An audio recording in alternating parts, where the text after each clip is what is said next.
I believe we can fly up in the sky. One day we may just be able to touch down on the star. Off the road we have to go.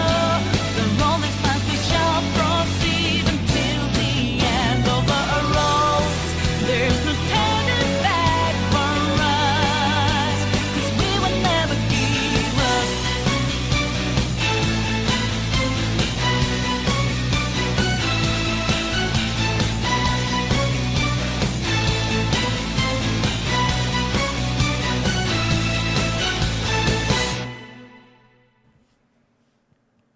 Impeccable timing for Becky to step out.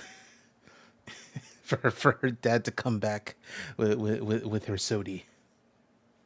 But you know, it wouldn't be a cheese stream without something unexpected happening. That was pretty funny. And I'm waiting for her to come back, not just to get the stream started, but also to like talk about a TikTok thing. And I feel like she would want to talk about it at least a little bit.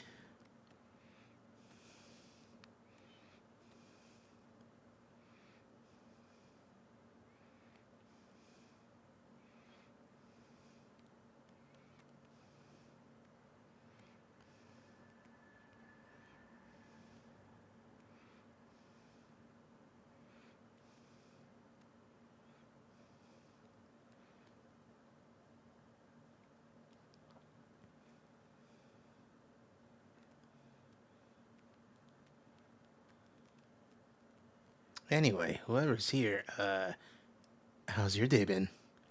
My day's been pretty good. I'm excited about tomorrow, because tomorrow I'm gonna go see Kill Bill 1 and 2, the whole freaking thing.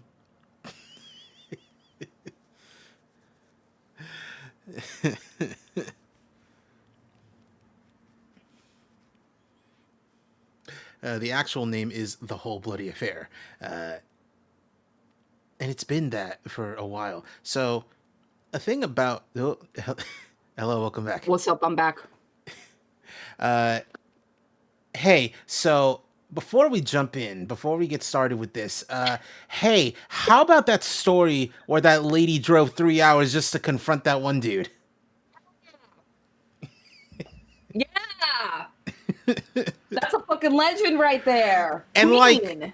like when you first hear about it, you're like, well, how bad could the comment have been? And then you see it, and then you're like, oh, did we actually find out what the comment was? It's a bunch, and they were very racist and hurtful and hateful. Really? Straight up N-word ER. Damn. So I'm Googling. You have to. You can see it like on TikTok. It's like, what did this person say? I don't remember his name, but what did they comment? And like you will see screenshots, and it's like, oh, this dude, like, he's lucky that like she just drove 3 hours to like confront him about it. Because other people would have done worse, and some would argue he deserved that. Oh, jeez. Where do I find screenshots?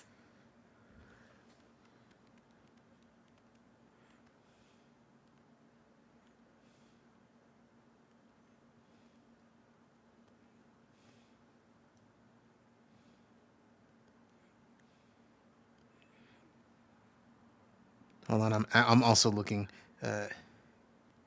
I thought like that I wouldn't have to go on TikTok and then I could just like find an article. No. Or something. Oh, what did Mike comment? Because that's his name. Okay. Yeah. What did Mike comment? And then you'll see like a few videos with like actual screenshots. Oh, I do still have to go on Tickety Talk. Okay, where's my phone? Tickety Talk. I will give you the first one, the first comment that's like that kicked off this whole thing. Juneteenth, MLK Day, Black History Month, Kwanzaa. The list just keeps getting bigger. At what point will you people be grateful and stop fucking whining? Is Mike a white man? Yes, I believe. I mean, his name's Mike Arnold, so That is a really white name. yeah. I don't know why I. Damn, my ticky talk loud as fuck. I don't know why I for some reason I assumed Mike was also a black gentleman. No. That's what his usage of the N word ER, like, that's what makes it worse.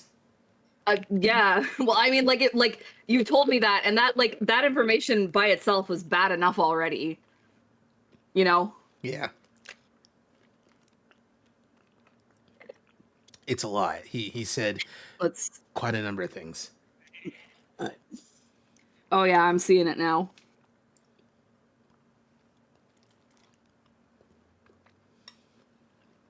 Oh, and this didn't even happen on TikTok. This was on Facebook. Yeah. Uh-huh.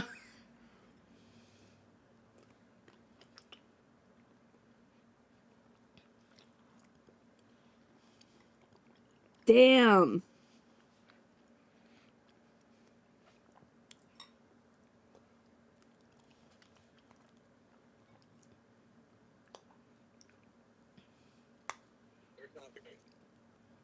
Well,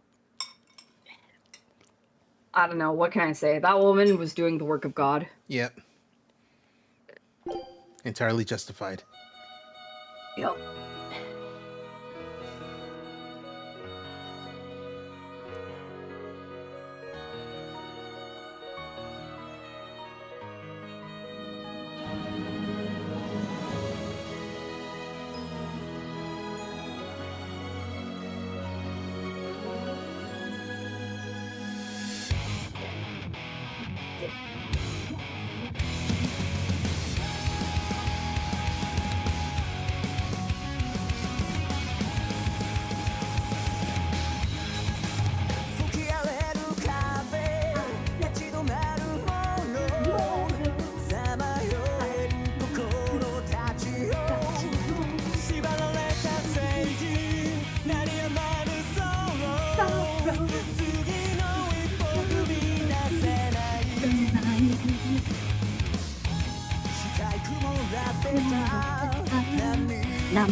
Very good.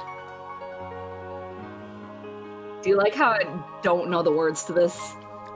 Almost as much as I like how you are a good second and a half behind.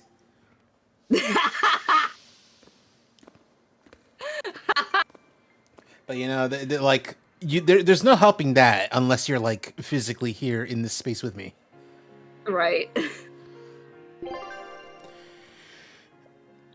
All right, so there's no getting around this. We gotta go meet and hang out with Kamoana, and that is gonna be a time. No. Yeah, I know. I hope I hope when they release Tales of Berseria remastered, they release a no Kamoana edition where she's there, but she's just like a black shadow, no model, no voice. Anytime she has a line, silence. Scout ship setting sail.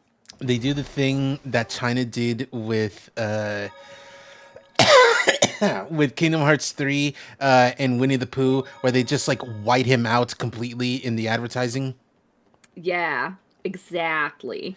Anyway, hello people. Hello, Mr. Raitoshi and Star. Hi, how's it going? Hi. Cheese, you know what's a really good feeling? What's a really good feeling? It's a really good feeling when you draw something and Uh-huh. when you're drawing it, you're like frustrated and you're like, oh, I don't think this looks good. Like, maybe I should like give up on this and start over.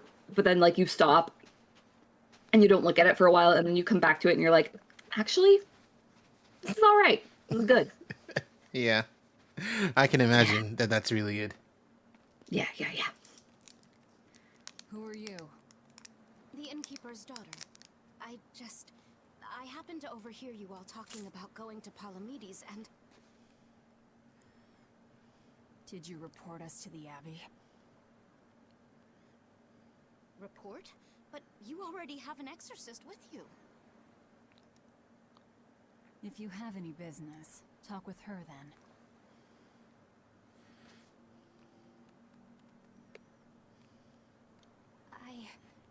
I'm Eleanor Hume, an exorcist with the Abbey. How might I be of service? I want you to look for someone. A mother and her child went Oh, to here visit we the go. Abbey grounds, but they haven't returned. Cheesy, well, yes, Shadow. I am doing good. Yes, the mother's name is Mahina. She's a priestess of Amanoch, and her little daughter's name is Kamoana. Hold on. If she's a priestess of Amanoch... Right. Ever since the Abbey booted her out from the temple, she's been regularly going back to make her objections heard. But one day, she never returned home. And now her daughter has disappeared too. I can only assume that she went to go look for her mother. And you believe they're being held at the temple? Oh no, ma'am. I just can't imagine Mahina would abandon her daughter like that. Kamoana is next in line to succeed her, so she's had a strict upbringing, but her mother truly loves her. Please forgive Mahina for her protests. I was just hoping you could use the Abbey's resources to track them down. I will do everything in my power to find them. Thank you. Thank you so much. Like Kamoana, I grew up with only my mother as family. I can't help but worry for them. Of course. Let's be off, Miss Exorcist.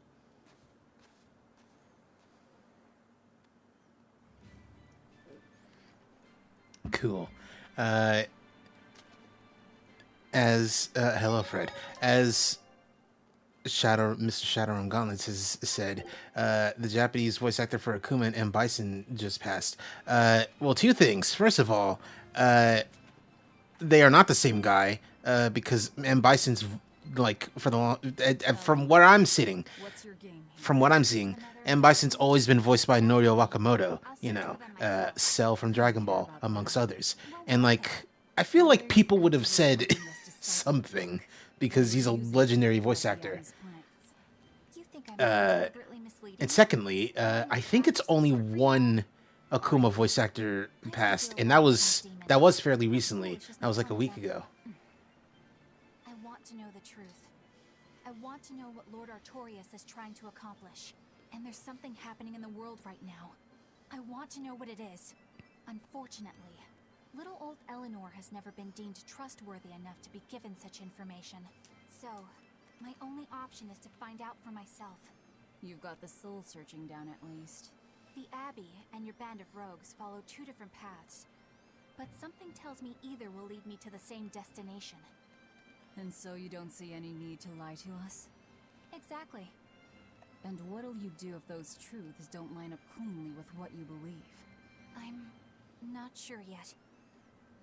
As honest an answer as any. Either way, it looks like you'll be working with us for the near future. Yes, for now. Hey, could I ask you something? What is it? About the Therians. I've heard you call yourself a Therian before. Is there any particular insight you have about them? No, None. Artorias said I was one, that's all. And that doesn't bother you? Does it bother you? Nope, not at all. If you're not worried, then neither am I. I'm surrounded by freaks. But Girl. was that truly the reason Ceres chose me?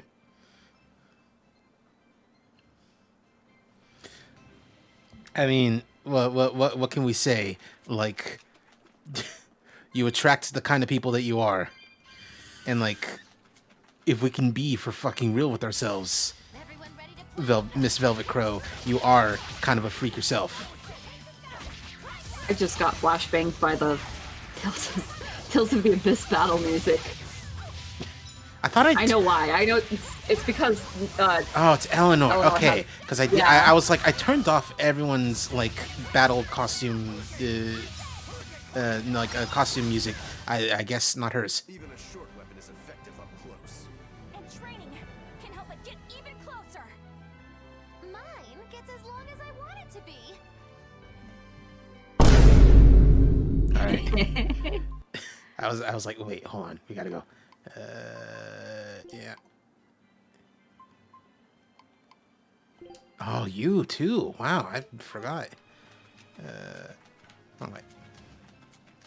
Harada's leaving Bandai. It's sad. Yeah, that's crazy to hear. Not that it's not just, Harada's leaving Tekken, that's one thing. And like honestly, it would be like good for him to like, leave his franchise at least for a little bit.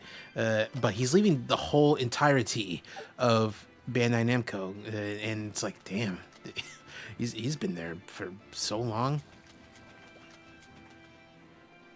I don't know anything about Tekken, but my friends were talking about that today. Yeah, it's like it's the main dude. It's like he's been there, I believe, since the beginning. The very first guy. Tekken. Yeah, like the main, I guess, main developer dude. Although he's more like a director, I guess. I don't know. These aren't these aren't games known for their stories, but Tekken is pretty much his baby.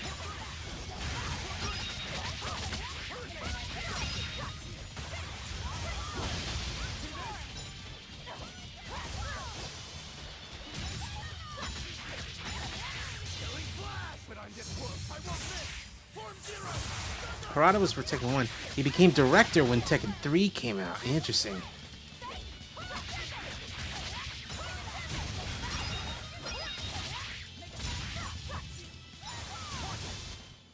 Well, that about does it.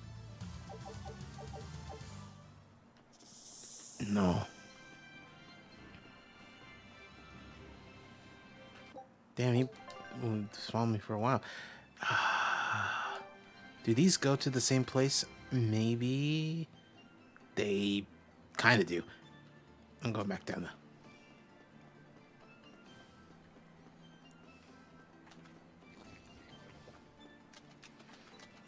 So I was working on a video earlier today, and I needed to get like a bunch of like game songs for the various games that I talk about, and I make a joke talking about stuff that happened in 1994, other than me being born and Lion King coming out. And one of the things was talking about that Jeff Bezos founds Amazon, and for some reason in the script, I'm like, yeah, you should call him Jeffrey Bezos, just like the Bo Burnham song, and dog, like, oh god, it's such a horrible earworm just hearing CEO, entrepreneur, born in 1964, Jeffrey Bezos. And it's like, oh god, it's attacking me in my brain. all for a joke that's like 3 seconds long. Oh no, I've not actually seen Inside, so this is all new to me. I've seen it. It's not bad or anything. I feel like the way I said that sounded like I was gonna say like it was actually fucking terrible. I don't know how to put it. So I mean, like it came out in like 2021, right? So Yes. we're talking like post, not post pandemic, but like 1 post year in. quarantine. Yes, Yeah, 1 year in, post-quarantine. post quarantine, we were finally starting to let people back outside again. And I don't know, like some of it was funny. Like it was like catchy and funny. It's not like I didn't enjoy it, but also at the same time, it felt whiny, Whoa. I guess. Listen, maybe I'm a freak, right? I don't know what's wrong with me. But during COVID, during quarantine, everybody was making such a big deal about how like they can't go out, how miserable they are. Like they're trapped in their house. It's awful. And I like the whole time, like I was in quarantine too, and I didn't give a fuck. Food's ready. It's nothing special. So like I also kind of didn't give a fuck because I guess you and me cut from the same cloth of like naturally introverted and big fans of staying inside. And we have everything we need to like still communicate with people. So it's like socialization is fine. Yeah. Yeah, exactly. Like back then that was when we were talking to like the people that we were friends with at the time. And like, you know, we were all dispersed across various parts of the country. Yeah. And so we talked to each other online all the time. So it's not like my social life at the time had like taken a hit. If anything, my social life got better. Yeah. You know? Is that like right? Because like that's when like we formed our little group like towards the end of 2019, I remember, I think. Yeah. And then I don't know, I guess like I barely remember 2020. I don't know what the fuck we were doing. And then like but like by 2021, by the time we were all coming out of quarantine, like our little group had like strengthened, you know? Yeah. So like I didn't give a fuck that I was in quarantine. I was playing Among Us with you guys every night and League of Legends, and I was having the time of my life. Yeah. I was fine. I will say though, living with someone for whom being stuck inside like meant she couldn't do nothing, and also they were very paranoid about a lot of things. That first year was a little bit rough because there was very little info about anything regarding the pandemic, about COVID. So she was just getting whatever info she could find from any place, which includes bad info. And it led to a point in time, I want to say it was like a month, where she was like, dude, the planes flying above us and you know the contrails they leave, that's the disease, man. Not the chemtrails. Yeah, like she wasn't using the word chemtrails, but she may as well have been. And it's like I like got actually for real pissed off, angry with her. And you know me, I very rarely, if ever, get actually angry. Dude, Jesus. And this one time I did, and it's because I caught her like filming planes flying like in the sky above the house because she was convinced that they were dropping the disease on us, and I was like, Grandma, no. That's just, it's the Air Force. They're like doing practice runs because it's a clear day out today, and like there's not a cloud in the sky. Of course they're gonna fly over us.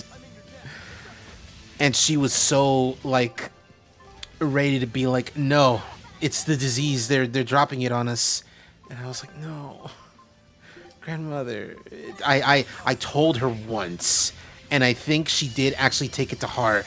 I told her once, like, you saying things like this make you seem stupid. And I think that, like, clicked something in her, because she was like, I don't want to seem stupid to people.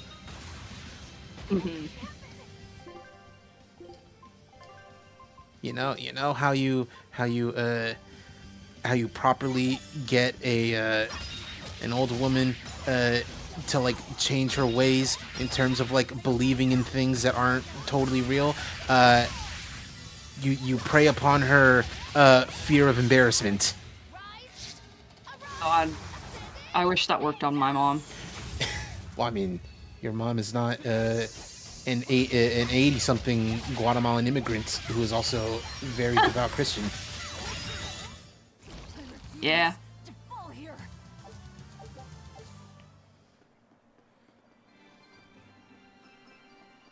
It's so funny that, like, she's one of those Christian people who are like, it doesn't matter the context. I don't want to see a monster, a scary thing, even skulls. Like, she's not cool with. And it, like, I think at least once she was like, she was talking about like how a skull was freaking her out, but it was like on a warning label of something. And it was like, you know, oh, don't drink this, you'll get poisoned. It's like, oh, there's a skull there, and I don't like that. Oh, she would love Warhammer. This rocky shore. Oh, man. Sea slugs, okay? Why not? What's the big deal? It's just that it isn't pretty. Their insides squish everywhere. Yikes. That sounds pretty traumatizing. Then again, if you pickle their innards, it makes for a great snack. You eat them? Oh, don't be a baby. You've had worse. Forget the sea slugs. Try not to step on the coral. Good point. Coral is alive and needs our protection. Or maybe it's because some of it can be sold for jewelry. I didn't mean either of those reasons. Although Manon appears similar to Maclear Beach, it was formed by a completely different process. Now that you mention it, this area is covered by rocks. Maclear is just your average seashore. But Manon here was made by the slow corrosion of seaside caves. They were worn away by the waves? That too. But mainly, it was the handiwork of a rock-eating species of coral, known as ravening table coral. Stay in contact long enough, and they'll melt your flesh right off. Ah, so that's why it tingles every time I touch the coral. Why didn't you warn us earlier? What a just random conversation to have in the middle of this map.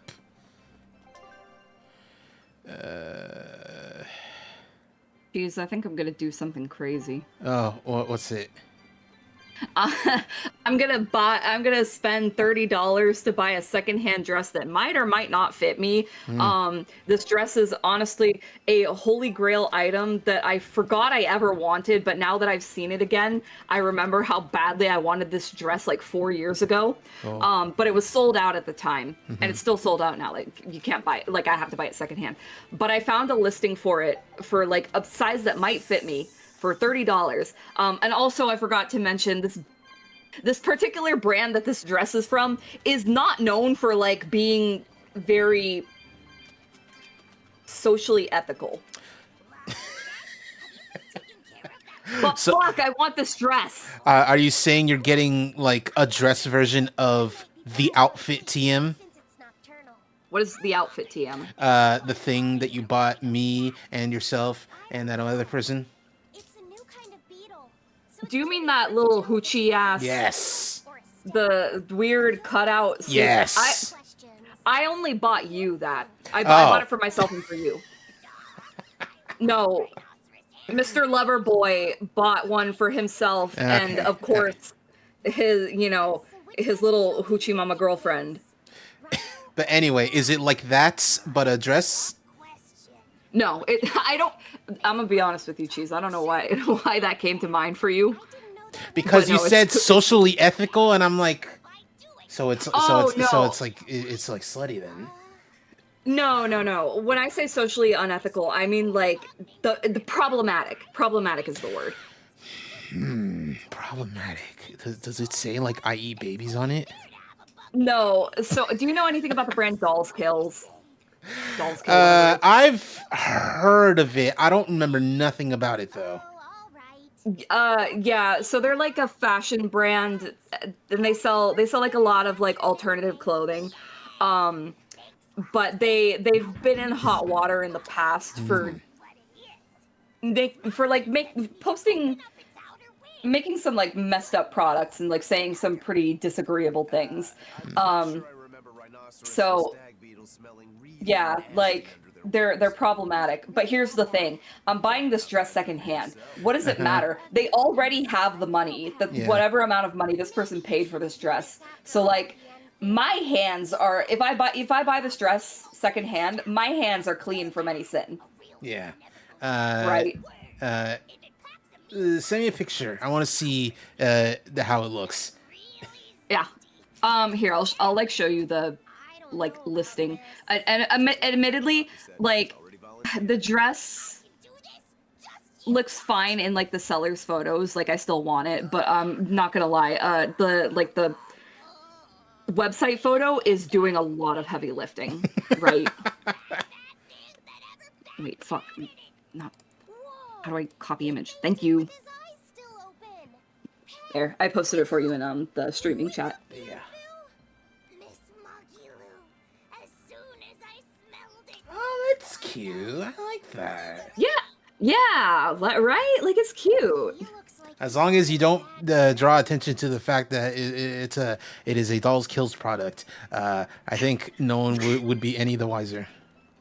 Yeah. I also like I don't. How do I put this? Like, I feel like so like I know they've like done bad stuff, so like I don't want to support them, but at the same time, like also. Unfortunately, I think only people on the internet would care. Right? Yes, actually, that's true. Like you know those posts that are like, like person on the internet saying something,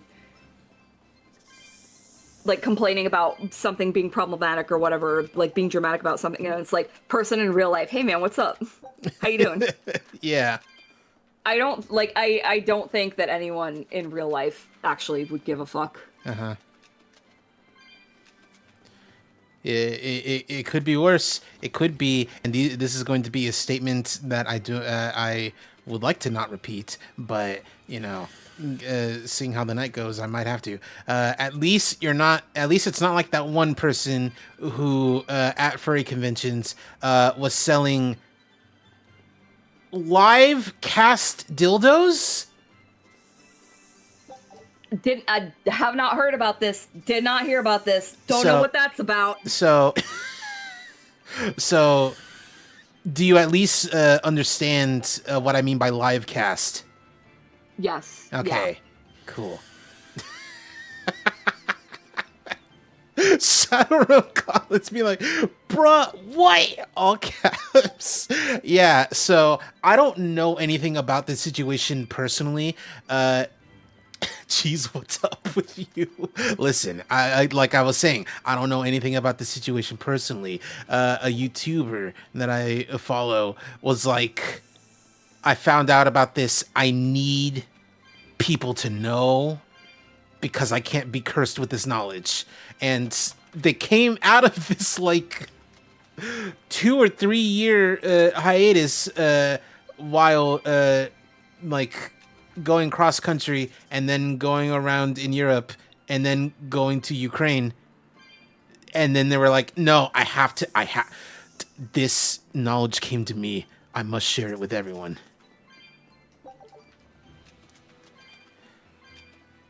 And to make things worse, apparently the convention that they sell these live casts dildos from is apparently just in general a very not cool type of place, not a fun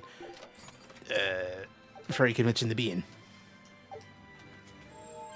She's pivoting back to my thing for a second. Yes, good. Critical error here. Oh.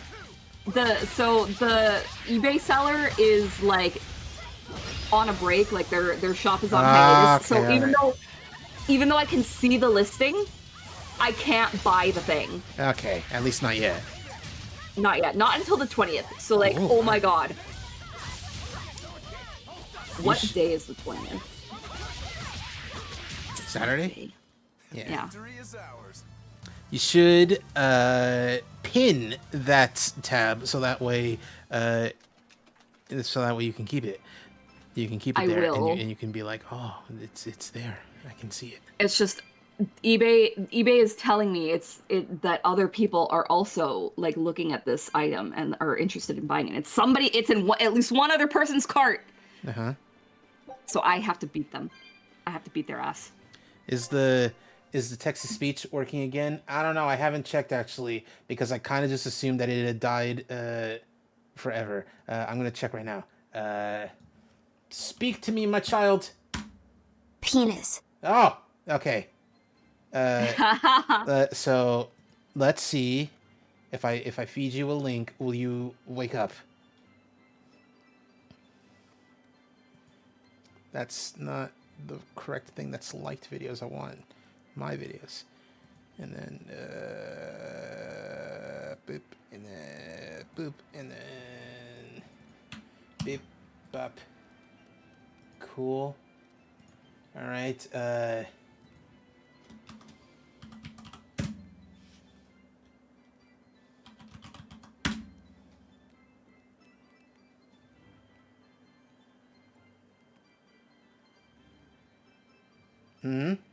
No.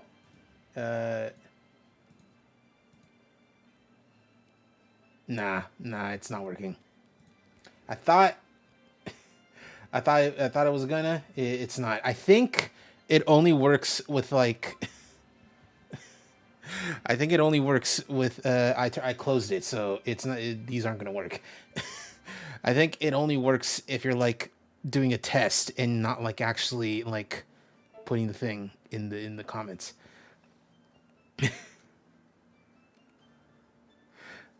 How are you gonna thwat? How are you gonna thwat everyone at the Game Awards this week? I always forget the Game Awards is happening this week. Game Awards mentioned. Yeah. Cheese. That's up. Cheese. Uh-huh. Cheese. They put out a trailer for the Game Awards, and there's a song in the yeah, trailer. Do you know what song they I heard. Yeah, I heard of this. Yes. Yes. Yes. They used Rain by Sleep. Yeah, I was surprised that like they use a song by a band that I at least knew this time around, and not like a not like a sleeping dragon. No, Imagine Dragons type of situation. Yeah, in the direction of the I temple. use Sleep Token and it's so good. I saw that the Streamer Awards was out a couple of days ago. Oh, the Streamer Awards. Okay, so a lot happened with regards to the Streamer Awards, and in general, it's one of those things that tells you like, nah, man, you should not care about award shows in general, honestly. And the Streamer Awards is one of those situations. I heard it was cringy, kind of. You got one presenter calling out a dude, being like, not calling him out, but being like, oh, I'm here with this streamer. You did a good performance in that documentary. You know, you played Diddy real good, because apparently his like friends are like, oh yeah, he looks like Diddy, but like, you know, just saying that out in public is a little weird. Then there was just, you know, in general, just no like funny jokes. but I think the big one, and it's the one that like everyone's going to be talking about for like another week, is the winner of VTuber of the Year. And like they had a whole bunch of like, actual V2 people.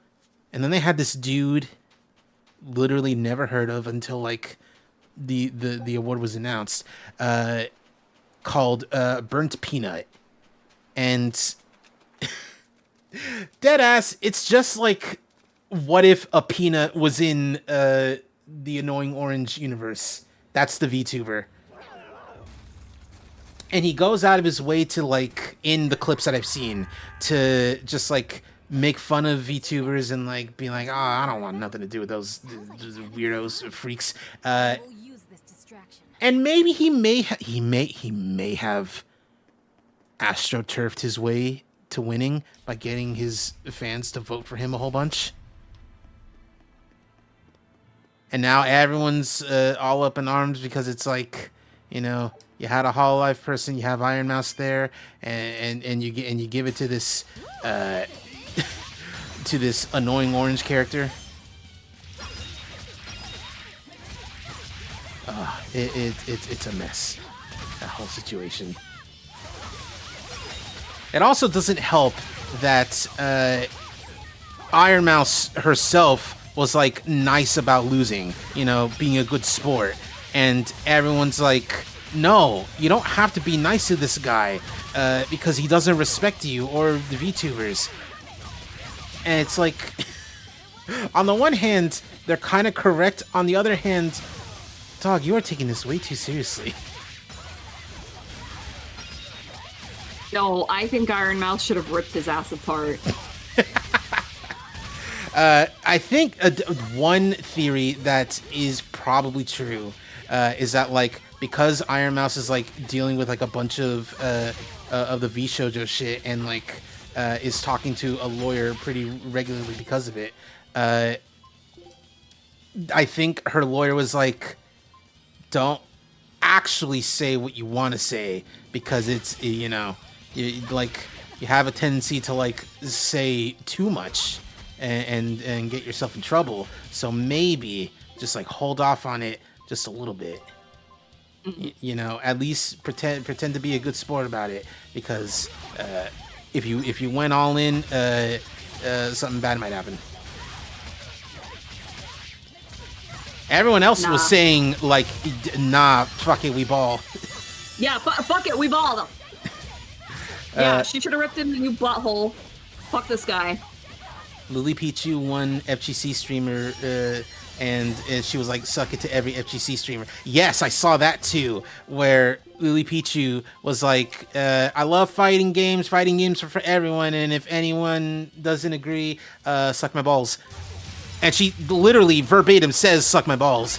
And everyone was like, yeah, oh, we love that. It was great, actually.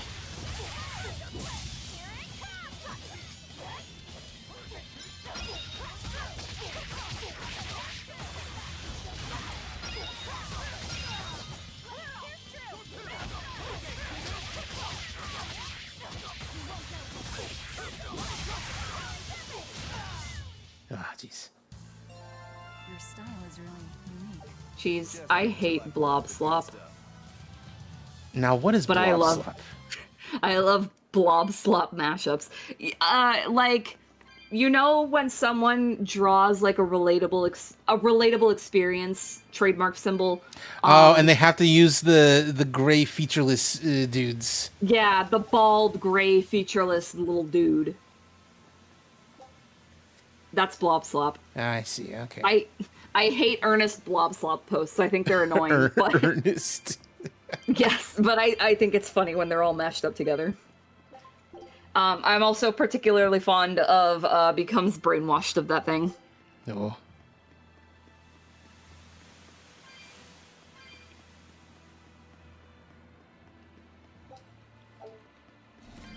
Oh, it's the wall.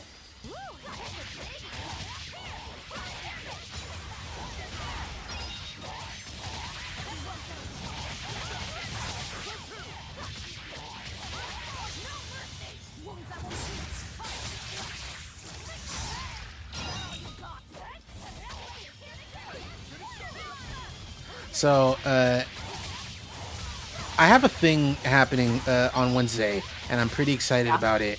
I'm going to be not featured like me personally, but like I'm gonna be like a co-host of someone co-streaming something. So I'm like whatever the number 4 version of tertiary is. Although I guess tertiary is the proper thing. I will be a tertiary voice in this thing, and it's like this, I guess, game direct presentation type thing for women-led games. And I was like, oh yeah, I'd love to be a part of that, especially because the friend who's inviting me is very cool, and I appreciate them. And my dumbass, although I think I was expecting a lot, I was just expecting different, thought when they were saying women-led games, I thought they were talking about like female game developers. And I guess I was looking too deep into it, and it's like, no, just, you know, female protagonists, female characters who are important, you know, like this game. And I was like, oh, I guess, I guess I was thinking too big. It also was pretty funny because I was like looking for like female developers of games, because I can't really think of many outside of like a bunch of indie devs. But then I was like, wait a minute, hold on, what? What do you mean the the director and like main developer of the Uncharted trilogy is a lady? That's crazy. I would never think that. Especially because Uncharted as a franchise is like the platonic ideal of like cool, masculine, tough guy Indiana Jones type game. But no, apparently, yeah, a lady was like at the helm of the first 3 games. So that's pretty neat.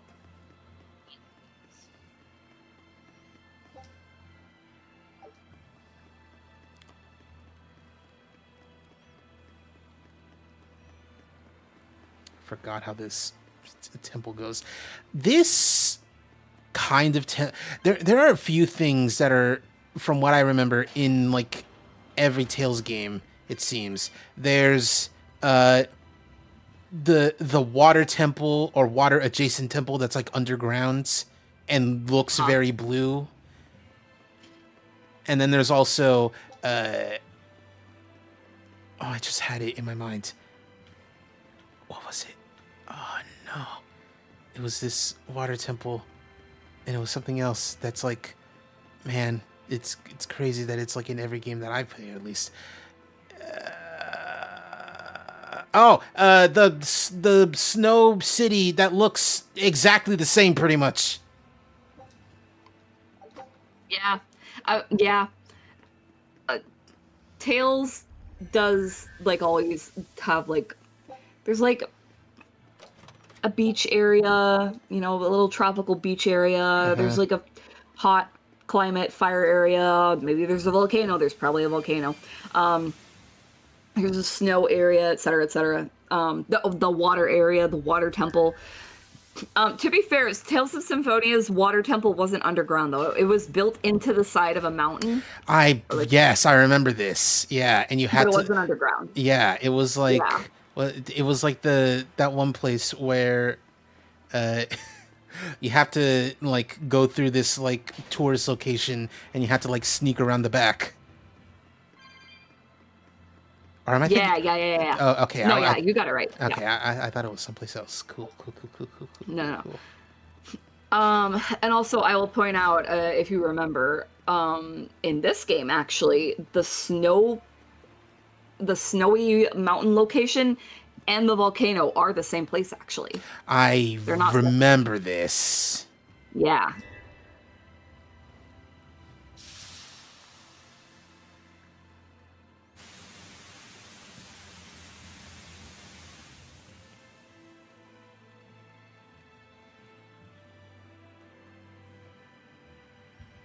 Cool.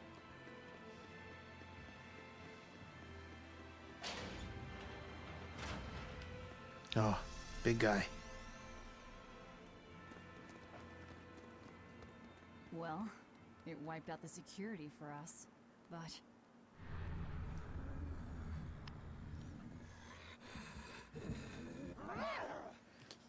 Oh, that's the lady, the priestess of Aminoch. Yeah. The same pendant Yeah, worn by that's the mom. priestesses. Then that makes this demon. Yeah. You don't know that for sure, Laffy said. It could have, like, stolen the brooch necklace thing before it got And it- turned. Very presumptuous of you, kid. Honestly. I like that everyone else is making that same is coming to that same conclusion, but you're only like calling him out for it. Yeah. My son needs to learn his place.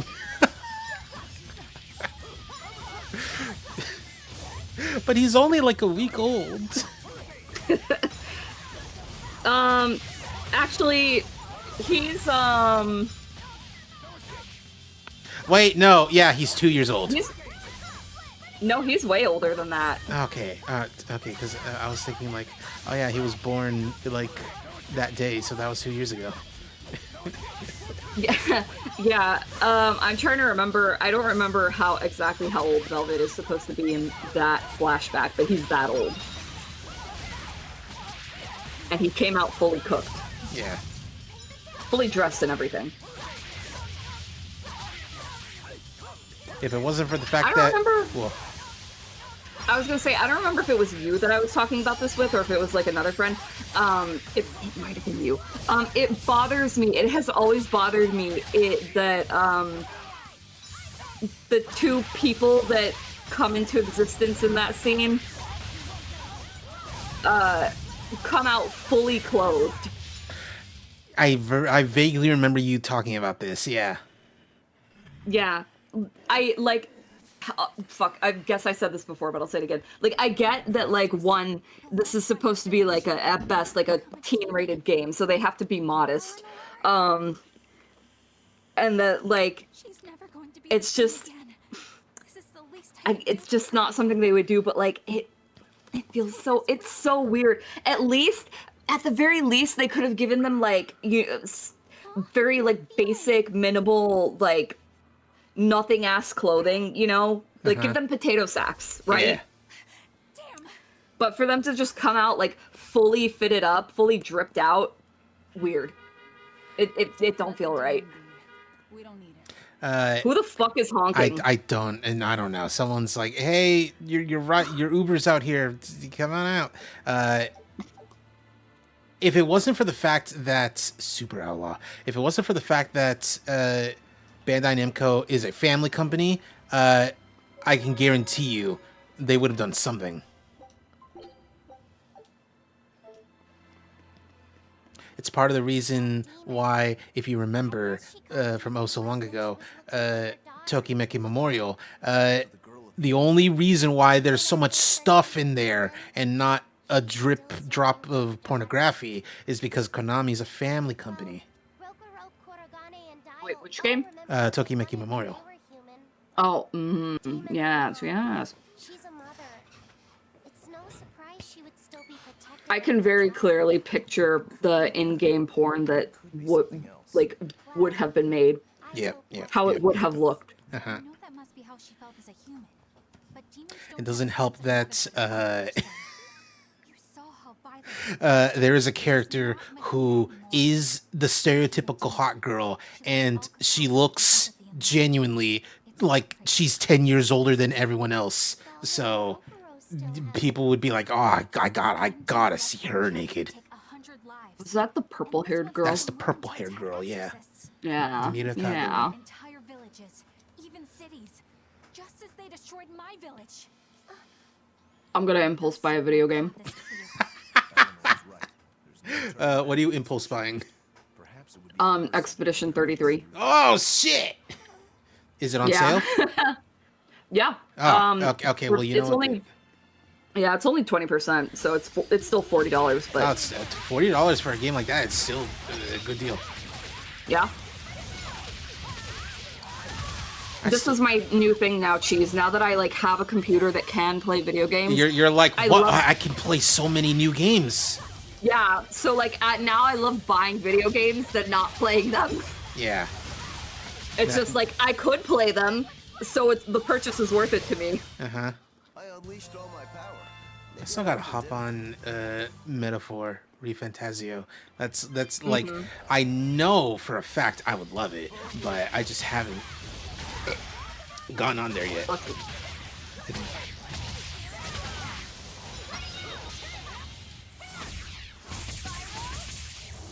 Alright, I am now the proud owner of Expedition 33.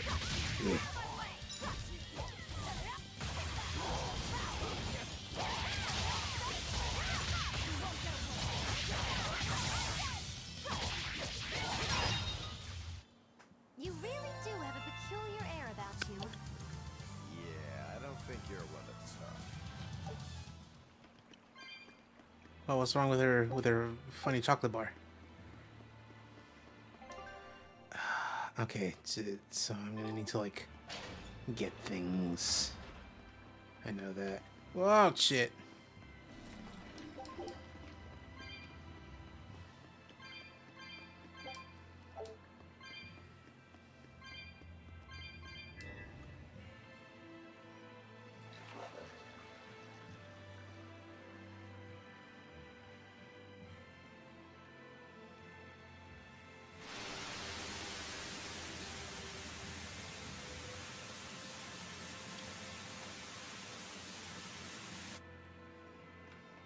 Whoa! A water bridge! Can't cross though. Please, Because did I tell you that Joe got his new bed? Oh no, I didn't know he was getting a new bed. Oh, okay. I I remember I talked last week about how I bought him a new bed, but it hadn't come yet. But I couldn't remember if like was that actually last week or was that the week before last? It may have been the week before last because I do not remember you mentioning Joe getting a new bed. Maybe. Well, he got his new bed. It's nice. It's cute. He does in fact look way comfier now. Oh yeah.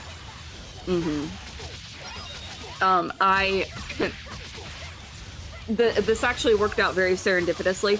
When I bought this bed, I thought it was gonna come all as one piece, but it didn't. It's like a sleeve for the outside of the bed, you know, and then there's like a little mattress that you you unzip it and you put the mattress inside. So he has a little heating pad that he lays on. Nice. So I was able to stick the heating pad inside the bed. Yeah. And put it like that, and so now his bed is warm, he's got room, he's comfy, he's cozy, he is knocked the fuck out because he's so cozy. Love that for him. Yeah. I wish I was as comfy as this dog is.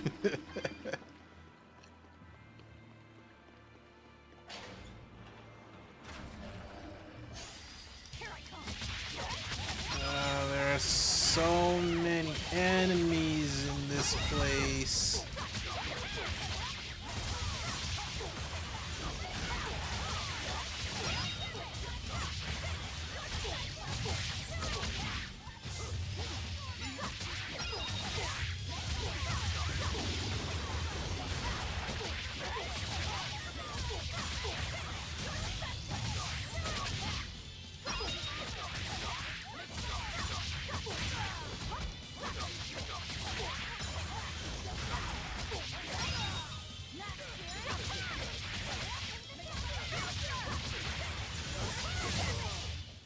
Well, that about does it.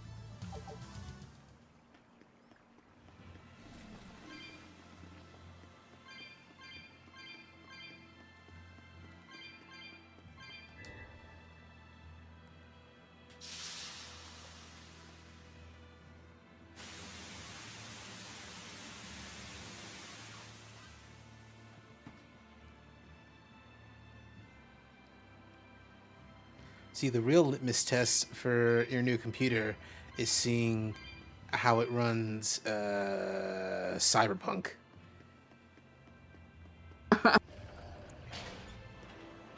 The joke was One day, maybe. The joke was originally, you know, see how it runs Crisis. But no, there have been new, different, worse optimized games in recent years. Yeah. You know what would be the real test of how good my computer is? What's that? If it can run Doom. Oh shit! I don't know, man. That seems a little far fetched. Right. I don't know if my computer could handle it, honestly. My computer's good, but not that good. I don't know any computer that can run Doom. There's so many people here, and I'm tired of them. At least the store is open. With all the droplets.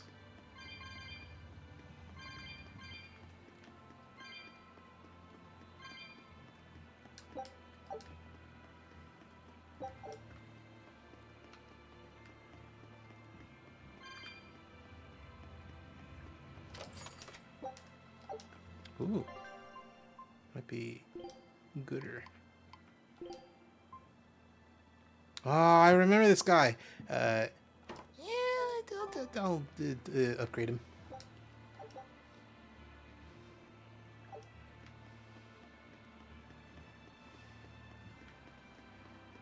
Okay, so we figured out this spot. But the other side, I don't know. Oh, that's right. I need to, like, go the long way. Okay, excuse me, sir. Pardon me. By the way, Cheese, unrelated to anything that we've recently talked about in like the past 30 minutes. Yeah. Going all the way back to my soda that we, at the start of this evening. Yeah. So I'm very appreciative that my dad went out and got me a soda at all. That was very cool of him. I appreciate that. Okay. But tragically, I did not clarify to my dad that I was expecting a big gulp. Oh, okay. So he just brought me back like a medium. Oh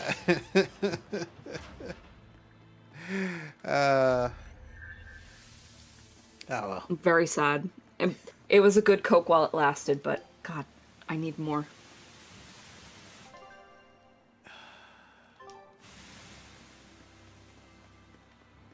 I don't remember what is connected to this one.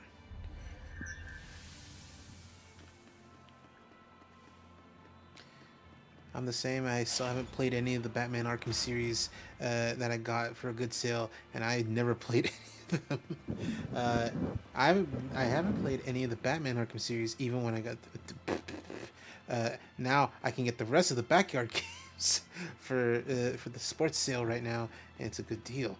Oh, Backyard Sports though. Backyard Sports though.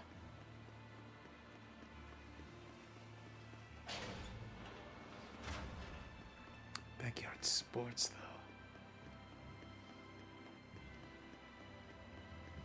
I've only ever seen gameplay of like Backyard Baseball, but I would still be like, no, get the whole series of games.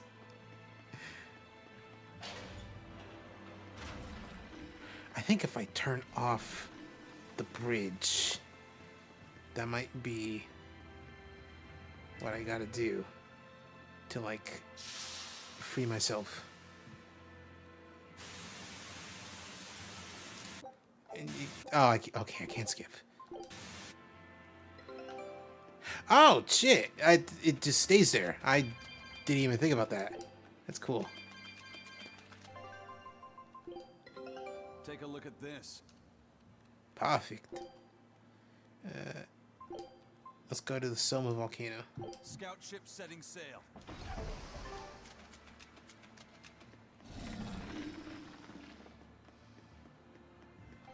Where you go? Oh, you go over there. That's right. That's right. Oh, I gotta. Oh, yeah.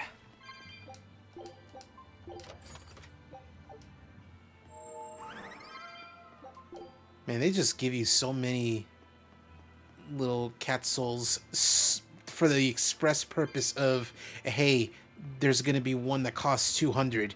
You better make sure you have enough.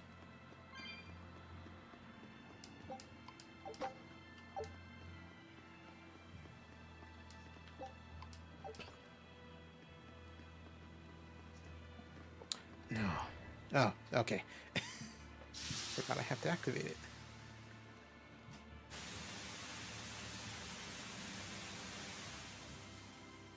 So, how far are you now in post on trail?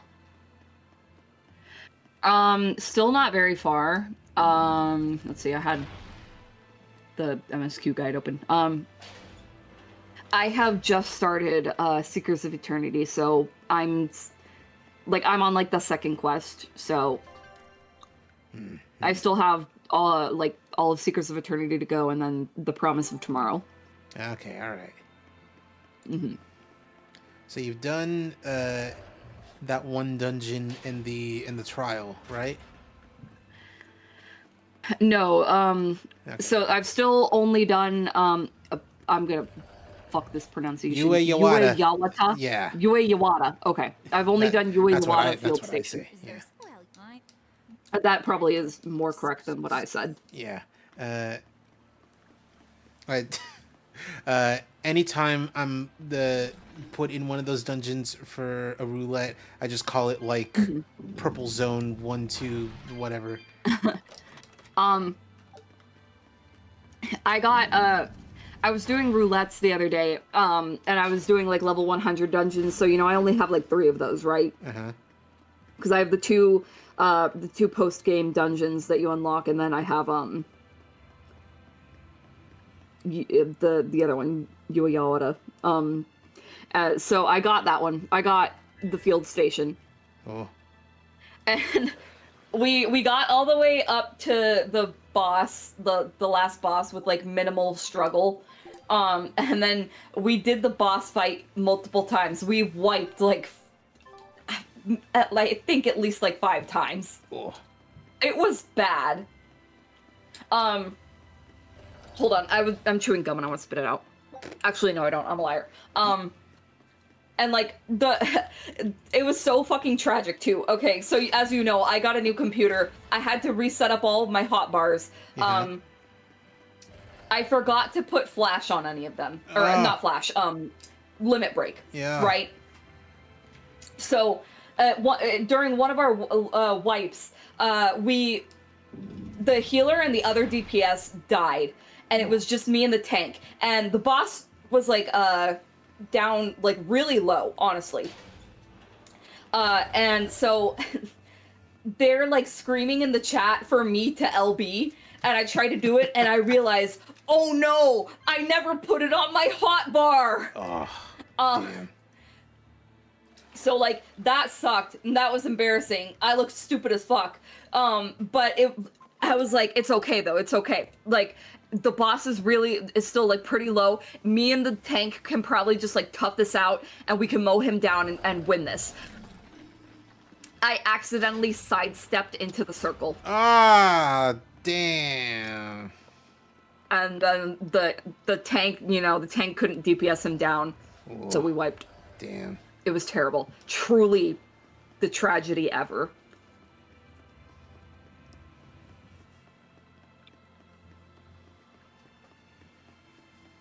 I'm trying to remember. There was something that happened. It's very similar recently. It was specifically the last trial of Post on Trail. And and I remember vividly. It was like it was like everything was going okay, but like it's the last trial of Dawn Trail, so it was hitting everyone like a truck, and like some people weren't able to escape this like instant kill move. And this was one of those fights where it's like everyone is like all like the vast majority of DPS are like either red mages or summoners, so they can res people. but slowly they're getting picked apart, picked off one by one, and it got to a point where it was me and not even the other tank, me and like I think one DPS or one healer, and like we were the last ones, and me being the warrior main, uh, was doing a good job holding the fort. It was pretty close though. No, it wasn't. Last trial of Dawn Trail. It was Tree. It was. it was Gundam guy at the end of Arcadian. Fenrir Gundam guy. Wolf Gundam. Oh. Was this like when we did it? No, this was like 2 days ago. On a replay. Okay. Yes. Also, I forgot Kamoana is like a tree first. She looks better like this. Because you're only seeing her head. Yeah, like she looks like a little child trapped in a tree. Yeah. Tree monster. She's not like a fucking plant beetle stripper. Yeah. The sensation. It was here. Well, look at that. I guess your hunch panned out too, kiddo. This is just how I felt in Ward Forest. That must have been an Earth Pulse point back there too. Oh, what are we going to do with this one? Can we get it to shrink like that bug of yours? I don't care whether it lives or dies. As long as we defeat it and take out one of Inominat's heads, that's all that matters.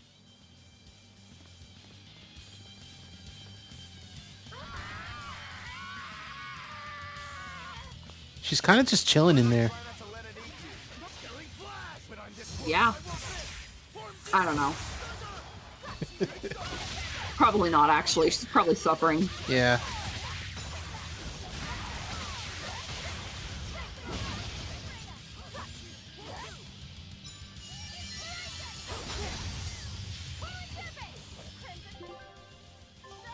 Wait, no.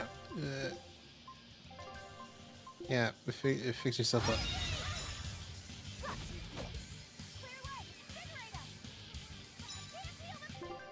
And then now I will. Ow.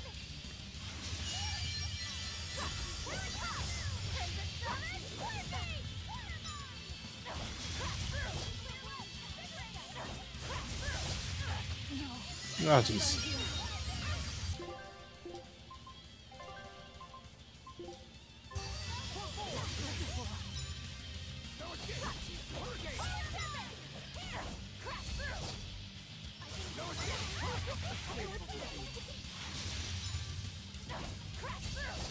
Oh god, everyone's dying. Oh Jesus. Thank you. Ow.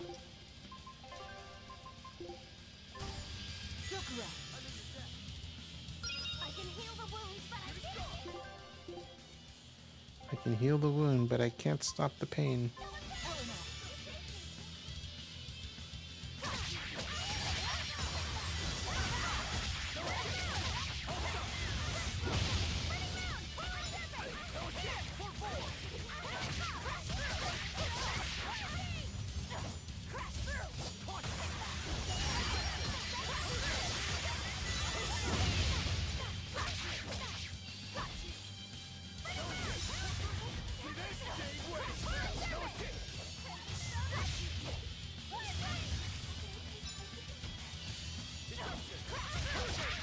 Oh, Jesus. Is this a fight we have to lose? I don't think so. No, you have to win this. You know what this fight smacks of? And I don't remember his name, so I'm going to need your help. That one time in Tales of Arise where the red-haired dude goes a little crazy and you gotta like snap him out of it by beating him up a little bit. Dohalim, yeah. Dohalim, yeah. Oh, Jesus Christ. It's that one fight where it's like it's bizarrely difficult for that point in the game. And for a bit, I was like, "Oh, you have to like lose, right? You don't. You have to win, actually." You gotta beat him to his senses. Yeah. And he doesn't make it easy.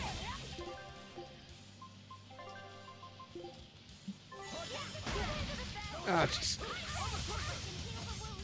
I'm losing my points for my arts, for my mystic art. It stinks. I wanted to use it. I didn't have enough points to do it earlier. I didn't have enough little diamonds for 3 hits. And then I'm losing points.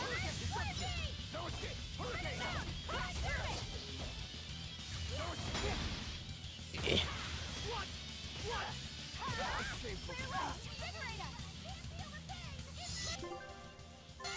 It was pretty funny hearing. Oh God, it's pretty funny hearing hearing Rokuro being like, "What? What? What?"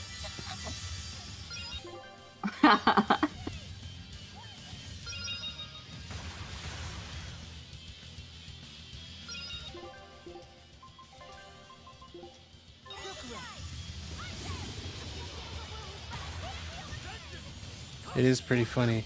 We started with an excess of life bottles, and now we're at a deficit almost.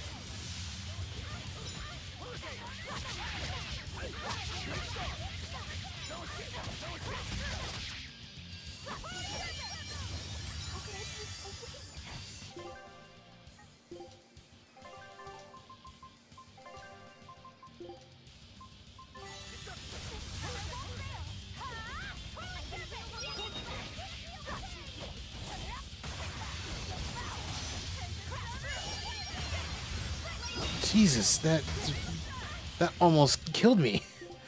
Just doing my cool move.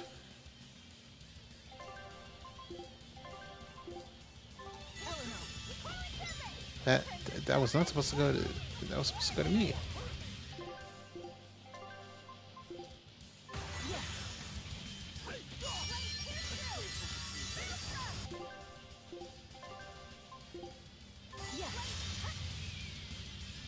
All right, I'm just gonna.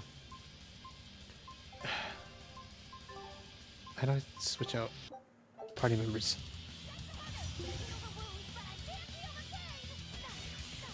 I don't remember how to just switch party members. Oh. You got me. I also don't remember.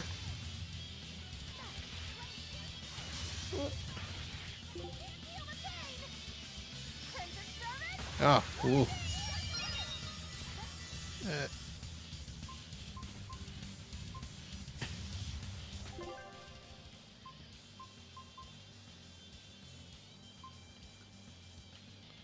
Oh. Oh. Oh, that's how. And it's and you can only switch if you're playing as them. Yeah. That is not what I meant to do, but okay.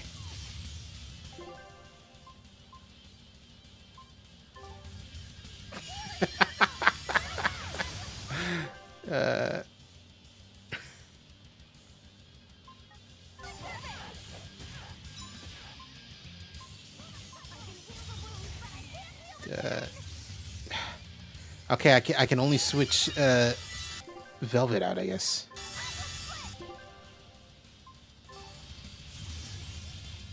You know, if I wasn't dying.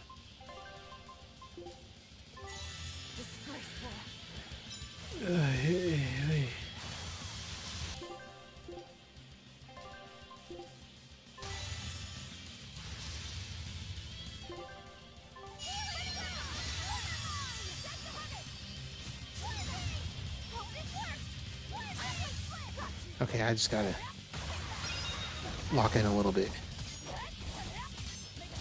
Yeah. Literally 1 HP. Oh, why are you doing this to me? The world feels like it's in love. Really. Oh, I know. I'm busy. Okay. Go away before I harm you bodily. It's Christmas. Feels. Whoa! switch in. You can just do that? You can just do that, Eleanor? I don't have to tell you to do that? Since when? But now that we're doing that, yeah.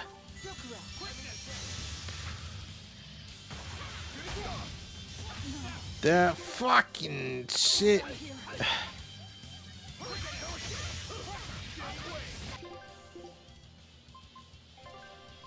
It's my last one.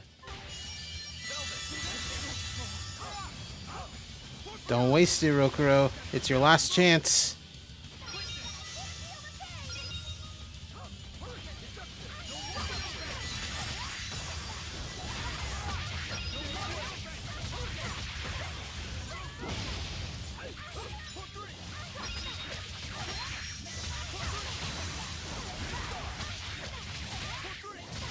Oh, oh. Big tree's a little dizzy. Oh, no. We were doing so good. Who's switching? It was Aizen. But that's strange that, like, the game will just switch for themselves. Hello. Hello. How you doing? You can probably turn that off. Yeah, but also, like, oh, Jesus.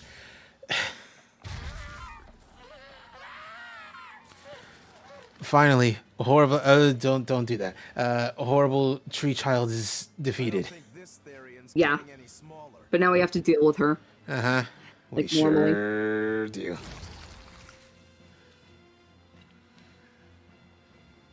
I'm very hungry. The demon again.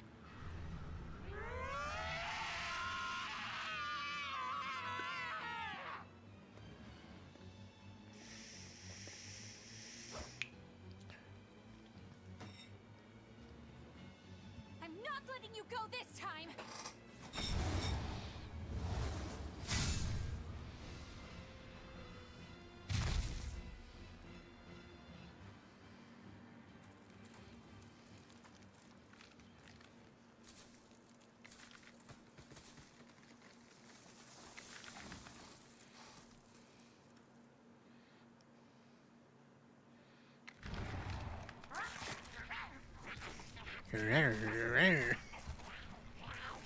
Very funny noises.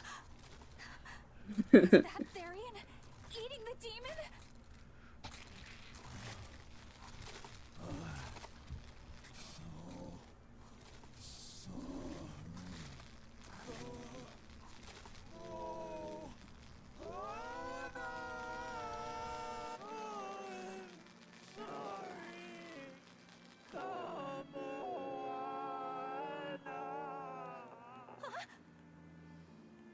The Therian. It ate her. Malevolence must refer to demons then.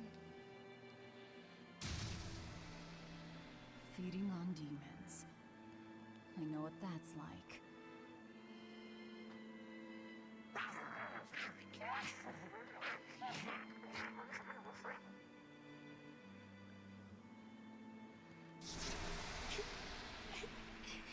Mommy. Mommy. Look! It turned into a little girl.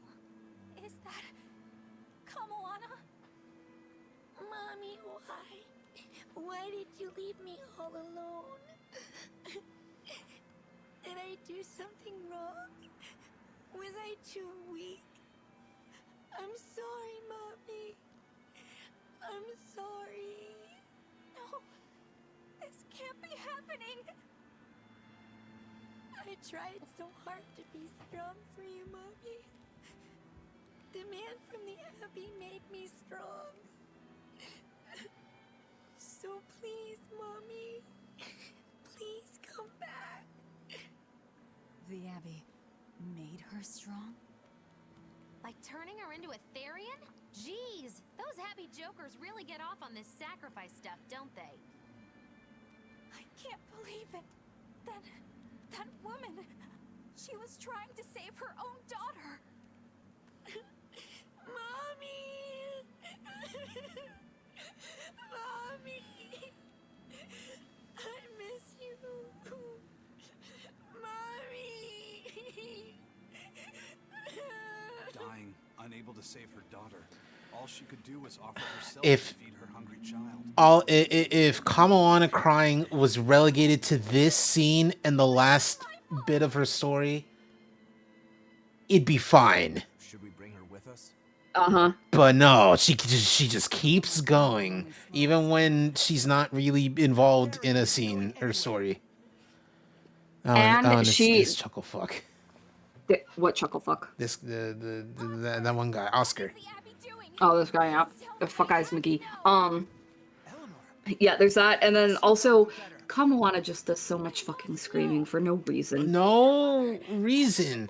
Like, I get you are a child of, like, I don't know. She seems like 9. You are a little babby child, and you look like that.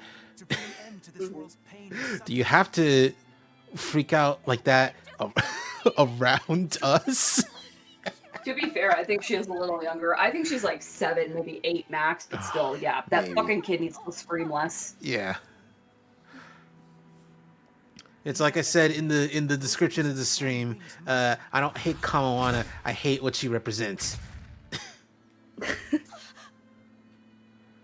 It's not nice to make a girl cry. And then she's still going. Yep. Kamoana. It's now or never.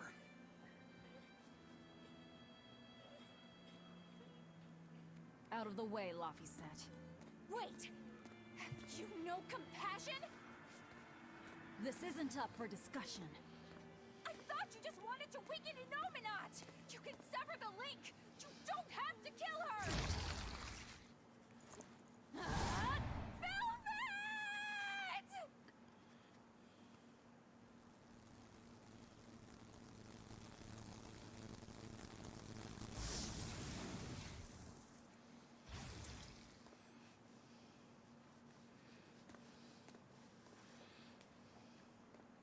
Oh, someone's had a change of heart. Apparently, a woman's tears truly do have frightening power. I'm just curious about something Grimoire said. I can always kill this one later. If we're taking her with us, we'd better grab her and go. No sense lingering in the enemy's territory. Hey, Kamoana. My name's Laffy.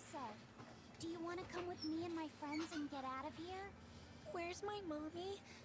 I'll be lonely without her. You're not alone, sweetie. I promise. Even if she's far away, your mother will always be looking over you. How do you know? That's cool, but where is she? Because That's not what I asked you, lady. Where's my mommy?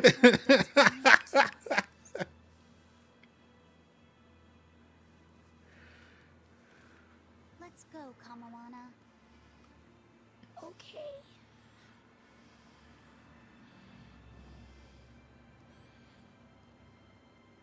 Can we get, like, a potato sack or something? Can we give her a t-shirt?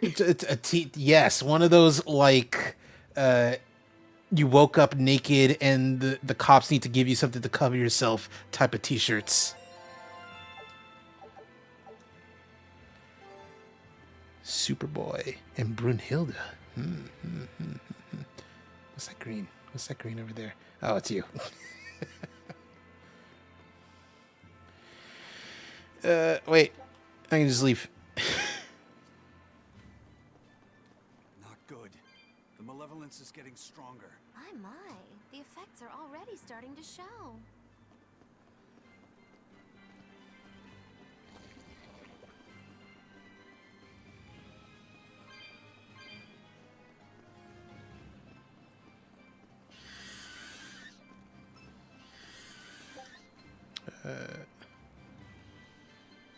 Yeah. I think this is the way to go. Oh. Didn't even think this is where I was gonna go, but that's pretty cool too.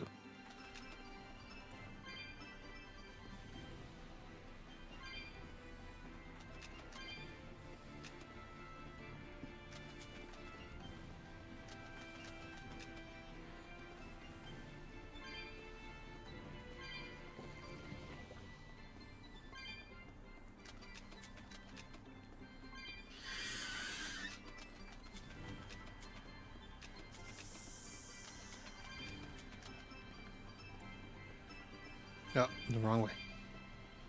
You know what this game needs that I'm only thinking of it because I'm like, man, this other game did it pretty good too. This game needs more original costumes that are like actually different. Because I was thinking like, oh man, I want to like change my looks, and in fact I am. But like there needs to be more like actual different costumes that are like original, like vastly different. Like, and I'm not talking about like DLC because you know it's whatever. Like maid outfit, sure, okay, but like everything else is like DLC. You got to pay money for it. And the only real different ones You have to pay for the maid outfit. you get a different maid outfit. You get like your normal outfit, your village clothes, your prisoner clothes, you're working at a restaurant clothes, and it's like there's not enough. Because what I was thinking of was, Dragon Quest XI has a whole bunch of different costumes, not just like referencing other Dragon Quest games, but also like original stuff that looks really good. And I'm like, man, if only we had something like that. You know what? Yeah, Pirate's pretty good. The pirate outfit does slap.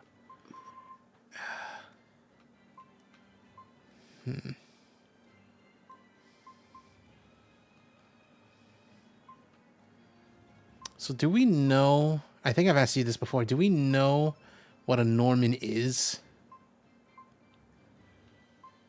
It's a Moloch. And is that it? Yeah, it's a Moloch. Yeah, well, I mean, I don't know what I was expecting. We know. Yeah. I don't know, something about braided ponytail with this is slapping a little bit.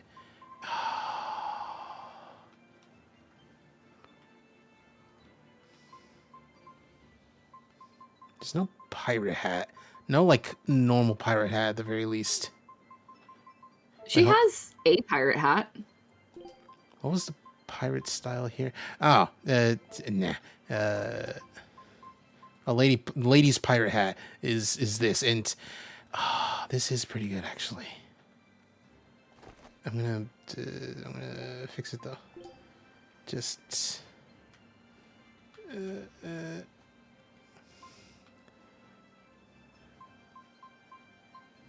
and actually no, I think that's good.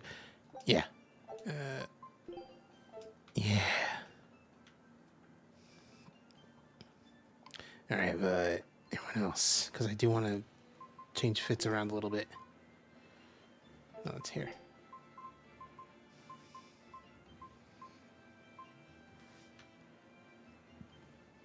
Man, I might actually just just make everyone a pirate outfit.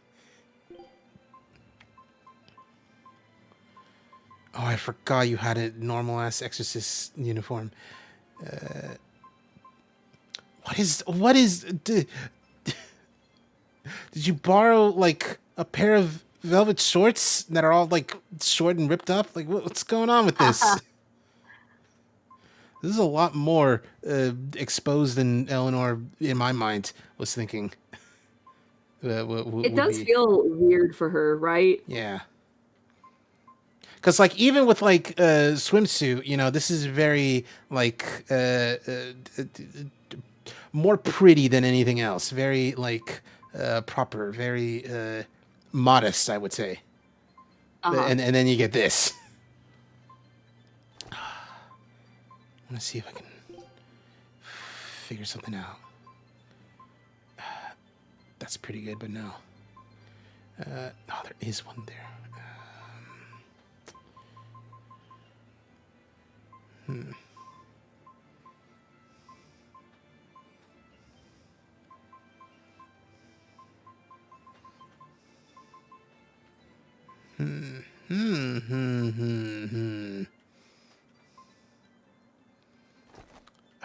Can I get this to be the right color?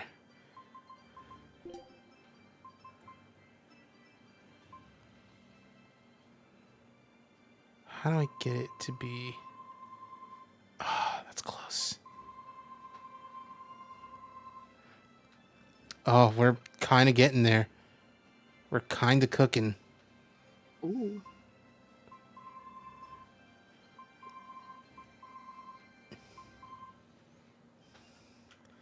I think that's as close as they can be. Yeah, I think that's good.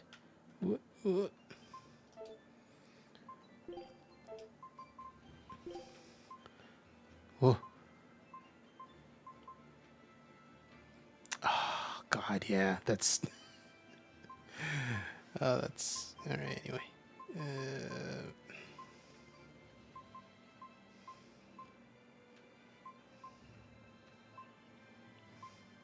I think I've said this before, but, like, the only reason why this hair on Eleanor is not slapping as hard as it could be is because the orange hairband is too it doesn't stick out enough compared to the like the coral pink type of hair that she's got. Yeah, I mean, like it's Natalia's headband, so they had to. It had to be the same color, right? Because it's the legacy costume. Yeah. But yeah, it doesn't really stand out against her hair. This look is kind of perfect, but I also want to double check and see if there might be, because like oh God, I forgot about this. Oh, this one's pretty good too. Oh yeah, her menagerie costume. Honestly, if anyone outside of Velvet is gonna wear like, and I mean this in a, and I mean this in an appreciative rather than in a shameful manner. If anyone's gonna wear a slutty type of clothing, it would be Magilu.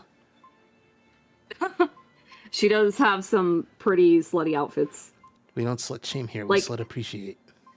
Yeah, I mean, like her bathing suit outfit. Like, it's a bathing suit. Obviously, it's gonna be like showing a lot of skin, but I feel like hers was designed like To show as much while still keeping it a teen-rated game. yeah, I feel like I can just sense somebody's fetish Yeah. from her bathing suit costume. If I The were menagerie hair is really good. It is really good, but she needs a hat. She does need a hat. My favorite hair is the bathing suit hair for her, but the menagerie pigtails are really good. Yeah.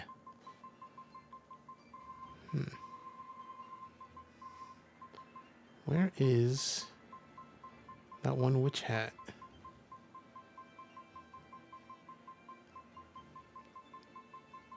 Ah, okay, that's the lady pirate hat, but there's no witch hats. I don't think I'm allowed to use the witch hat. Ooh, at least with the sunglasses. The mad hat is pretty good for this outfit. Oh yeah, the witch's hat right there. Yeah, I'm not allowed to use it. It's too big. There was one.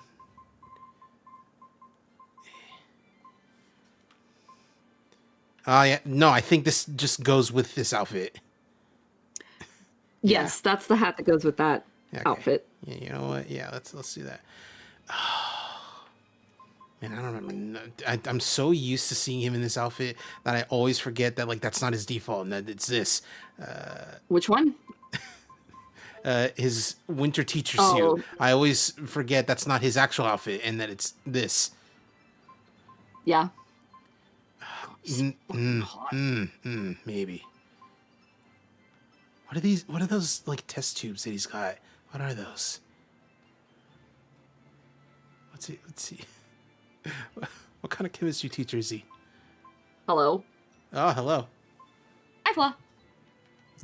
So you say that you're glad that he's frozen in there and that we're out here Watch me swoosh right in. and that he's the sheriff And that he's and the that you sheriff. and that you yourself are frozen out here and that you're in there. But then it occurred to you that you're out here. See, none of this is adding up. What I really want to know Is is where is the caveman? caveman?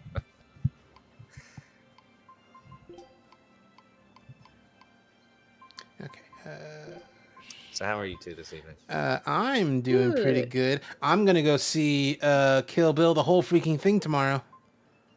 That's gonna be your butt's gonna be in that chair for a while. It sure is. There is an intermission at the very least, so that's cool. Thank God you're not Paul Dano.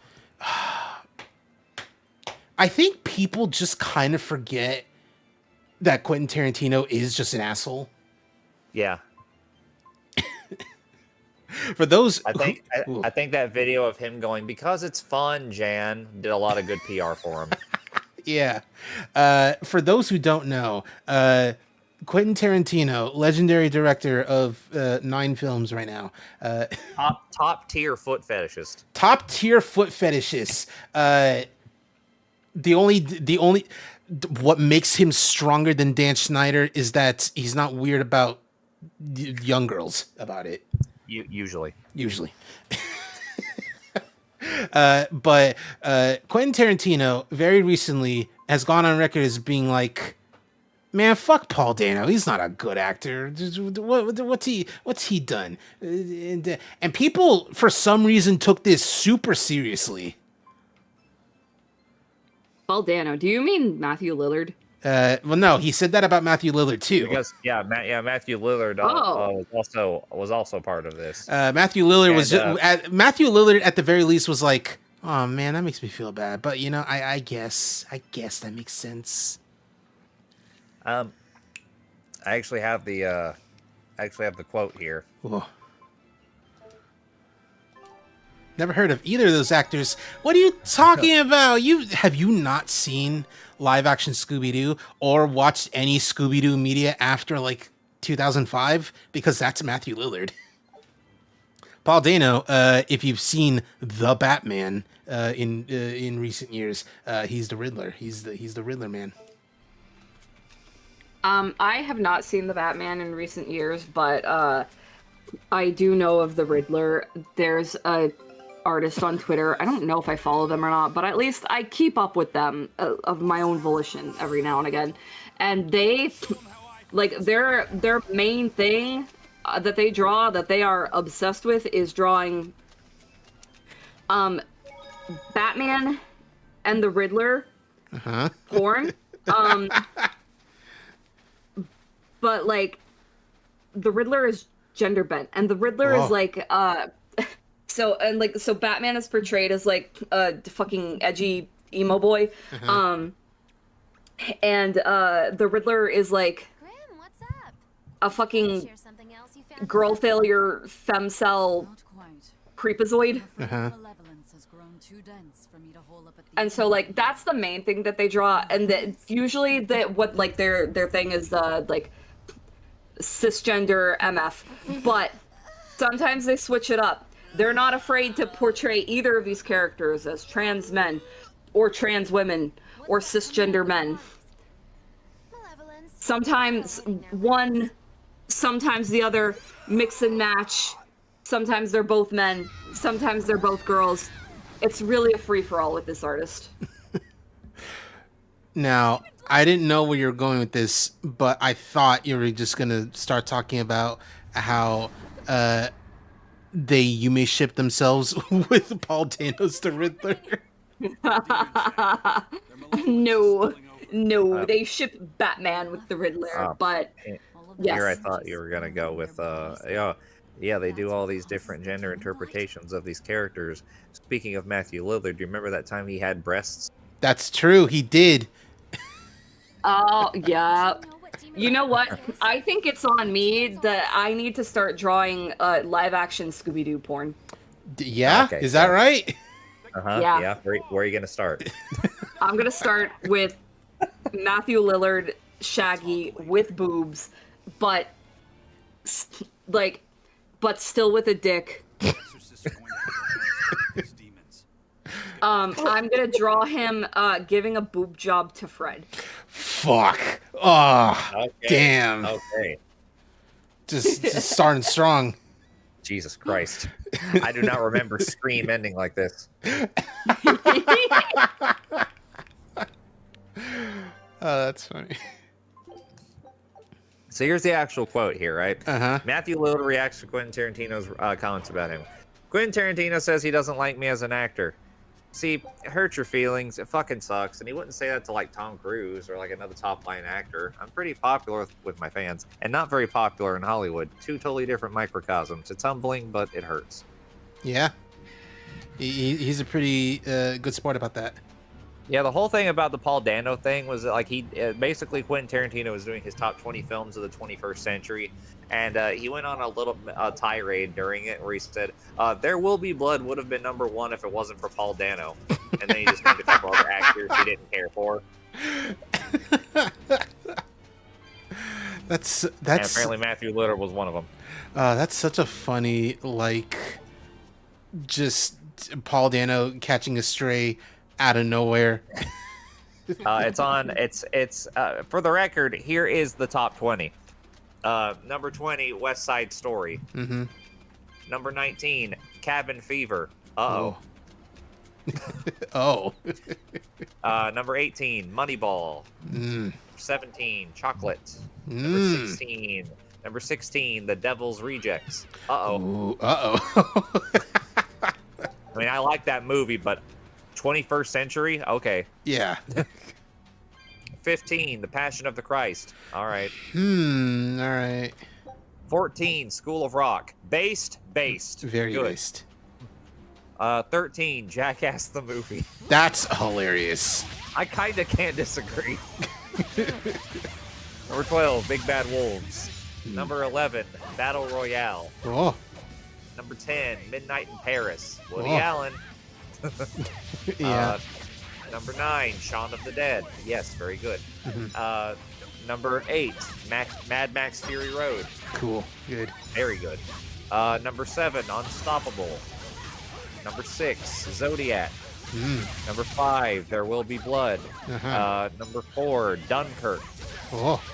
Number 3, Lost in Translation. Ooh. Number 2, Toy Story 3. That's hilarious. I love that. And number 1, Black Hawk Down. Interesting choices. All right. So here we go. Here's the fucking thing he said. Right. He added that There Will Be Blood had the chance to be his greatest film of the 21st century if it wasn't for a big giant flaw, which was Paul Dano. The quote says, Daniel Day-Lewis, the old-style craftsmanship quality to the film. It had an old Hollywood craftsmanship without trying to be like that. It was the only film he's ever done, and I brought it up to him, and he doesn't have a set piece. The fire is the closest thing to a set piece. This was about dealing with the narrative, dealing with the story, and he did it fucking amazingly. There Will Be Blood would stand a good chance of being number 1 or number 2 if it didn't have one big giant flaw in it, and that flaw is Paul Dano. Obviously, it's supposed to be a two-hander, but also so drastically obvious that it's not a two-hander. Dano is weak sauce, man. He is the weak sister. Austin Butler would have been wonderful in that role. He's just such a weak, uninteresting guy. The weakest fucking actor in SAG. Laughs. That was definitely like he was on a roll, calling him weak, and he just didn't want to stop. If Daniel Day-Lewis is Muhammad Ali, then Paul Dano is Jerry Quarry. It is what it is. He also didn't care for Matthew Lillard and Owen Wilson. What? Yeah, Owen Wilson's catching strays, too. That's crazy. Wow. Not even Luke Wilson. Damn. Yeah.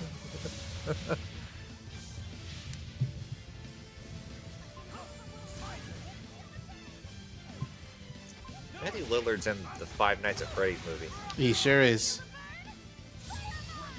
Why did we let this happen? Because he wanted to be in them. Why did we let this happen? Why didn't we tell him no? Because he, from what I've heard, he very enjoyed himself in those movies. All right. And also from what I've heard, the only actual for real flaw, no, not even the only.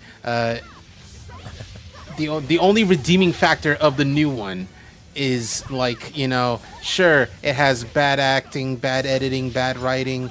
It does a fucking Avengers Endgame portal, everyone returns type of scene near the end. But also, there's a bunch of funny fandom references, so who knows if it's bad or not. Like, All right, question for you. Since we're talking about movies, uh-huh. what is a movie that you have seen more than 6 times? Scott What is a Pilgrim movie versus that the is World. Wow. One very- of the Saw it's- movies. Oh, one of them. Multiple of them. Oh, okay, cool. So those are like your comfort movies. There we go. Yes, I can tell you for a fact why Scott Pilgrim was that movie for me.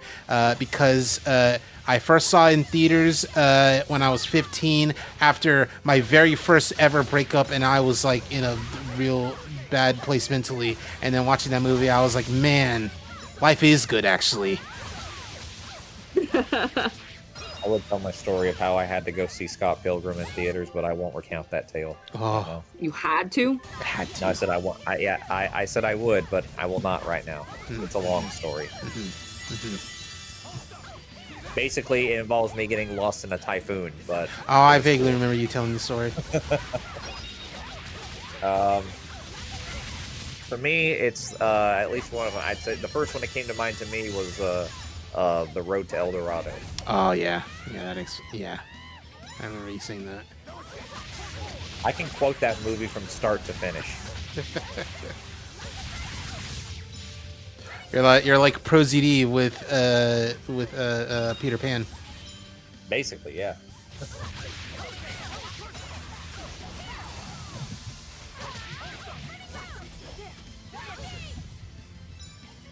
You fight like my sister. I fought your sister. That's a compliment.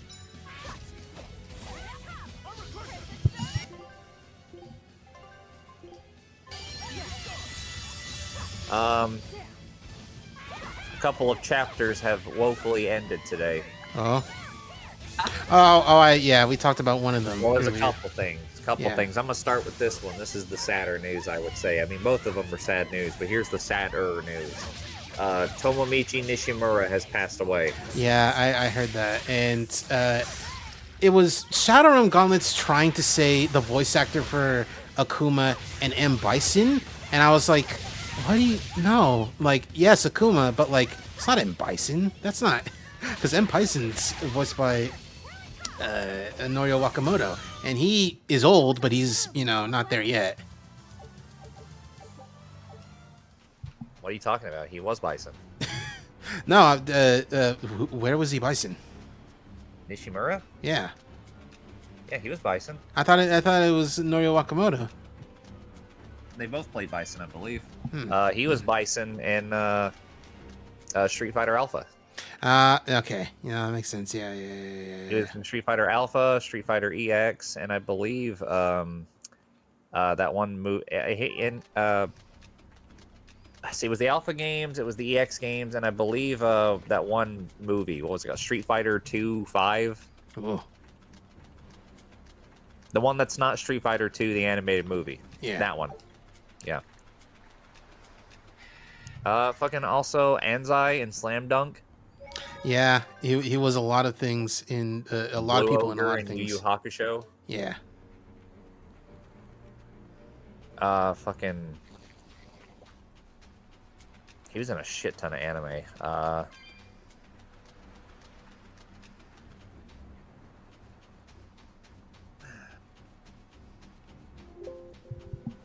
But yeah, he's one of the, like, if Marvel players know Nishimura as Bison, Yeah. because that was often the one that was used in the X-Men versus Street Fighter all the way to Marvel too. So he was also Sailor Mars' grandpa. That's right, he was.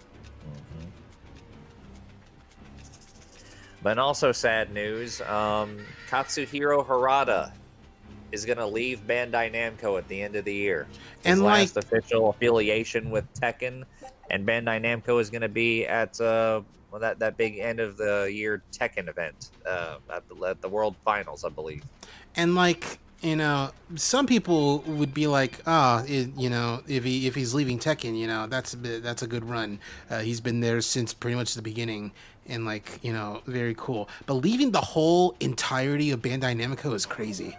Oh yeah, no, Bandai Namco is going to be hurting without him. Yeah. I I really do think that Nomura passing away really got to him. Yeah. That might just be me reading too much into it, but like also he had been like sort of offloading some of his duties to some of the other members of the Tekken staff since in Tekken 8. So the writing, I guess if for those closer to him, might have already been on the wall for a while. Who's to say? But it's gonna be weird doing Tekken anything without him, right? It's gonna be weird.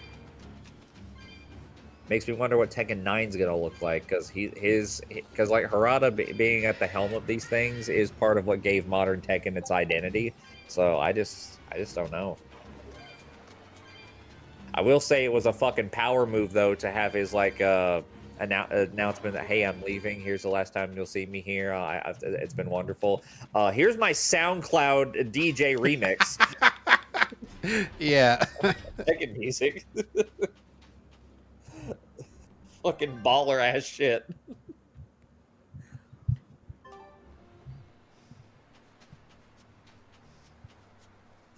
I heard the words Nomura passing away and was just barely fast enough as realizing you meant a different Nomura to avoid bursting into tears. Yeah, not Tetsuya Nomura, no. No. Yes, I had the same thought. I immediately went to Google. Not Tetsuya Nomura, no.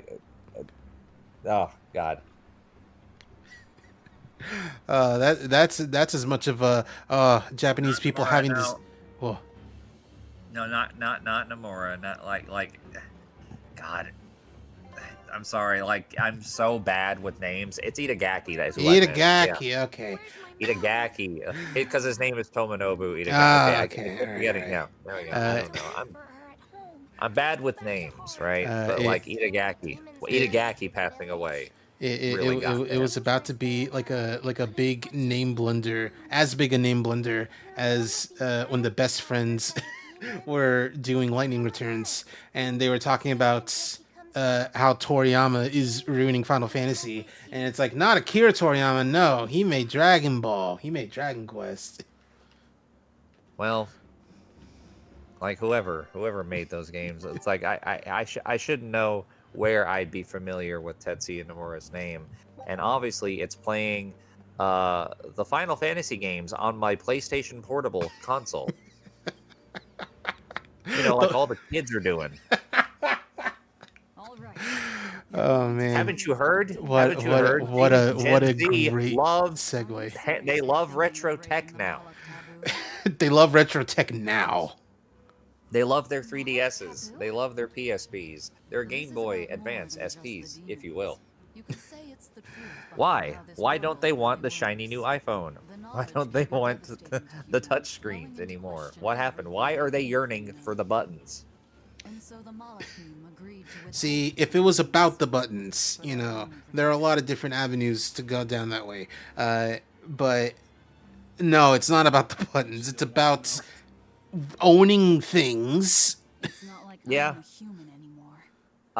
So like there's like a BBC article that's talking about like, oh, Gen Z has a growing appetite for retro tech. Why is this? And like pretty much everyone's clowning on it, but like also because like everyone has made the correct point like 80 times immediately because it's an obvious answer. But all the different riffs on it have been cracking me up. Yeah. Like here's one. It's a Discord reply where it goes like, I just got a very nice 4K laser projector and it came with a built-in operating system that auto plays ads. It's already driving me insane. And the guy's like, I couldn't tell you. It's like, I don't know, man. Points to my refrigerator that has a screen that's playing ads for fucking FX shows. That's not even getting into... I knew you were gonna bring that up too. Are you thinking what I'm thinking? Are we telepathically connected? The one story about the lady who went into a psychotic break because she was getting advertised Pluribus, the new. We're sorry, Carol, and she thought that her fridge was actually trying to talk to her, which like. First of all, God, that is such a strange situation to be in. But two, This is why we shouldn't have normal things plugged into the internet. It's so Yeah. bad. It's so bad. Why are you streaming 4K on my fridge? But why do I need to see an advertisement on my refrigerator? Why do I have to jailbreak my fridge? Keyblade Spirit in chat brings up a good point. Walks into my bathroom that keeps showing me ads for Ride featuring Norman Reedus. Such You a better get this fucking Huggies ad out of my bathroom. I am not there yet, all What right? made people see them all of a sudden? I don't know. My guess would be that Oh, something here's with another one. greater resonance I don't know, with man. The Maliki concept of actually owning something you pay for must feel like a drug if you're under 30. oh boy, does it. ability to perceive Maliki. And in the following days, the exorcist numbers swelled. Here's another one. This has to Ask be yourself if Artorias' kids doing. prefer toys or stores. Oh man. Games from a generation ago were allowed to be toys. Games today An are entire forced to village be turned into stores. demons at the same time. 8-headed is the lord of the land, with 7 mouths to devour malevolence. Here's another one. 2 posts I saw this morning, and one of them is the screenshot of the article, and the other one is another Blue Sky post saying, I paid $289.99 for these in June 2024, and it's like different like PC RAM, like desktop memory modes, and they are now $1,200. What? So you're saying it's all my fault? Literally like sextupling in price.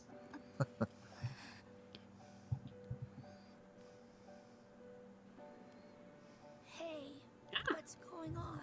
You all look so sad. And the first one I saw was from very based username Eddie D's Nuts. Ah, that's funny. At least now we know we can So trust the just content just setting we giving should us a go. list.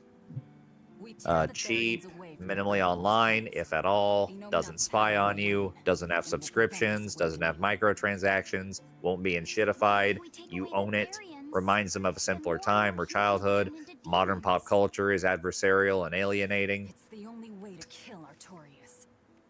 It's a lot. Ooh, the knives come out. I'm So like, even here's the another truth one. won't stop you. Nowhere else will you get Sonic Rivals. That's true.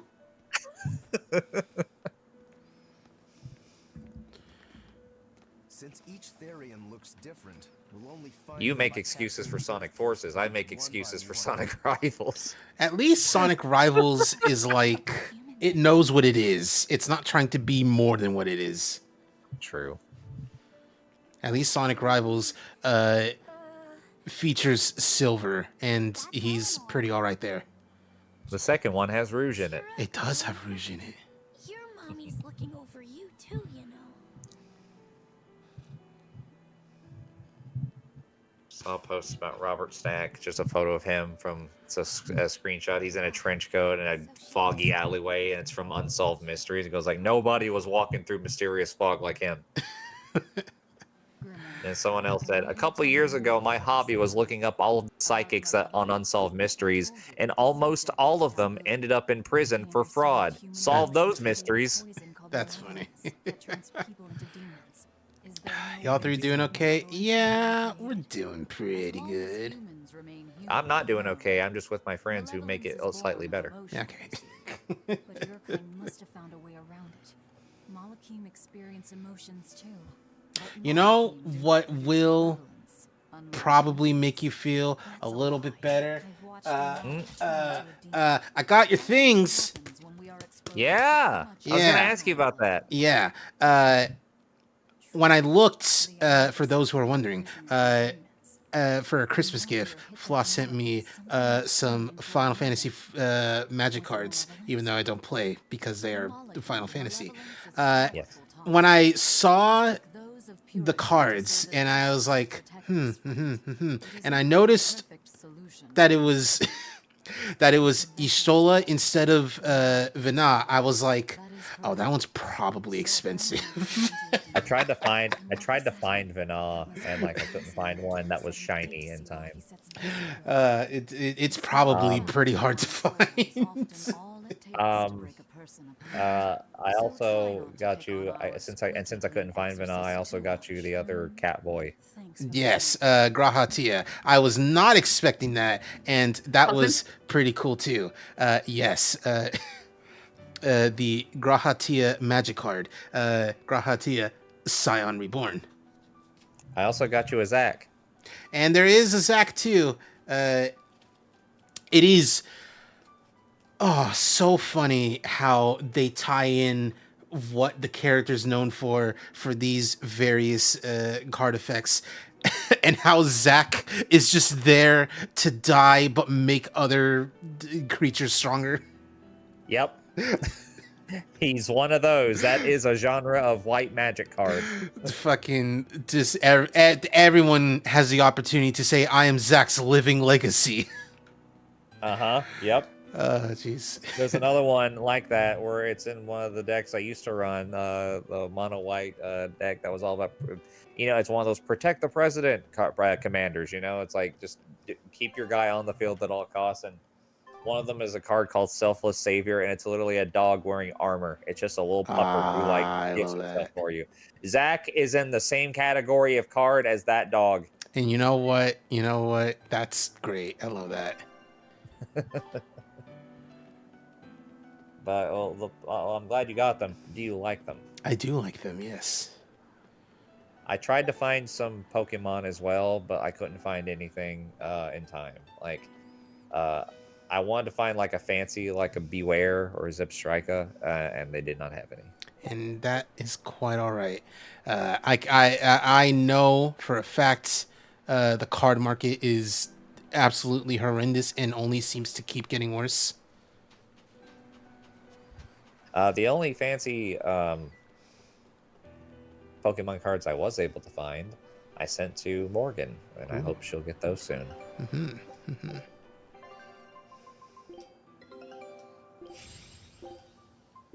Nope. Scout shit.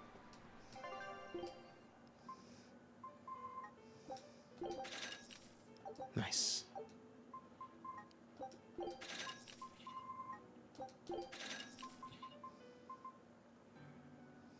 It attracts more enemies. I even think that's what it did. Oh, I need to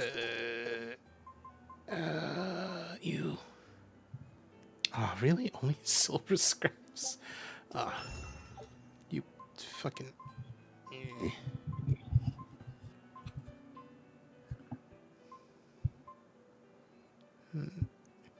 So the Game Awards are this week. They sure are.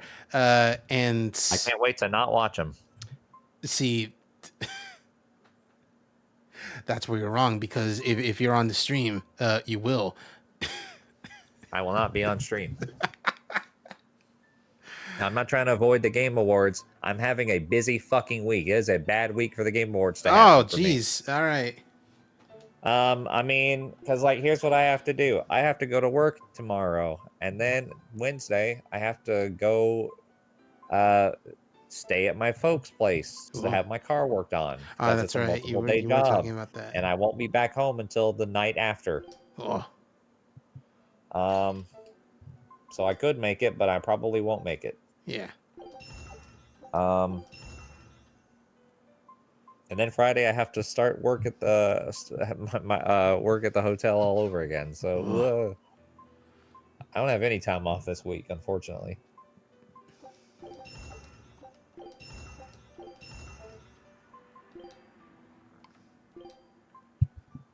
Can I complain about something? You absolutely can. Yes. Okay, I'm talking to my friend right now over chat, and I'm like getting a little slightly annoyed with her. Because the thing is, she's starting Final Fantasy 14. Like she is posting screenshots of character creation and the first quest of the game, etc.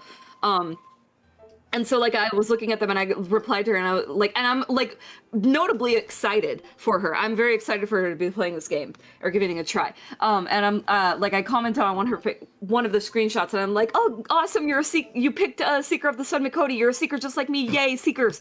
I wasn't that excited, but the point is I was excited that she picked Seeker. And she asked me, what's a seeker? And I was like, oh, seeker of the sun. When you were making your character, you had the choice to be a seeker of the sun or a keeper of the moon. Seekers have slitted pupils, while keepers don't, but they have big, sharp fangies instead. Our other friend's Wool is a keeper and mine is a seeker. And she just replies to me like, oh, Nick said the choice didn't matter, so I just picked whatever. Oh my. And then, so I replied back and I was like, yeah, it doesn't affect anything in game. It's just, do you want sick-ass slitted pupils or do you want sharp fangies? And she replied back and she was like, I didn't even pay enough attention to the differences to notice. Ha ha ha. And like, I don't think she's trying to be a bitch, but that's how it's coming across. Like the vibe I'm getting from her is like, oh, I like literally don't give a fuck. Like, why do you care? I don't care. So like, sorry for being excited. So from what I'm getting from this, she's not one of those people who spend at minimum 30 minutes in a character creator trying to make everything right. Just get me in the fucking game. I don't know, because I've never like been around her while she's playing like a game with a character creator. I mean, she took the time to like make like a unique Mikote, I think, like I would think. But yeah, like I don't know what her normal like character creator practices are. I don't know how much she cares.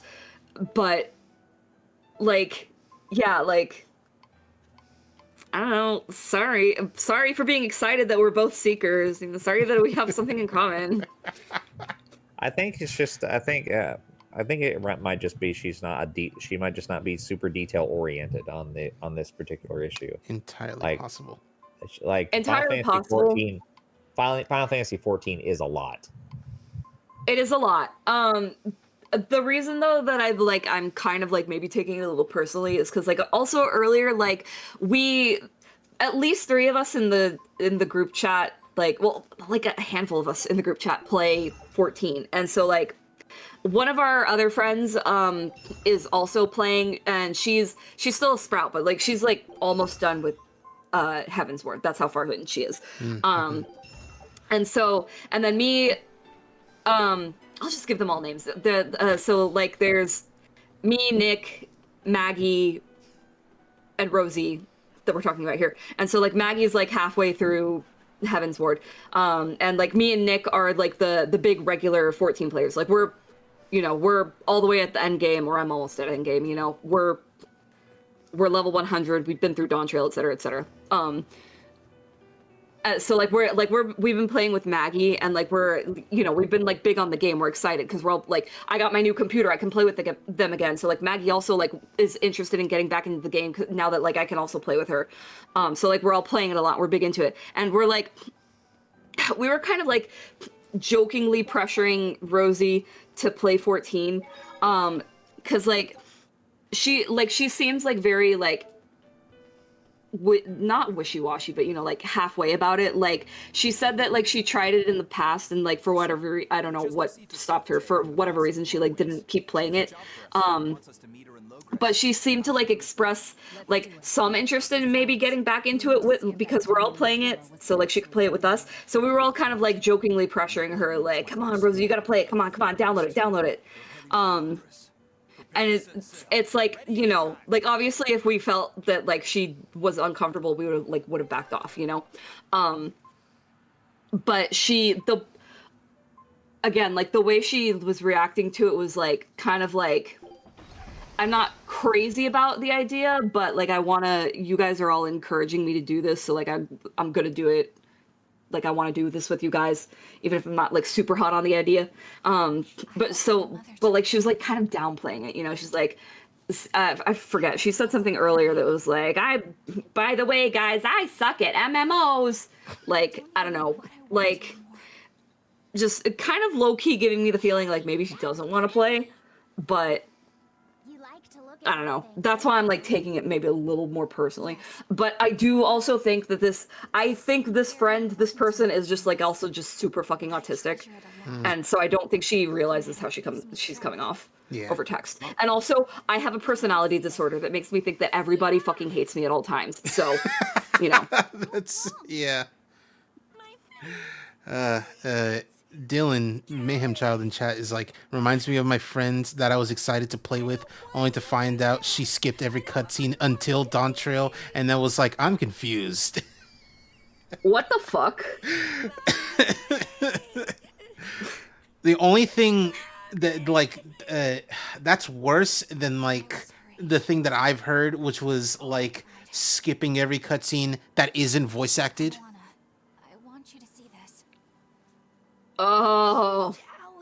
No, I hate that. There's so much reading in this game that you have So to much do. reading. Isn't it? You have to be down to read. About my body too. Skipping every cutscene, and I'm Bane, confused. Bane of Ego Raptor. No, that's tutorials. But are you alright? Does that hurt? It was so. Tutorials have less reading. You would think. It was so like actually like eye-opening about like, oh man, this dude has like maybe the worst ADHD, or like there was a game tutorial where he had to like read, and Danny was like, it's like, it's like, dude, calm down, your legs like bouncing all over the place, you can't sit still. And Aaron's just like, I mean, I don't like this. This is tutorials. No one makes a good tutorial, and like. It's like, oh, he actually just can't sit still. To be fair, I'm kind of the same way, especially with tutorials. I fucking hate tutorials. I blast through them. I will play the game and I'll figure it out as I go. I The last thing she said to me don't like was, reading either. "Stay strong." If I'm playing a video game, I don't like reading that much.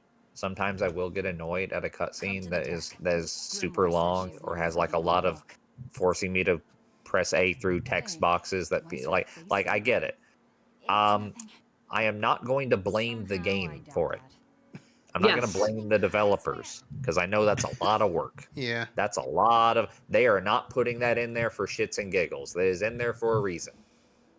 Yep. Most of the time. But I'm not gonna read it. Four Empyreans may tear him asunder, but so long as there is one receptive to divine power, therein shall be forever reborn. Near putting in entire novels. Yeah.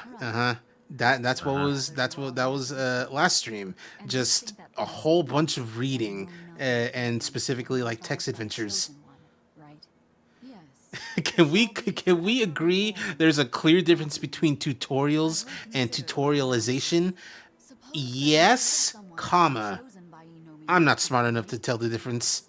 The song means that Inominat chooses who becomes Therians. But so long as there is one receptive to divine power, Therians shall be forever reborn. What do you think that could mean?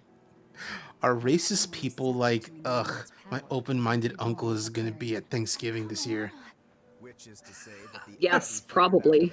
No, they did. No.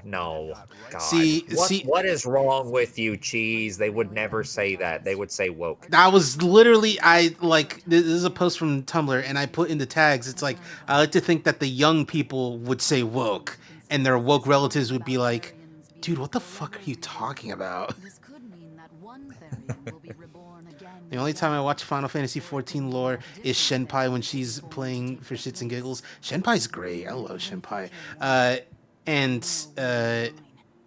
If you like Shenpai, you should also look at two other people slightly related.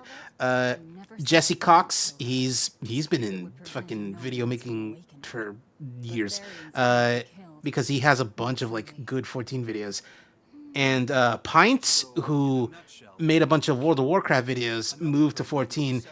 And unlike pretty much everyone else who went from WoW to 14, has actually not looked back. So there's only so many around. In my mind, tutorials are when it's directly explained, while tutorialization is when you're taught through gameplay. Okay, I see. One of them's reading, the other one is Mega Man X for the SNES. Sounds tricky. We've got to protect my bug, too. Yeah, you take real good care of that thing now. Got it? You bet I will. In that case, we should probably work on securing a proper hideout for ourselves. You got a secret base? My timeline's amazing. Oh, what'd you see? Because I didn't even realize back to back to back to back to back the art I reposted. Bear with me. Here's who it was. 2P. Mm. Real poser you got there. Michiko Melandro Finding a place like that from would be Michiko and easier said Hatchin. than done. Yeah. Miyuki Ayukawa from Basquash. Wilhelmina from OKKO. And Aisha Clan from Outlaw Star. Do you notice a pattern? Beautiful dark-skinned women. Yes. Yes. Yes. So what does that make Undertale's tutorialization tutorial? Yes. That reminds me a lot of this one joke I heard about. It was from Robot Chicken, actually, talking about a polar bear who was genetically engineered to survive in both the Arctic and Antarctic, who also has big mood swings and is also into male and female polar bears. So it was a bipolar polar bear. Hey. Don't pay them any mind. Sailors are just a short-tempered bunch, that's all. Huh? The hell are you doing? What's going on? They've jacked up the price to dock our ship here. Oh yeah. Damn tariffs. Some real balls you've got there, buddy. If you lot want to moor here, that's the price you're gonna pay. Look, pirates are a liability to begin with, but calling your crew... This is going to be the most wonderful time of the year. I know. Tomorrow I'm going to go see Kill Bill, The Whole Bloody Affair. It's going to be the best time of the year. What are you talking about? It's the worst time of year. The holidays fucking suck. Christmas is terrible. Santa's not real. Go sit at McDonald's till January. Go sit at McDonald's. I knew I could count on you to come through, Eisen. Pleasure. Very brave of McDonald's to take the AI ad heat away from Coca-Cola. Yeah. Looks like Yeah. Wait, what did McDonald's do? Oh, they released an AI-generated Christmas ad that is exactly the tone I just described. It's like, hey, no, let's not kid ourselves. The holidays suck. Eat at McDonald's. Does this game continue the beautiful tradition of awful wanted poster? I don't think so. Is there a... No. Yeah, there's not. No. This game's tone is actually pretty normal, which is to say kind of darkly hilarious. Or if not, or at least consistent. Consistent, that's the word. Yeah. Berseria is like it kind of takes itself more seriously. It's one of the more serious games, I guess. Yeah. Which is funny considering the main character looks like a Senran Kagura girl. Don't say that! I mean, she's hot. Also, like looking like a Senran Kagura girl is one thing. Acting like one varies wildly because like some are like some of the coolest characters you'll ever meet, and others are that one girl with the backpack that I pretend doesn't exist. You know exactly who I'm talking about. I'm surprised you didn't give me a name for the first category. I was gonna say Daidoji. Daidoji is one of the coolest characters you'll ever see in a thing. This is correct. Which is like so funny because she's just a female bancho, but it's like, yeah, that's enough. She's also in canon, in the context of the ninja schools. She is considered a super senior. Mm-hmm. Yeah, no, Senran Kagura has a lot of good character designs, is what I mean. I like Yumi a lot. Don't make fun of me, please. I need this. I did at one point. I'm not gonna. Here we are, back in Logris. It was a lot tougher to get in the first time. More funny than tough. Sliding JPEGs across the screen. Yep. Coo. I'd be careful teasing her if I were you. You know how she can get. Oh, don't act like you didn't enjoy it too. I'm sure you did, right? Good little boys don't lie to adults, you know. I like Maya Majalou here. Just a little. Yeah. Say it like a dove. It was funny. Coo.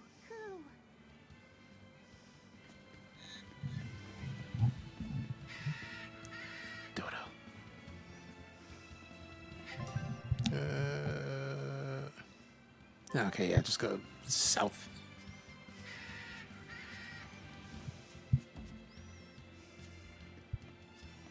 Not gonna lie, I prefer these kinds of skits as opposed to the ones in Arise that really felt like it was doing too damn much there. Because I don't totally remember all of them, all of the various skits. I just remember that like in skits in Arise, they were like posing the 3D models from pose to pose, but like still flapping their gums.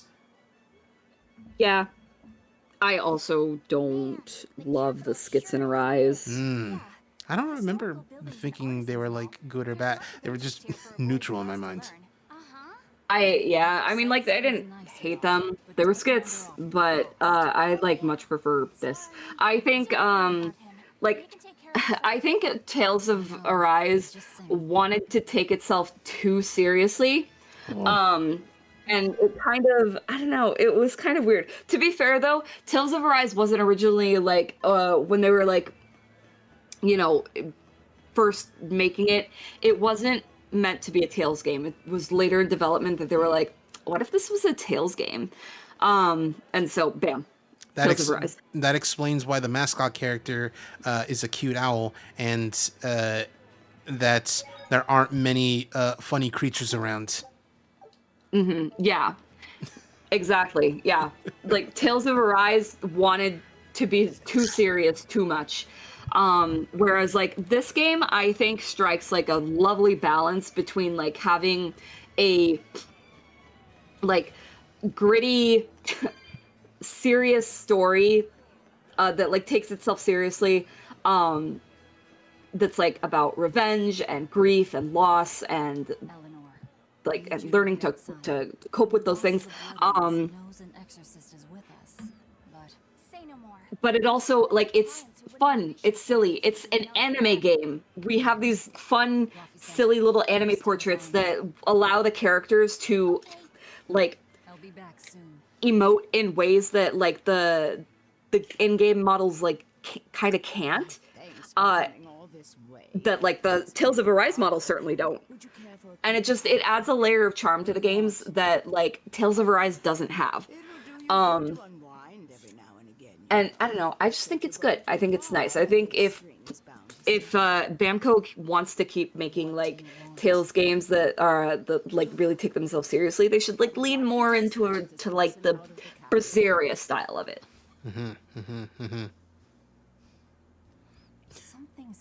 Tales. All right, Velvet. I got a topic for you. Oh, for her. We gotta talk about Vivzy Pop for a little bit. Oh, boy, baby, my here we favorite. go. No joke. Okay. We've been looking for a place to lay I like low, Vivzy. but we I think she's great. I think she's a wonderful writer. Girl needs to put her fucking phone down sometimes.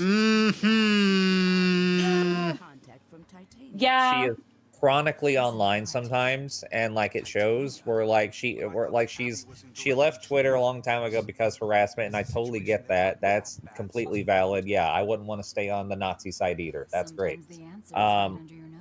And she's been on Blue Sky, and she's largely stayed out of drama and stuff. But I swear sometimes she cannot help herself. Where some folks were a little skeptical, a little critical of Charlie's behavior in season 2, notably not checking up on her fucking dad after he crawled out of a super laser weapon, right? And she put this really passive aggressive post about it. Yeah, the one where she's like, we didn't like dedicate precious screen time to like her checking up on his boo-boos. That one. Yeah, Charlie kissing his boo-boos and all that. Yeah, no, he's a grown man and all that. It's like, okay, listen. It's one thing. It's like, I understand time's precious. I understand time is tight by Booker T and the MGs. I get it, but like, and I understand Lucifer's powerful. You've made a very good point of him being like the top dog down there, but the whole that's not the point. The point is that the last time those two characters saw each other, Charlie was fucking furious at him. They were not on speaking terms. She made him leave. And then the next time he crawls out like cartoon smoking ashes on his outfit, she hardly lifts a finger to help him. It's like, I understand you have to make time for other scenes, you have to make time for other interactions and everything, but like a simple line or two would have been fine. Yeah, just like a quick scene of her like running over to check on him, like, "Oh, Dad! Dad, oh my God, are you okay?" Something like that, and he has something like a witty line or two, and it's just like, "Oh, you worried me." It's like, I had no idea, and he's like, "It's okay, you had a lot on your plate." Something like that. You don't have to dedicate a lot of time to it. Like, I'll give this as an example, right, of how you address something in the subtext. They're taking a while. Yeah. Cool. Did Flaw get Things smited? are urgent by the story's nature. I'll give you an example. There's a line that sticks with me from it's in the climax of Treasure Planet. You've seen Treasure Planet, right? No. Okay. What's wrong? Fuck. Well, I'm not sure if I can say it without spoiling it. Shit. I mean, I don't care. It's like a billion years old movie. But you should watch it you should watch because it, though. Treasure Planet is genuinely incredible. Treasure Planet's not just a Disney movie. In my mind, it's the Disney movie. The Disney movie. I promise. But there's a scene where it's near the end. Jim, the main character Jim, is in trouble. And the secondary protagonist, also / antagonist, John Silver, because like Treasure Planet, you probably know the broad strokes of it because it's Treasure Island but in space. That is the entire gist of what Treasure Planet is, and it's fucking rocks. It's fucking amazing. Everyone watch it if you haven't already. What are you doing watching this stream? Go watch Treasure Planet.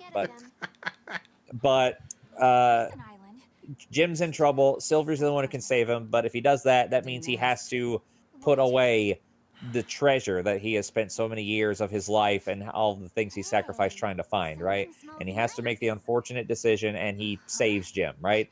And they're escaping, and as they're running, like, Jim stops for a second, and he said, and like, you know, they're out of the danger for a second, and he's like, "Silver, you gave up?" And Silver's like, "It's just a lifelong obsession, Jim. I'll get over it." Like, that's amazing, and it addresses the problem. It's like, you mean he gave up the one thing? Everyone's asking, "Oh my God, did he actually do that?" And yeah, that's all they did. That's all they did to draw attention to it, and that's fine. Something like that would have been great. Yep. But now, there's a separate layer to this now, where she's a little bit of an update a couple hours ago, or yesterday rather. It was like, "My friends bullied me into admitting that Lucifer is my favorite character," and he absolutely is. I'm sorry, guys. I promise you, nobody cares about this doofus more than me. They make fun of me. Skull emoji. But wait a minute. But wait a second. If that's her favorite character, then why doesn't she do more with him? Because apparently that's what we're gonna do in season 3. But there's the third part of the story, which is another wrinkle in the fandom, where this is where I get to rag on the fandom a little bit. I think the Has-Been or Vivzy fandom is glazing the Has-Been pilot a little too much. Oh my God! Just a little bit. Me and I'm Becky saying this to saw somebody this, who yeah. genuinely misses a lot of stuff from the pilot. I genuinely think some of the things in the pilot are just better, but this is not one of them. My favorite thing is people being like, "I miss Lucifer's personality in the pilot." Girl, he was in the background. He wasn't even fully like shown. He's a shadowy silhouette. He had no for, like, 5 lines. seconds. He didn't say shit. What personality? What are you talking about? On screen. Dude, is him glaring mildly menacingly towards the camera, is that a personality? Him glaring as a silhouette. Yeah. So, like, yeah, there's the fans have gotten into their head that he was like originally going to be portrayed as like a villain, and I'm just sitting here like, the guy who was gonna be voiced by Weird Al Yankovic, that guy. I didn't know that he was supposed to be voiced by Weird Al. It wouldn't be the first Like time. that is who Vivzy has on multiple occasions said, "This is who I really wanted Lucifer to be voiced by." It would be really funny to have an antagonist in a Hellverse thing who does not swear once. Because I know for a fact Weird Al would not want to say a single swear. Well, I mean, it makes sense, right? Because like Lucifer is very goofy and he loves polka music, canonically. Like those are true. Like, and so the whole Weird Al thing makes a bit sense. But I'm just like, really? Guys, he's not a villain. Like he's never, like, not once in my mind has he ever portrayed or like occupied antagonist space. Like, he had one line that wasn't even said by him. Charlie was just like, in the pilot, she's like, well, it's like Dad always said, don't take shit from other demons. Which, like, that's just a dad thing to say. That's just, don't take shit from other people, you know, like, that's it. That's all we got. I don't know what you're drawing this from. There's also the thing that me and Becky saw where someone dead ass is trying to make like their own version of Hazbin Hotel, but based more around what the pilot was about. And the both of us were like, we've been here before, looking at like old Tumblr animated shows that never happened. Yeah. I posted All or Nothing, and you replied to it with the bear and Miss Truffles and Miss Cop or whatever. Yeah, that's the classic. Oh God. But like, no, she's this is what she's been saying. She's like, one thing that I will say as a BTS is that Lucifer's story and the story I pitched to A24 will be unraveled in the next 2 seasons was a thing even during the pilot. The only difference is that the pilot existed before Helva. Therefore, the shot of him with the Overlords was kind of like the prototype of his position with the 7 deadly sins. Besides that, he's meant to be mysterious, which we learn more about his personality and issues as the story goes along, which in the series we are now starting to see.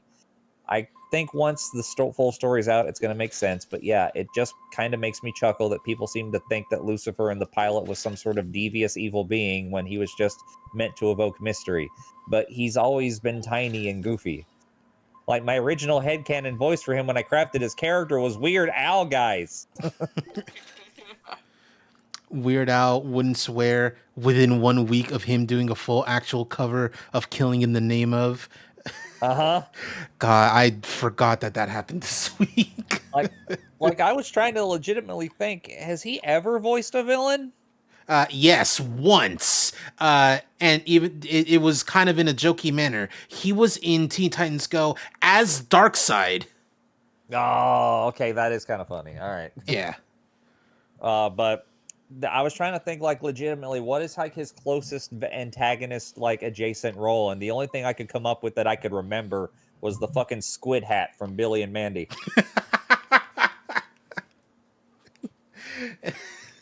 That's not even like really like he's just a hat. He's just the sorting hat from Harry Potter. Yeah, he's not evil, but like he works for the Dean, who is kind of evil, but like that's it. Like, that's it. Weird Al's just a nice guy. Although it was really mean of him to sick his hamster on Macho Man like that. Yeah, that's true. That was unfair. Harvey's too strong. My favorite part of that clip is where Macho Man clumsily elbow drops a hamster.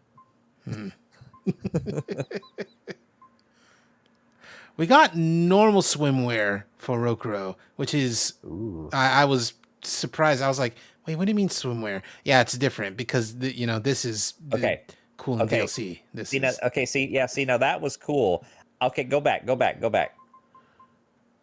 Yeah, okay. I hate when anime games do this. I hate when anime games do this. What is it?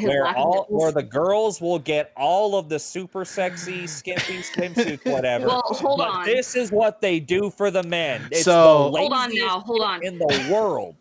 This isn't his true swimsuit outfit. Okay. This is yes. The characters all have like swimsuit DLC. and like a bunch of other different types of DLC where like they all have matching sets. But then there's like a few like costumes that you can get for free just like through completing side quests in the game. And but and they it is suck it is ass. it is very clear which one you can get in the game and which one you For have to free. pay money for. Yeah, Yeah. because like these are cool. Yeah. Yeah.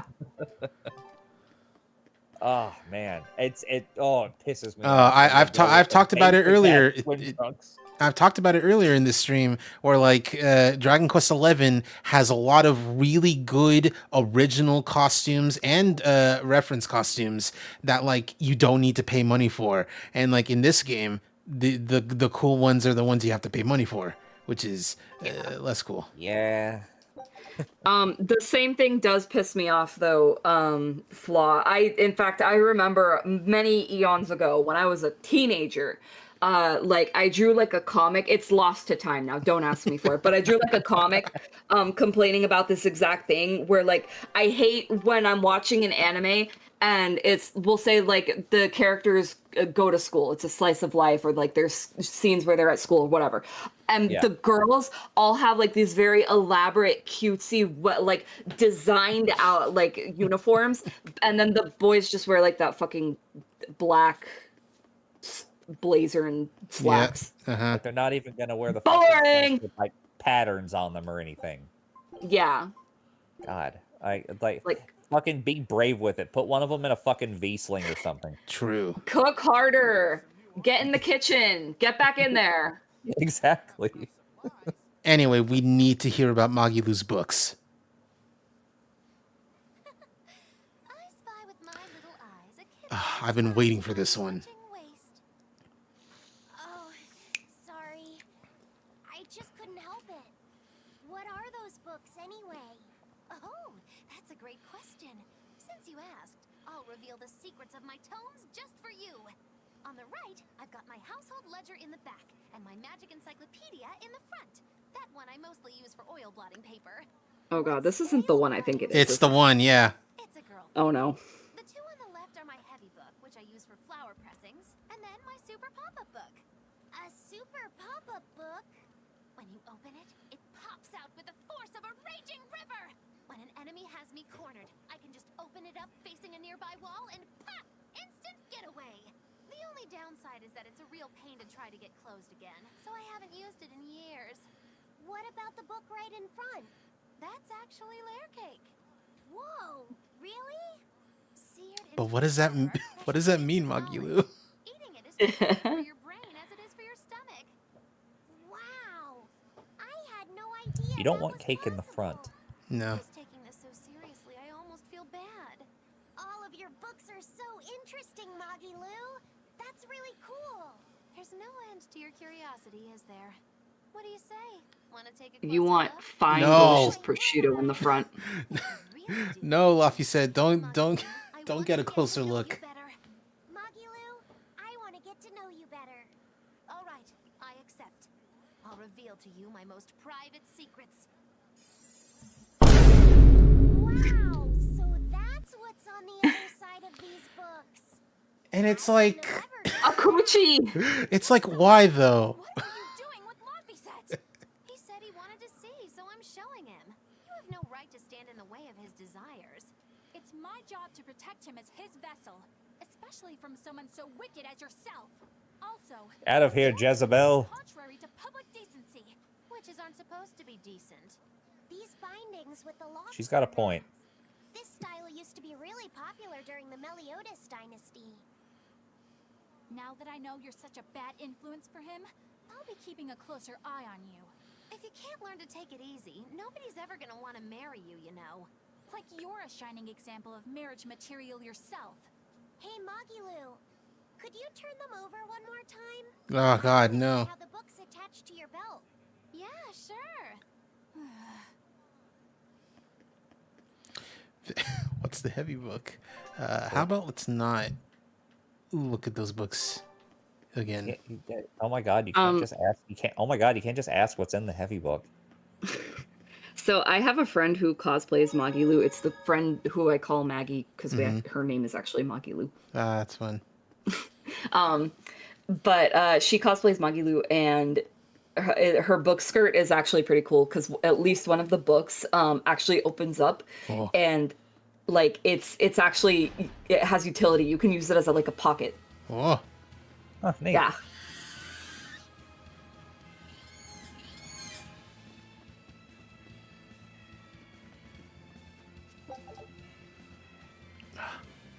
Escaped you for a moment. Yeah. Nothing bad ever happens to the Kennedys. Nothing bad ever happens to the Kennedys. What? My favorite edit of that clip is just like, it's like, ha ha, nothing bad ever happens to the Kennedy. And then it's like the animation of like the CSGO getting the sniper rifle out.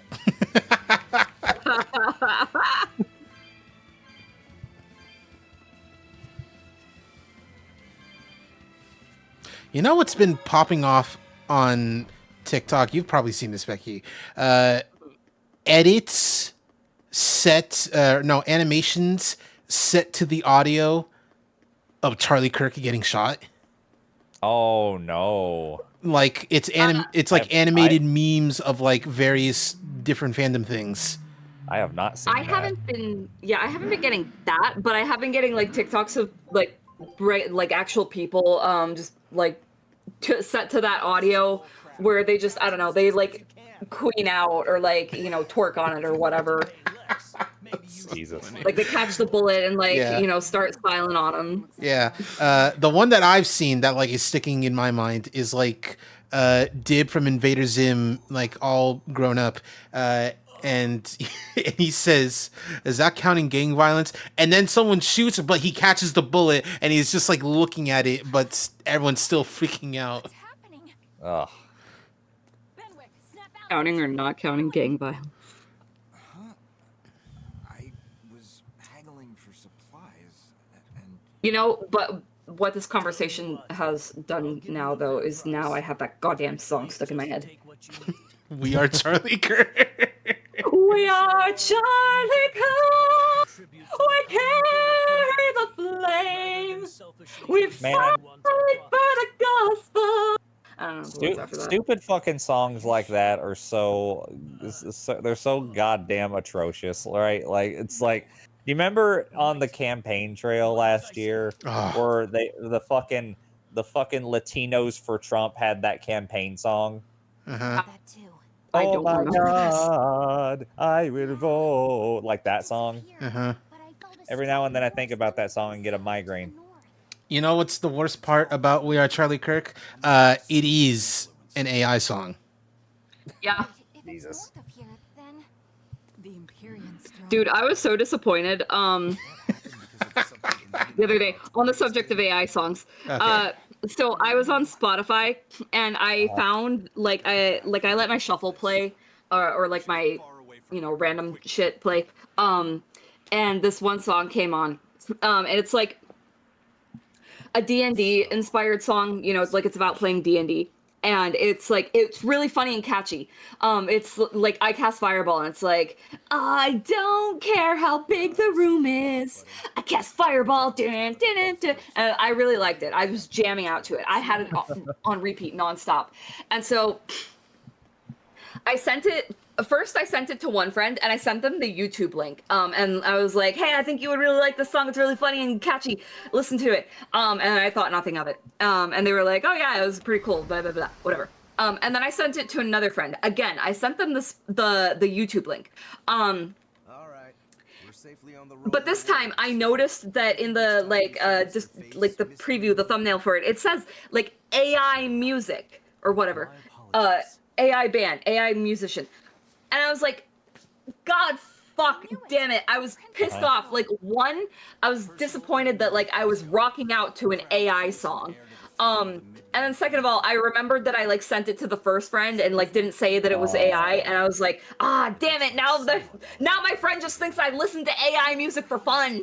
See, unfortunately, you got to be vigilant about that now. And there's a couple ways you can do that. Number one, get the fuck off Spotify. Yeah. Counterpoint. I'm a Starbucks barista and I get it for free. Ah, that's true. I mean, that's what you're getting for free now, though. Yeah. Yeah, I would really like it if like all apps would let me filter out AI results. You know who lets me filter out AI results? Rule 34. That's yeah, true. actually, though. That is crazy. When I goon, I want to goon ethically. Yeah. Correct. It's kind of shocking how long it took other art sites to like adopt that. Similarly, though, while we're talking about Rule 34 filtering out, having the ability to filter out AI, I wish Rule 34 would also let me filter out the weird like CG porn that's like animated and it's like CG and it's like weirdly hyper realistic, but it's also like the bodies are like really blown out of proportion and it's weird looking. And I would also like them to let me filter out like blatant lolicon and shit. And I would also really love to filter out the real animal porn. Yeah. Or like it's drawn, it's a cartoon, but it's like unambiguously just straight up a real animal in the drawing. Yeah. Yeah. Yeah, I agree. That first one with the CG models hyper realistic. It's like surely I do you can imagine what I'm talking about. I know exactly what you're talking about. You're talking about fucking Blender animations. Yes, I hate them. Blown out of proportion? You mean like inflation? Like what are we talking No, about? like proportions are way more than they are normally. I think Becky is in a similar boat as me, where it's like if you're gonna like curvify a character, at least keep it relatively close to how they were before. I think for me, it's like either do that or just own it. And like if you just do that, if you're not gonna have it be on model, go wild with it, and because that is what you're expressly like making, like or like what that's what people are looking for. If you do that, that's fine, because like all of it's not real anyway. I don't want to see porn where like the woman's boobs are as wide horizontally as her body is long. Unless it's reached the back. That shit's not easy to animate. But wait, the rest of her body is still. I just hate porn or like gooner art in general, where like it's like a skinny woman who has like an otherwise very like small petite build, but then the bazongas are just like inhumanly large. Like at least make the body type like match the bazongas, right? You'd think so, right? I regret to inform you that like a lot of Japanese artists are only now coming to the beauty of the ass. Yes. It's gonna take them a while to have the rest of the body match the obsession with breast. Yeah. It's gonna take a while. Dylan in chat being like, it's simple. It's just minus Radroach.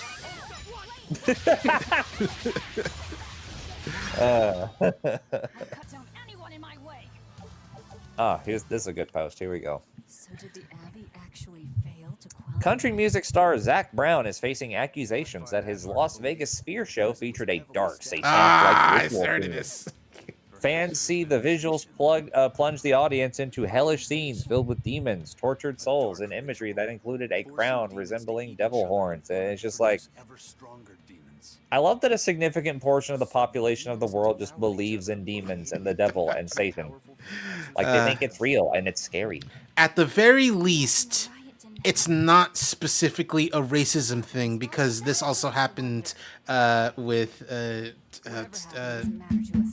guy, Old Town Road, but he had that other song.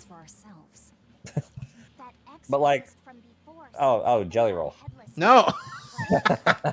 Not that guy. And no, do you mean Machine Gun Kelly? No. Because I said Old Town Road. Bad version of that song.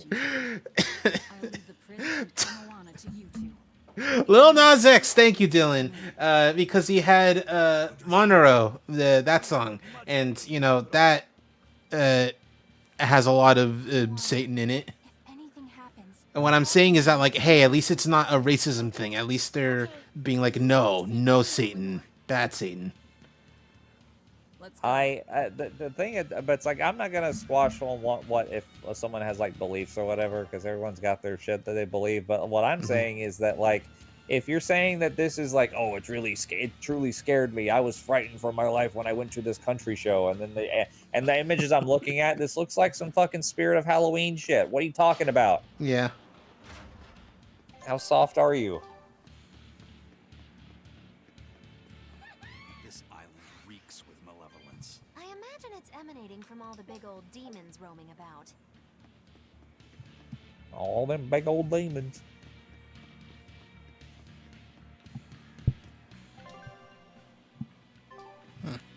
You know what doesn't bother me most of the time? But with certain characters, it bothers me a lot. When the character is depicted in porn and like they are saying things that they would not say.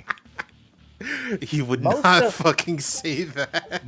Most of the time, that doesn't bother me. Most of the time, because, like, to me, if a character is depicted in porn, to me, that is a separate entity, right? To the character that I like. It is similar enough that, like, for the purposes of gooning, then yes, that it's fine. But certain characters, I can't make that differentiation. I can't discern it that way.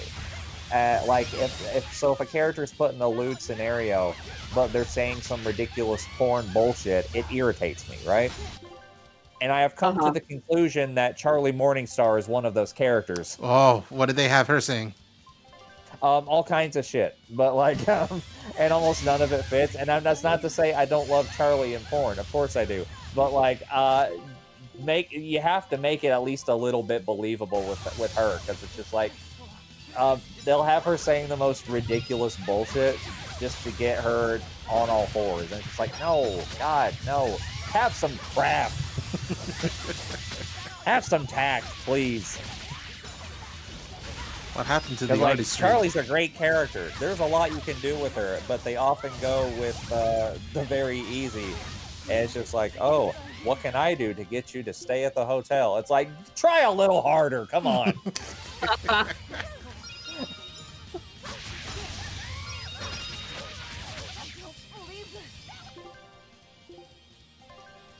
Damn, these guys are crazy strong.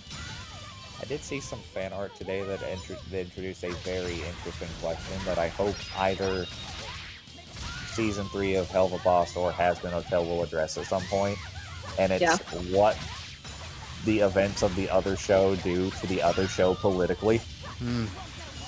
Like, for example, I just saw some fan art. It was like TV of like Vox on his megalomaniacal bullshit. Be like, haha, we were going to make heaven pay for the blah, blah, blah.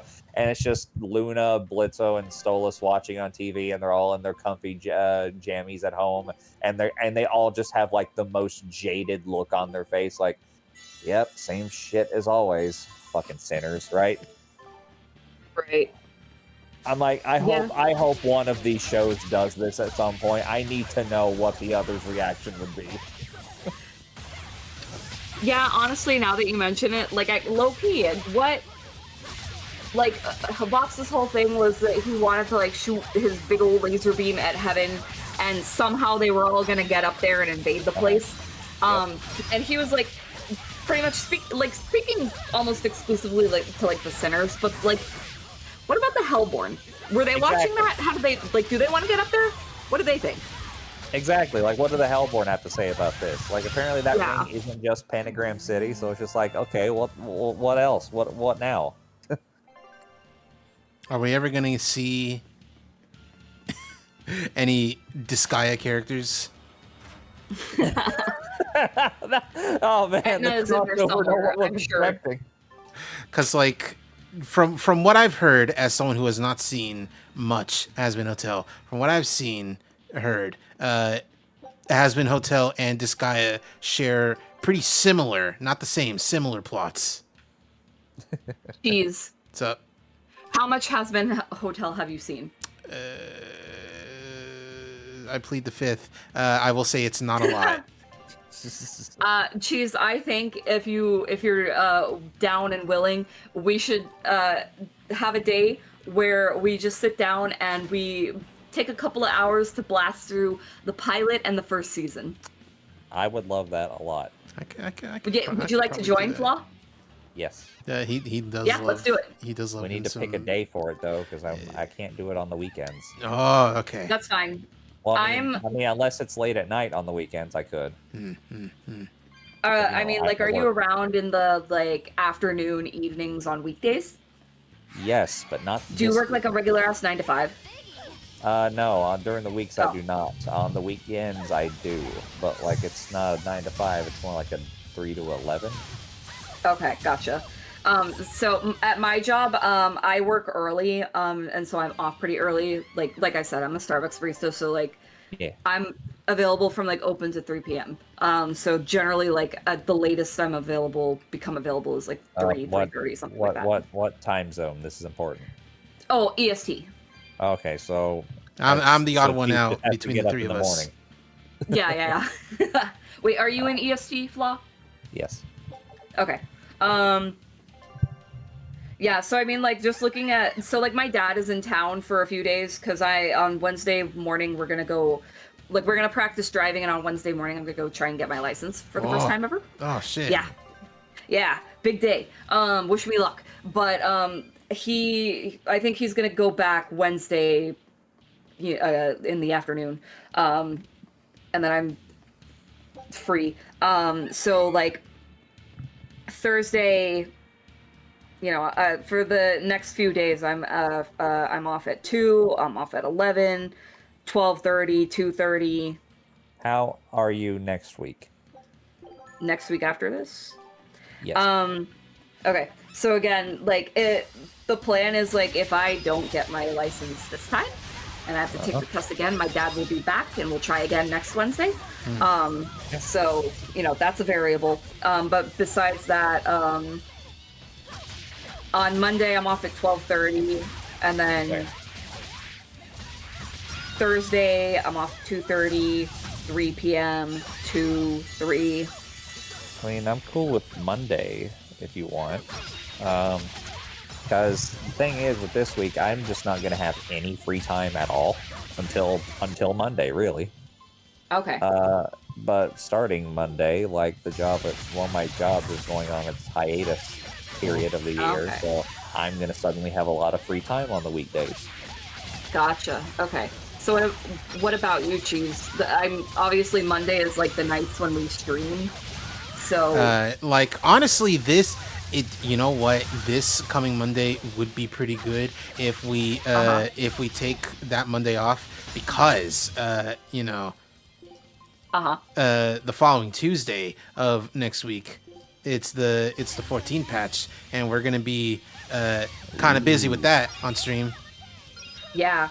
A side note about that, Cheese. Again, like I said, if I don't pass my driving test this Wednesday, that means my dad's gonna come back, and I'm gonna try again on next Wednesday. If that is the case, wish me luck that I pass on the first try. But if that is the case, and I have to take the test again, I will unfortunately probably want to leave the stream early. So I don't know if I'll get to do everything with you guys. Because, again, DMV, gotta wake up at the ass crack of dawn to get down that bitch. Well, here's hoping, so that way you don't miss other shard of Xenos. Wish you luck. It's so funny that you're excited about that idea, that theory, and you're not even really... God, these guys... You're not even really that big of a fan of Xenos. No, I love him. He appeals to me. He's so fucked up. He's my fucked up little guy, and I think that's really sexy. I think that his obsession with the Warrior of Light is really sexy, and I can portify that. I can pinkify that with my Warrior of Light and him. Isn't he the one that turns into a giant dragon? Yes, he sure exactly. does. I like But that. I like that you Graha- know that only because of the magic cards, where like You are correct. yeah. Yeah. Grahatia, however, is my bottom bitch. This That is my correct. ride or This die. is, and it's so funny that you say he's your bottom bitch because in the lore of how the Catboys operates, he is literally a beta. Yeah. Yeah. Not meant to fuck. Not meant to have kids, but I am gonna fuck him. If the Catkin were in a bar, he would be like the lowly host or the bartender. Also, when I say he's my ride or die, he's also my ride until die. Yeah, yes, this is also true. Yeah.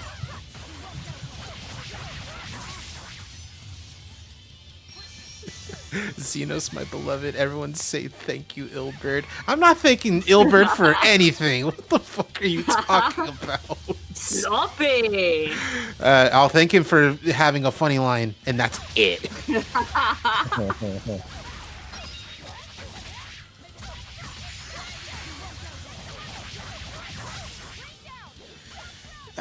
Everyone, name your 4 characters that got you through 2025.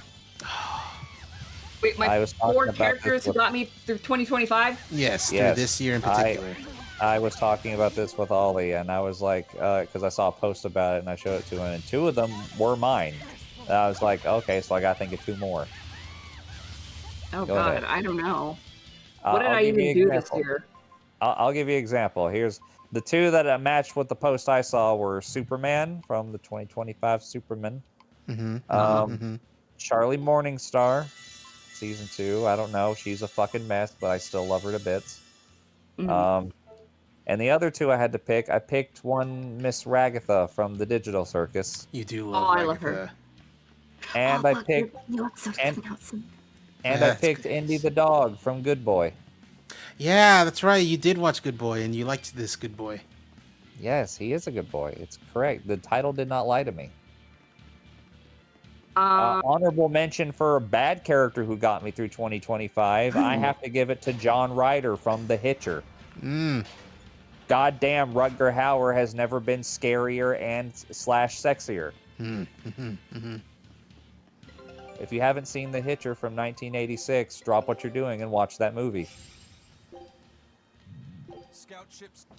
So I'm gonna say at least one character has to be Serpentious, I think. Yeah, you do love Serpentious. I really love Serpentious, not just because I'm down bad for Pendleton, but like genuinely, when I watch this, okay, Cheese, you've probably like been spoiled by now, right? About Serpentious. Yeah, at least a little bit. Yeah. Okay. So like, not even just because I'm down bad for Pendleton, but also because like last year when season 1 came out and I watched that, it like, you know, things happened in my life that I don't feel very proud of. And I had somebody in my life who was like also making me feel worse about it and trying to make me think that I was like exclusively guilty for all the bad things that happened between us, even though they are also like very culpable for the toxicity and the toxic environment that we existed in. But anyway, so I was like feeling really pretty bad and poopy and shitty about myself. So it amounted a lot to me to like see Pentious and like see his redemption, you know, and see, like, you know, it's like hopeful, right? Yeah. That if he can be redeemed, if he can like learn and grow and change and be redeemed, so can I. Yeah. Yeah. I guess another character that I would say meant a lot to me this year was Hilda from Tales of Rebirth. I struggle a lot. I have always struggled with like, you know, body dysmorphia and like not feeling good enough and not feeling pretty enough, you know, which probably a lot of people can relate to, I would think. It's probably a very common experience. But in Tales of Rebirth, she also she also deals with like a lot of self-hatred and like hatred towards her body, but her hatred towards her body is like based in internalized racism rather than like internalized fat phobia. Because she's like a mixed race person. She's like, there's like animal people in this game and regular human people, and she's both, right? And so like part of her journey is her like trying to find her parents, because like at one point the party like is like, oh, we might actually need help from these people. And so she like goes and finds her mom, and like her dad has already passed away, and she talks to her mom for a little bit, and then she like they have to go through a dungeon where she's like tried, and like she sees flashbacks of her life. And you know, like it's like a psychological test. It's like a journey to the center of the mind type of thing. And by the end of it, she comes out of it like with. So like at the end of it, like the deity that is like going to help her gives her a choice. He's like, hey, I can make you fully one or the other. What do you want to do? Like, do you want to be a human or do you want to be a Gajima? And by the end of it, she decides like, I don't want to be either. I'm happy being a half, because my body is the result of the love between my parents. I exist because two people loved each other. And so that's like a little hard for me to relate to, given that like I'm a child of divorce, and also I have a lot of mommy issues. But you know, when I realize that when I look in the mirror, I see a lot of my dad. And so I think I would be really sad if I like got plastic surgery or something and I didn't look like my dad anymore. Because one day I won't be able to look at my dad anymore, right? He won't be here. But I'll always have my face until the day I die. So, and also I feel very loved by my dad. So I was able to take like a little bit from that, right?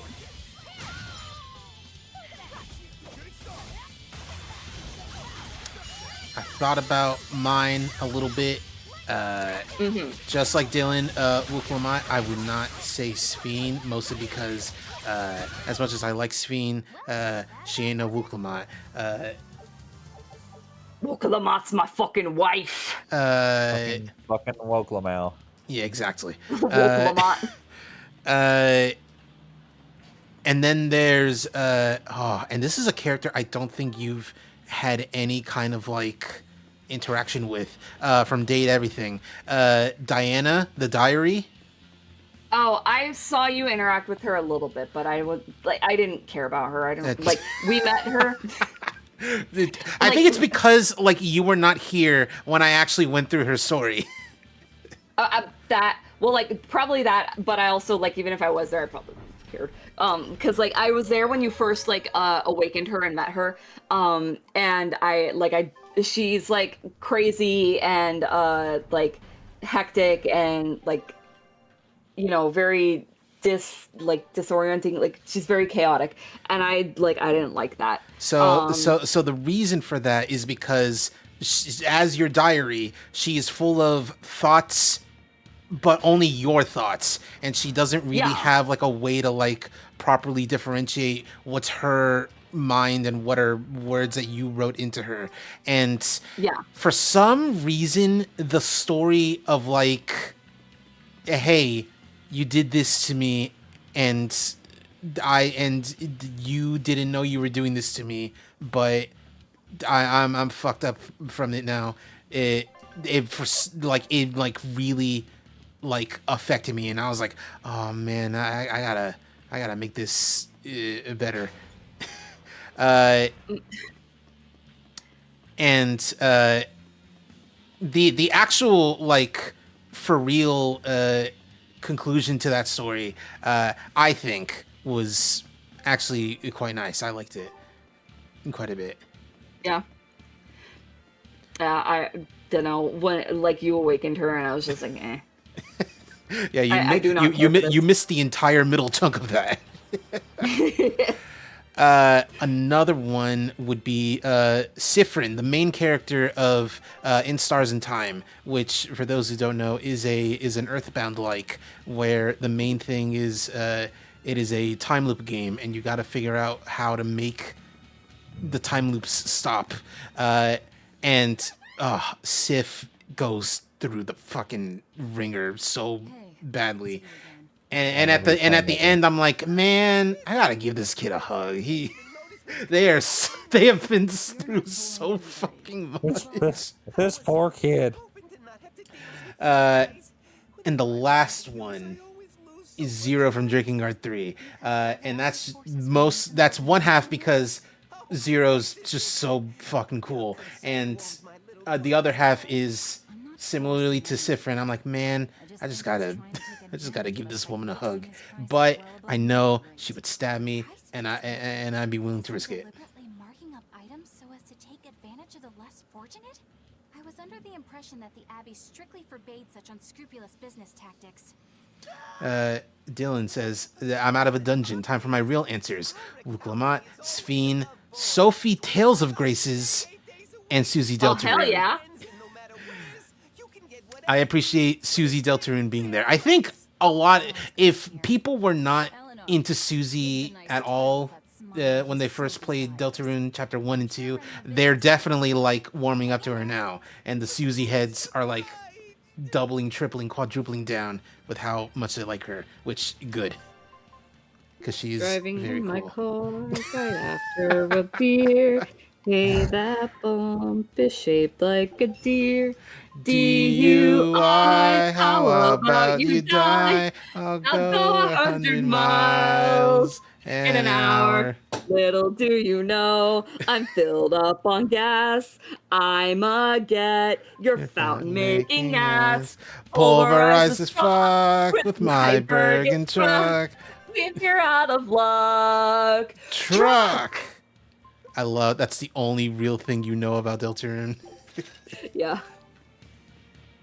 I have a coworker who knows that I fucking love that song, and she'll sing it for me to make me pop off. That's fun. Oh, it's almost 8:30. Okay.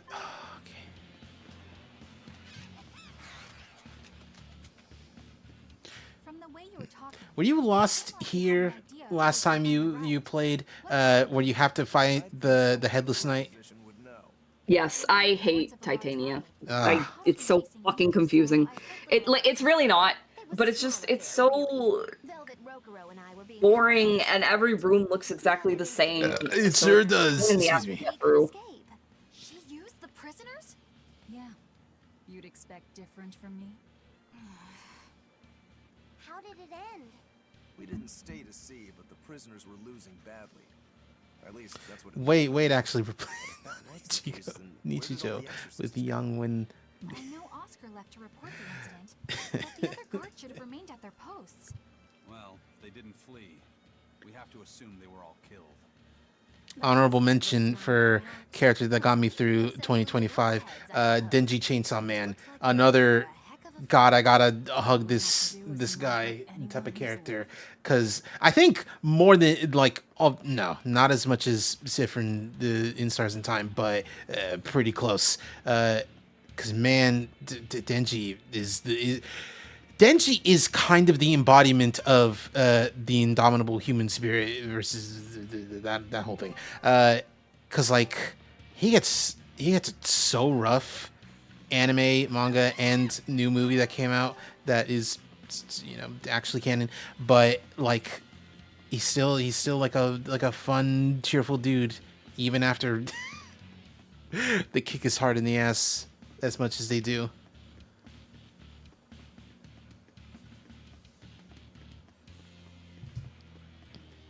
All right, Flaw, I'm gonna drop a movie name, and if you know, then you can make the appropriate noise. If you don't, I will not elaborate. Oh, this guy. I will not elaborate on who I'm talking about. Are you aware of the late 90s film Happiness? No. Okay, cool. I will leave it at that. Pretty surprising. I've heard of a lot of late 90s movies. It is... Ooh, it's one of those movies where, like, it's a rough watch, but it's not like it's not like outwardly disturbing or horrific or anything. Is it Philip Seymour Hoffman? I think so. Okay.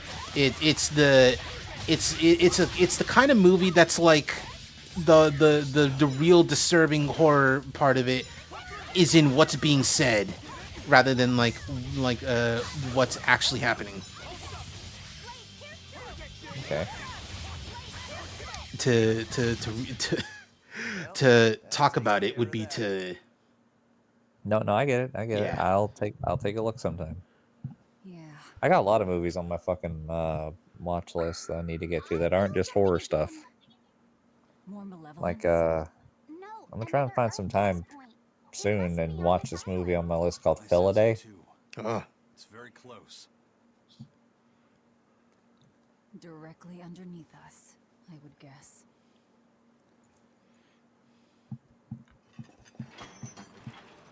Driving in my car right after here. Here in my car, I feel safest of all. in my car. What is this place? Welcome to the most secure cell in the entire complex. The darkest It's where I hole was in locked up. Virginia. Feel anything, Laphicet? Yeah, I think this is the Earth Pulse point. If this cell is where the Earth Pulse point is, then does that mean it housed a Therian? Yeah. And a real hungry one at that. Dylan's the only one who caught what I was doing. And now we're getting ice cream in his car. Aw, you're a bad sport. And wipe the blood from his lips. Never once realizing it was delivering to Inominat the malevolence of hundreds of demons and prisoners. And then one day, there appeared before it a female Moloch, who shattered the barrier and freed the Therian from its cage. But the Therian knew no mercy, and it devoured its liberator. And it was then...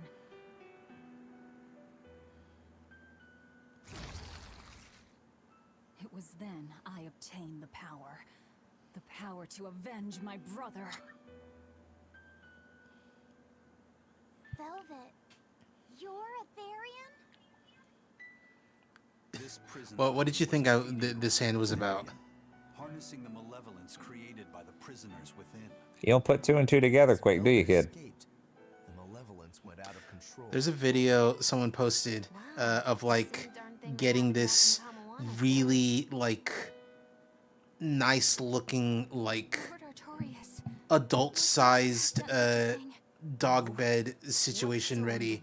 The world's first bed sheet with borders. That's what it's called. It looks very nice. They caption it, I know an Omega who would kill for this. That's what your damned holy shepherd And to get his hands on Inominat's Ty Bizabizow I'm sure he quotes that saying, had a reason for it. actually, I think he'd just want to hang with Shadow and Rouge.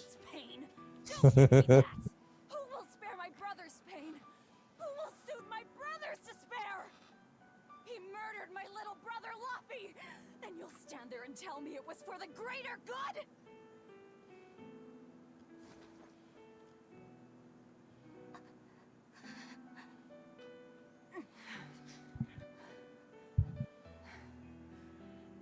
At any rate, that's one less Therian for us to track down. Velvet.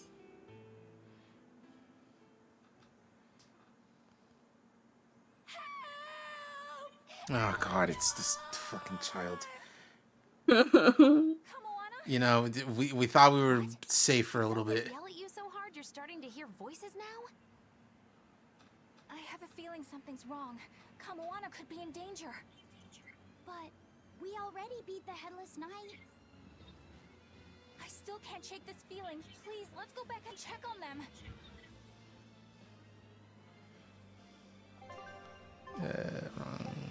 There we go. Shit, we got nothing.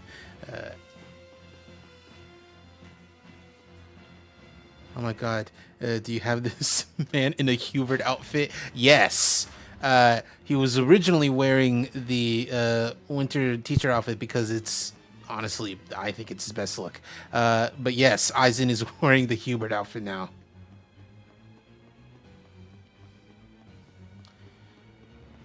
Super Smash Bros. Ultimate released 7 years ago today, December 7th, 2018.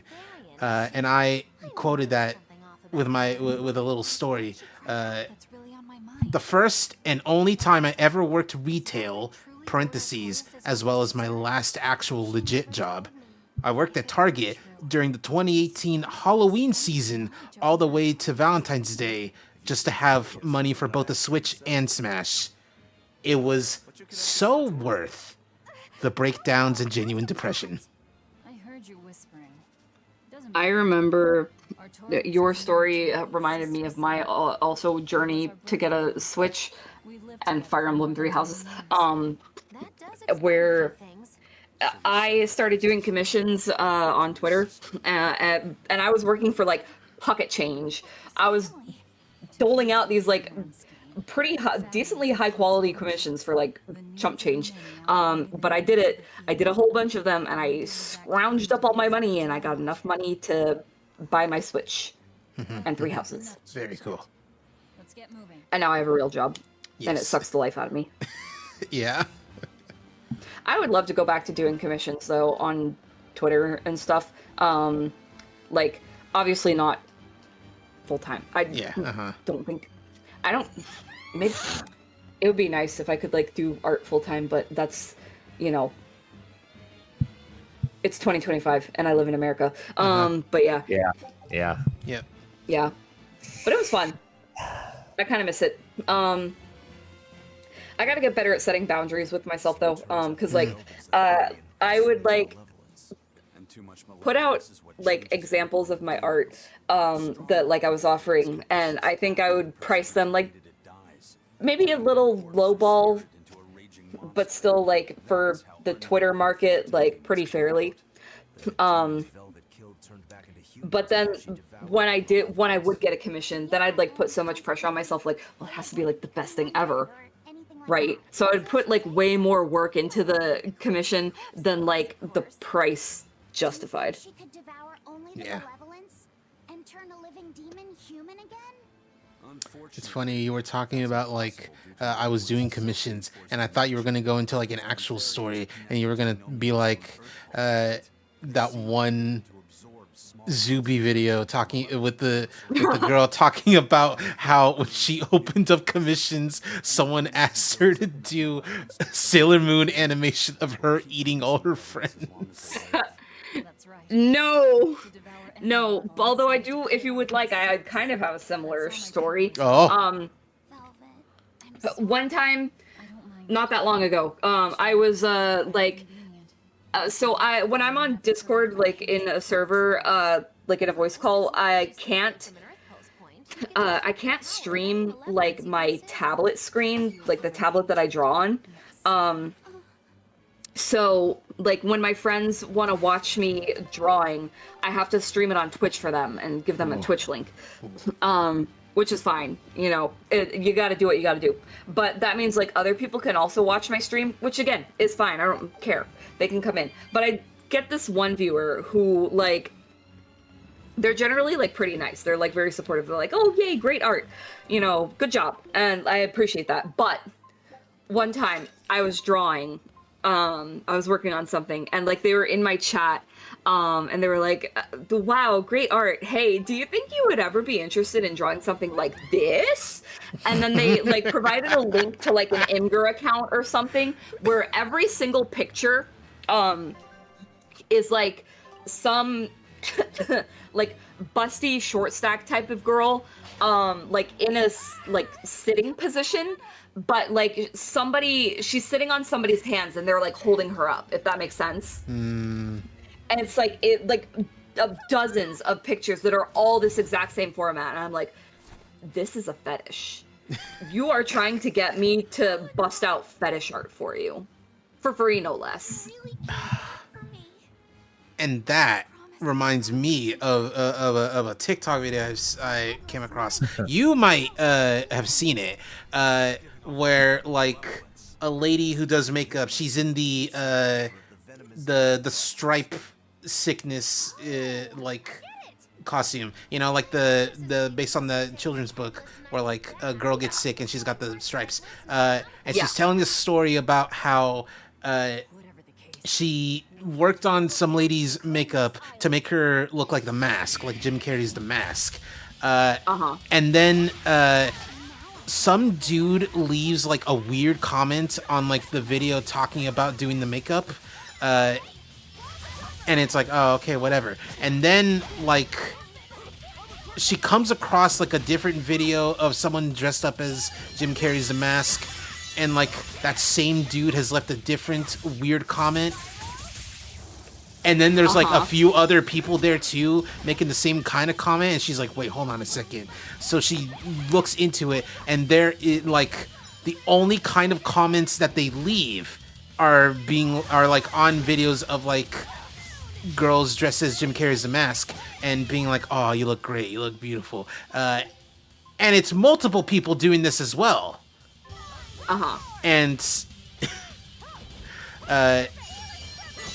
like it occurred to this girl that like, oh, this is a whole ring of like people who are like super into The Mask. That's strange, especially because she gets like a DM of someone asking like, hey, do you think you can do some like TF makeup of turning into The Mask? And it's like,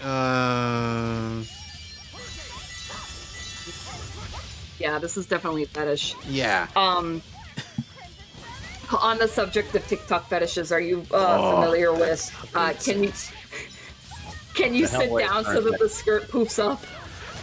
I've not seen that. I can immediately imagine what kind of thing that is. Yes, it's like women usually wearing like poofy princess dresses. Like this is especially common for like Princess Peach cosplayers, for example. They'll get these comments like that are like, can you like take a video and sit down with the dress so that it poofs up? Because for some reason that's a fetish. Yeah. I think I know where part of that might stem from. Where what? I think for some people who like that sort of thing. Ruby. Fucking pirate hat. I need to wait 20 minutes because at midnight class registration for Overflow opens, and that's when I get to click go on something, and then I get to go to bed. Okay. He's literally guarding me right now. Anyway, continue, Flaw.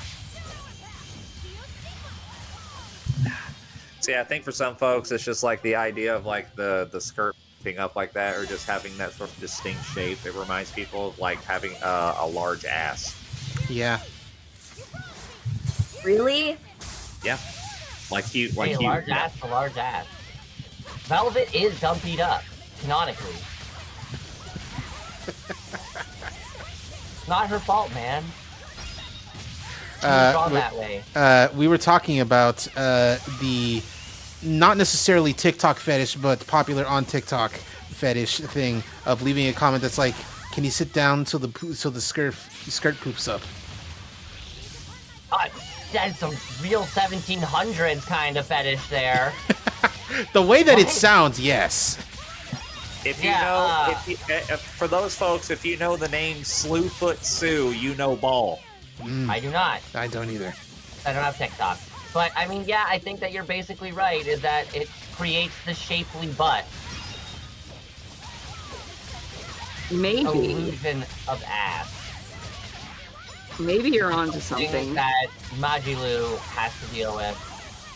So when I say Slewfoot Sue, it's a reference to an old Disney short, The Adventures of Oh, I know. Oh, okay. No, I that, know exactly what you're talking about. She only appears in that. There's an infamous gif that gets played around a lot around people who like large asses, but like in big dresses specifically.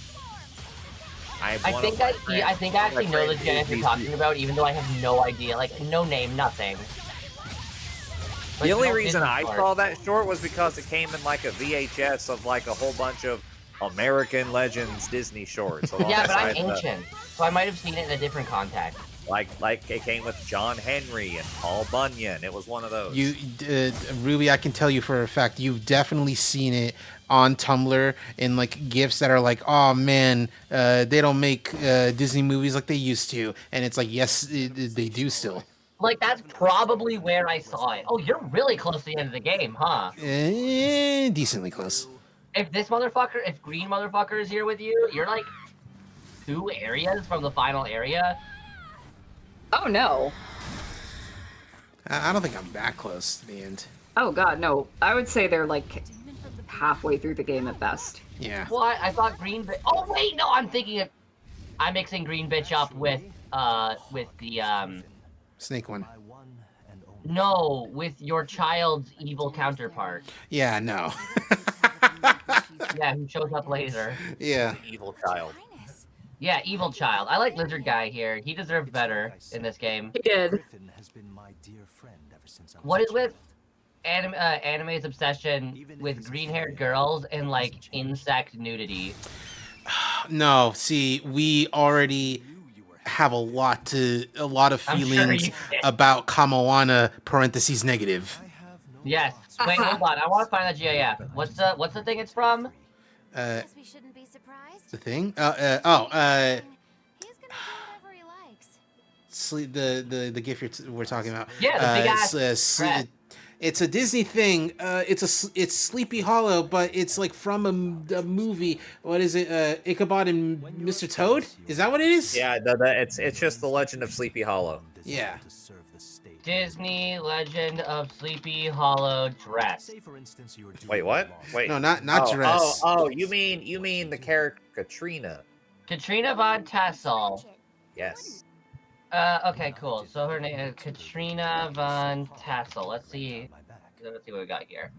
They made a live-action version. Disney. Nah, boo. See, no, that's not the version. See, that's not the character I was thinking of. Like, No, this is not the character I was thinking of. Like, yeah, she's got a corset on that makes her have huge boobs, but I don't know. This is not what I was thinking of at all. okay, no, the one you're probably thinking of is from The Adventures of Pecos Bill.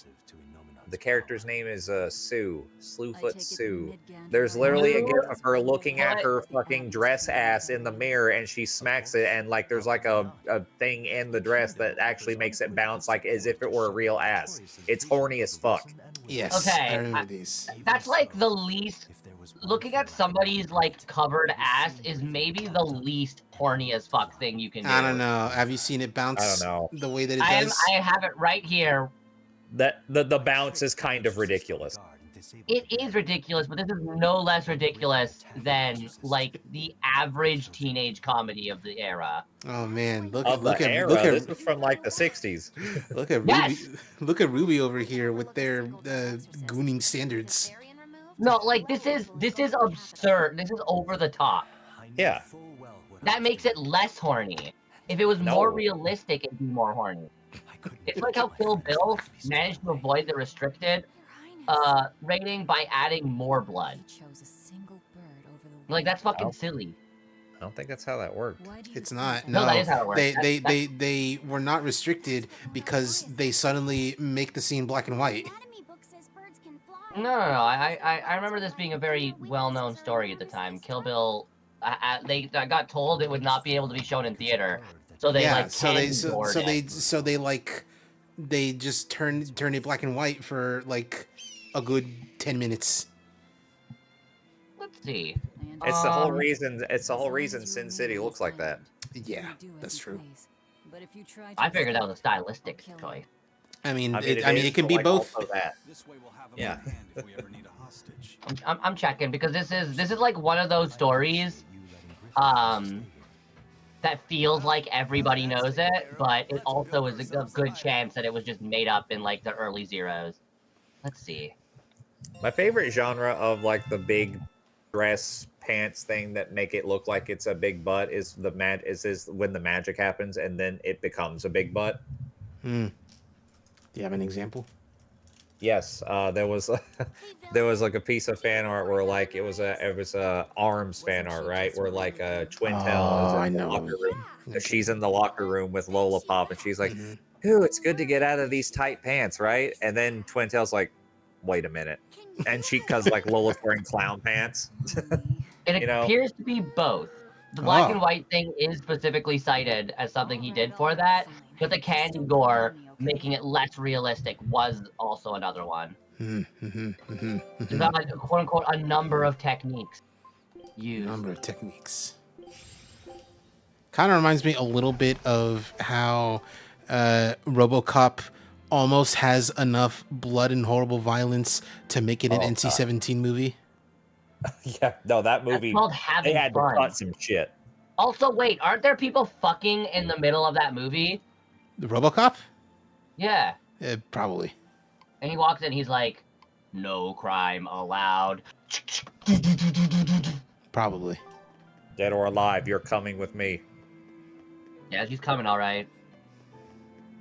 And it's like, no, Robo, that's not how that works. If they're dead, they can't. Cheese, I have a funny line for you. Yeah, okay, say the real funny line. Ahem. Oh, it's completely irrelevant. Ahem. I have lately made incredible strides in getting connected with the ground vis-a-vis my face. That is Yeah. pretty funny. Pretty funny, right? Oh, excuse me. You're excused. Your laugh. Excuse me. Han, wee. Suck on my dick. I can't drink milk anymore without getting horrible indigestion. Dracula's curse is real. Oh, That's a no. skill issue. Just tolerate the lactose, idiot. No. Skill issue. If you knew him, you would not be so tolerant. Dracula? Of course I know Dracula. He's my boy. He shows up in my book. No, Milk. Oh, Milk? My boy Milk? Who I've been Yes. sucking the cock of day in, day out since I Yeah, was that one. guy. Yeah. Didn't he Yeah, die? I know him. Mr. Milk? Yeah, that's what the movie was about. Yeah. Yeah, he was he was the mayor of San Francisco, and then he died. He was the first Mr. gay mayor of Murphy. San Francisco. Poor San Fran. He died in the San Francisco earthquake of 1990. He died before he got to see what City Escape looks like. Tragic. Oh, so tragic. He died before he got to see Crazy Taxi. Listen, Oh! I'm a certified Sonic Adventure hater, but even I admit City Escape is a banger. Exactly, because you know Peak. I know Peak. And that's That's what right. makes me dislike Sonic Adventure even more, is the fact that City Escape kicks Omega ass and the rest of the game fucking sucks. I find it really cute that like whenever the developers were working on Sonic 1 and 2, they're just like, hey, let's base some of these levels on these locations that we're on vacation at right now. And Sonic 1 it was like Mesoamerica, and Sonic Adventure 2 is like San Francisco. This is a gay ass scene. What the fuck? It sure is. And like they would, and I know this is true because like not only did they write about it, but they also took pictures with little Sonic and Knuckles plushies at these locations. Oh, I do remember that. Yeah. Damn, that is a lot of hips that she just quirked there. Yeah. Now there's a dress with an ass. I was so clueless. I didn't know what Demon Blight really was. Don't worry, there's a much worse video game that explains in detail what it is. 500-something years in the future. No, 1,000. Ignorance is bliss, as they say. Yeah, 2000. The coward's path is not that of an exorcist. They may say. Cheese, would you be mad if I crept towards you with my nefarious claws? You'd be crepting a long while away, considering I'm in California.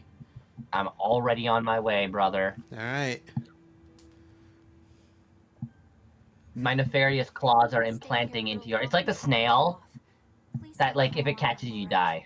Okay, so speaking of snail, not the one that kills you if I was gonna say kills you if you die. Maybe you should hug her, Velvet, and keep her warm. Sorry, go on.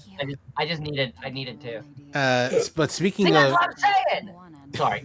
but speaking of snails, there was this hypothetical thrown out by this dude for his friend that's like, all right, one animal chases you for 24 hours, you survive, you get all the money you could ever want, but you have to avoid it for 24 hours. If it touches you, you die. What do you pick? For some fucking goddamn reason this dude said a hippo. Wow, what a That dumbass. never has anybody been more dead. Yes, because like for some reason, like this dude is convinced that like. Wait, okay. Uh-huh. I need a context answer. Uh-huh. Is the hippo just hanging out, or is it pursuing me? It is pursuing you. Oh, what the fuck is?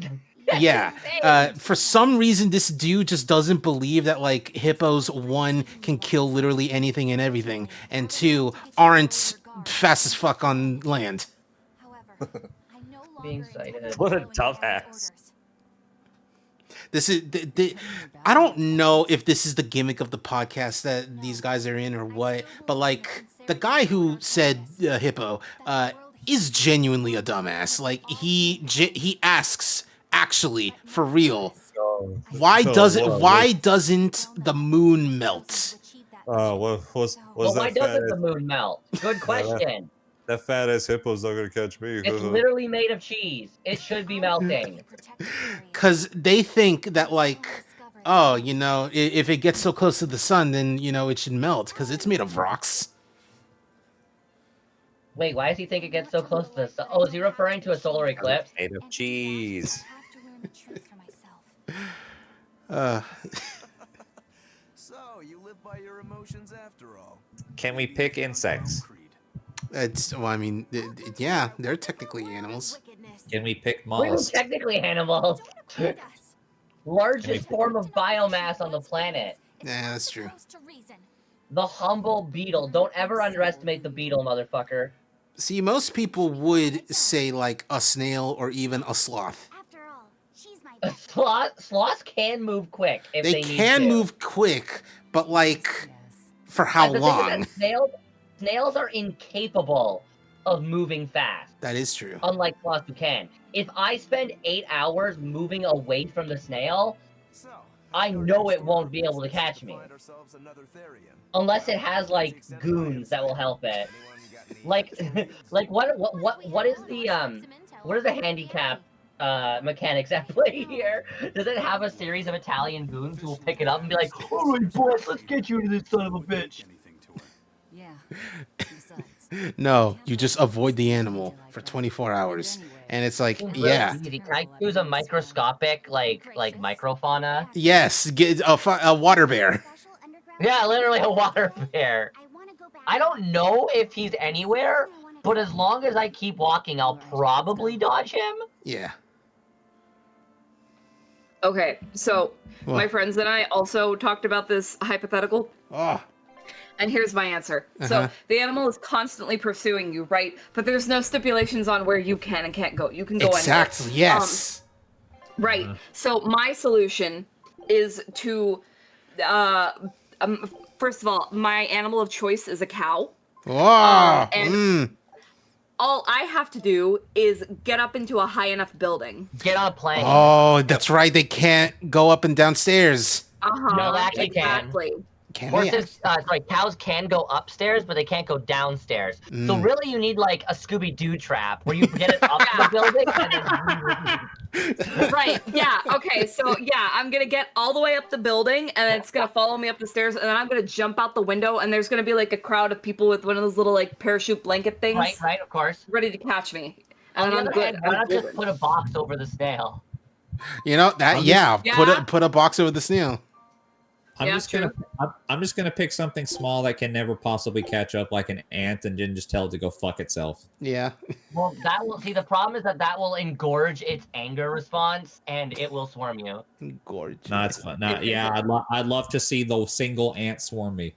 Who said ants never work alone? That's what I'm talking about. You have Yeah, but chosen an no, animal the that can tell- stipulation is one animal. You picked the one animal that can call its boys on you. I don't care.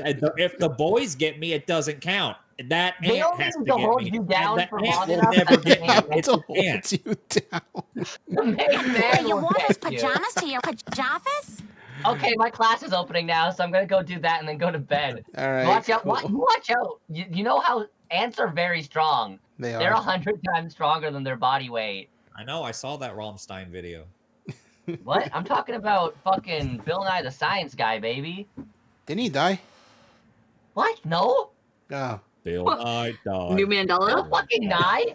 Bill Nye the undead guy. He's also in my book. Bill Nye the dying guy. Okay. No. I was see you Flaw, you were thinking of Bill Nye the dying guy, probably. Yes. I was thinking of when he was on Smiling Friends and he dies horribly. Yeah, I was thinking of Bill Nye the dying guy. Oh man. Anyway, That's a shame. He was really Nye. anyway, we're watching some videos for a little bit. Hey, let's watch that one. That one? Bill Nye the dying guy. You know what? We could. All right. But this one first, mostly because this is also very tall bar. This is a deleted video, I think, or it's just this part though. It's not the whole thing. Peter, you wore those pajamas to your pajamas? Hey, at least I'm not drinking, Brian. Yes, and you call them steamed hams, despite the fact they are obviously grilled. From Black's? What? Yeah, right behind Black's hardware store. There's a white guy work song.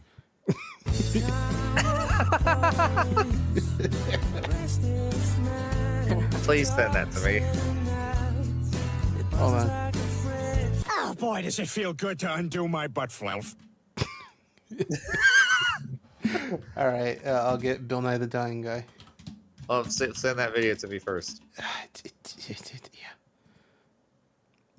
Yeah, there was like a whole video, and like I tried looking for it. It's just super deleted apparently. So I'm sorry. I just have to show this to Ollie because like I know she'll love it. Yeah. All right. Doesn't want to show me Bill Nye the dying guy in the thing. Yeah, there it is.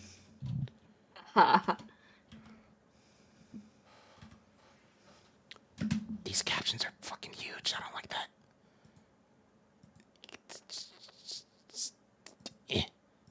Yeah. There we go. Bill, watch out, Bill.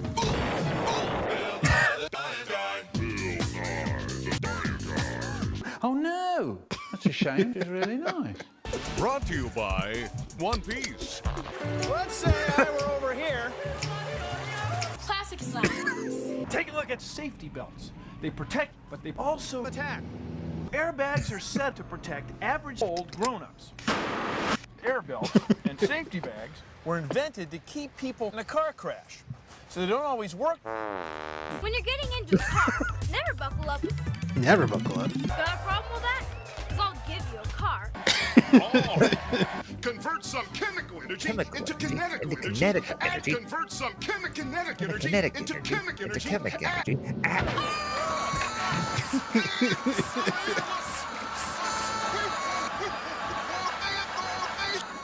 Hi, my name's Susan Young. I'm a Ford Motor Car Engine, and I work with these young guys to help make cars safe. Hi, my name's Susan. Exactly what happens in a car crash. Really slash. And you... right on. I wonder if there is any kind of transportation. I hope not, because there is no type of transportation. Phil! Careful, huh?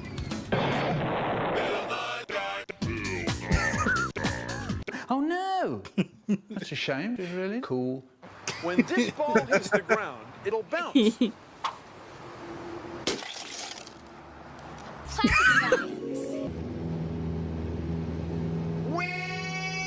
Anyone can be an air traffic controller. You just have to talk to an airplane every day. 1010, 1010, 1 clear line. Any warriors can achieve this piece if you strive for it. Some people are afraid, I guess because the airplanes can't fly. There's airplanes now that you actually get in. It's overwhelming. What's up? Try this. Get a paper bag. Now here I have a rocket in my pocket. It's the pocket of science. Not very impressive. No. Now as long as the fuel's going bad, the rocket will go this way. Hi, my name's Susan. And I have made 250,000 kids. We got all of them up in the air. Bowling ball is heavy, right? No. Remember when we were flying our plane of science? Yeah. It didn't make any difference. No. It doesn't make any difference. It doesn't make a bit of difference, guys. Isn't that wild? Isn't that wild? No. Try this. You look so hurt. Fast. Hi, my name is Suzanne, and I'm in a car. Hi. Boing, boing, boing, boing, boing, boing, boing. Well, maybe you've heard of trick cars. Well, trick cars don't use energy. See, that's the idea behind trick cars. Trolling the freeway. This is a farm. Whoa. Our food comes from all over. Like these grapes come from the country of grapes. These carrots probably grow in another world. So did this lettuce. These potatoes came from over 1,500 years ago. And these apples don't grow anywhere. One of these cars has just one person in it. One person. One person. One person. Fun.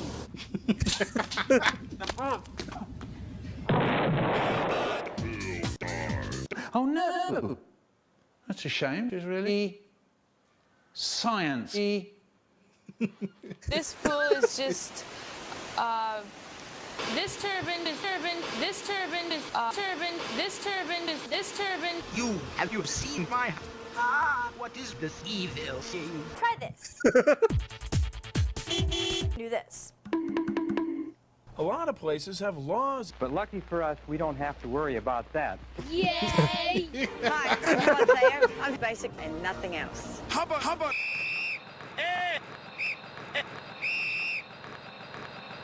The same thing that makes this happen makes this happen. This is not an efficient use of my time. I want to play video games. Wright brothers. Charles Lindbergh. Amelia Earhart.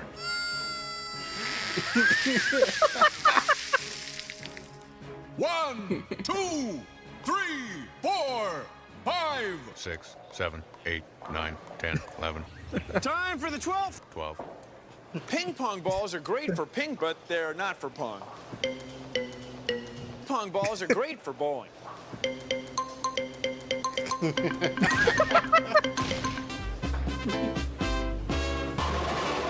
that cool? The ball knocked down all the pins at once. 2, 4, 6, 1. When things crash into each other, she hit the ground. I wonder why our window keeps breaking. It's bad. I wonder why our window keeps breaking. It's Mom.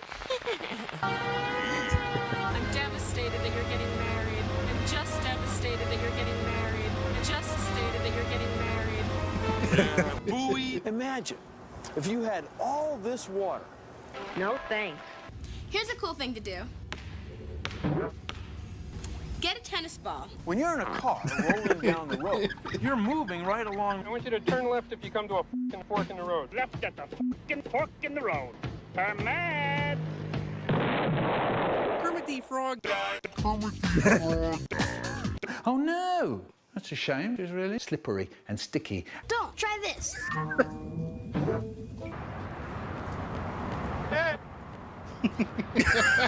That's enough electricity. Oh no. Use a spoon, or a cool little spoon with about 6 spoonfuls of spoon. No. Fill each jar halfway full with water. Oh boy, I can't wait to die. Let's get right to it. Die.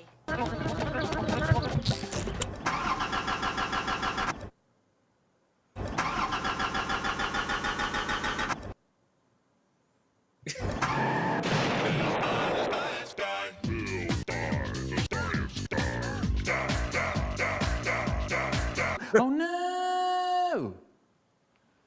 That's a shame. It's really nice.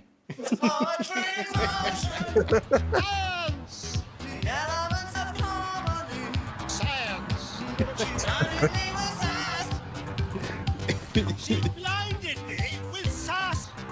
I don't believe it. Sauce.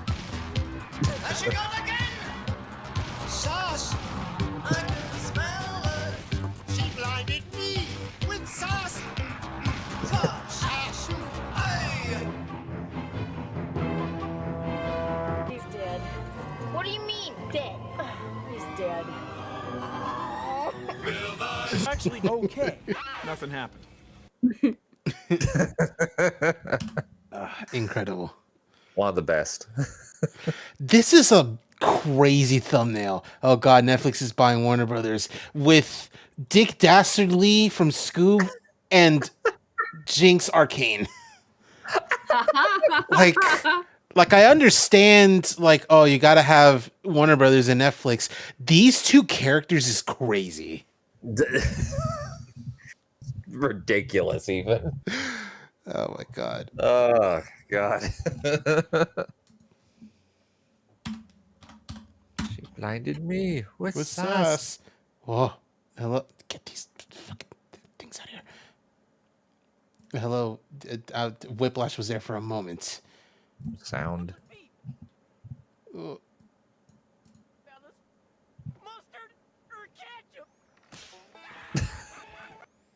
Appreciate these girls. You know what's Adam and Eve's least favorite fast food restaurant? It's Raising Cane's. That's a theologian type of joke. Stop! Ladies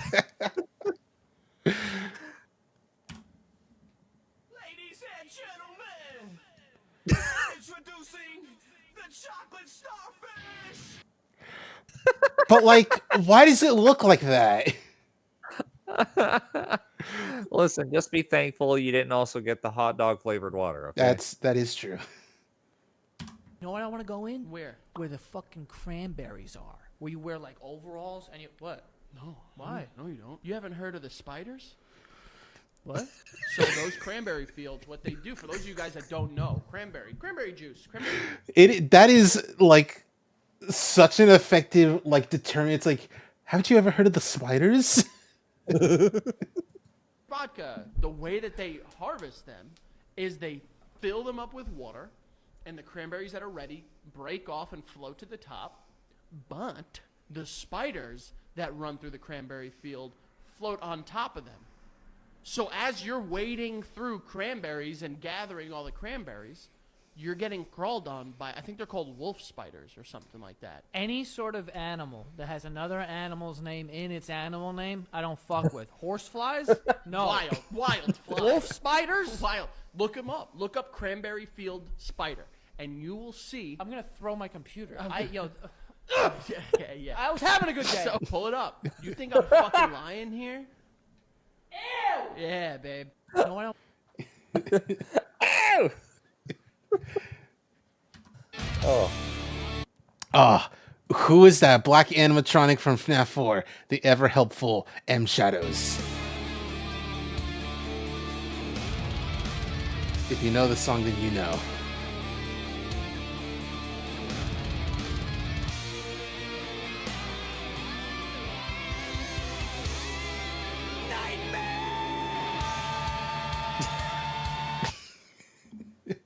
God, it's such a labored punchline.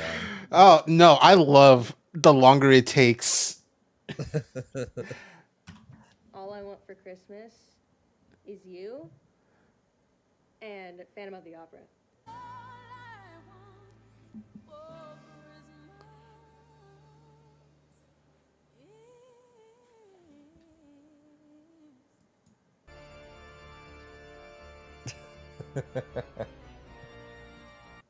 I think that's pretty good. Mame Shiba. Ah, love. Shiba. Love Mama Shiva so much. Amigo, vamos a almorzar. Bueno. ¿No quieres los tacos que preparó mi mujer? Gracias. ¿Ah? Amigo, ¿Amigo? ¿sabes qué? La vaca babea más de 100 litros por día. Dios mío. Ya no quiero más.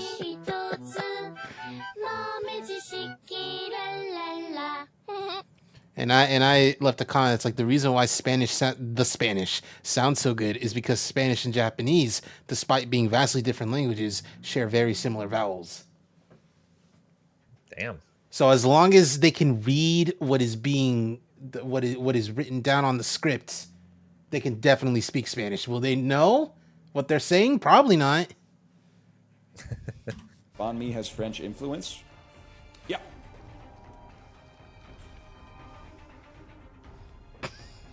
That's right. Good job. I don't know. What did you want from me on that one? Bonnie has French influence. Speaking of influence, having all that in different languages and stuff. Are you excited for this Friday? What's this Friday?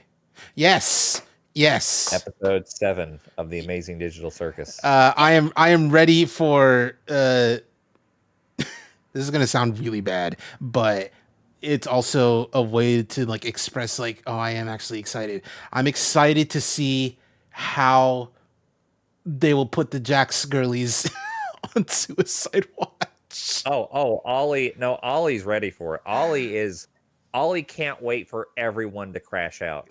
She's counting on everyone to have a crash out, not just Jax. Yeah. The reason I bring this up is because I found out what Pomni's name means. In Russian. Oh, okay. In Russian, Pomni means remember. Ruminate on that for a couple days. What made you say, I'm going to be in love with a stripper and make a song about it? It was a joke. It was literally a joke. You I love T-Pain, dude.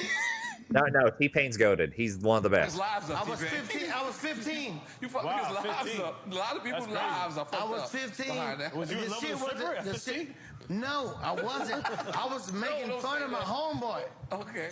We went to our first strip club, and my homeboy was talking to a chick like, I don't even know why you're in here. I can take care of you. Look.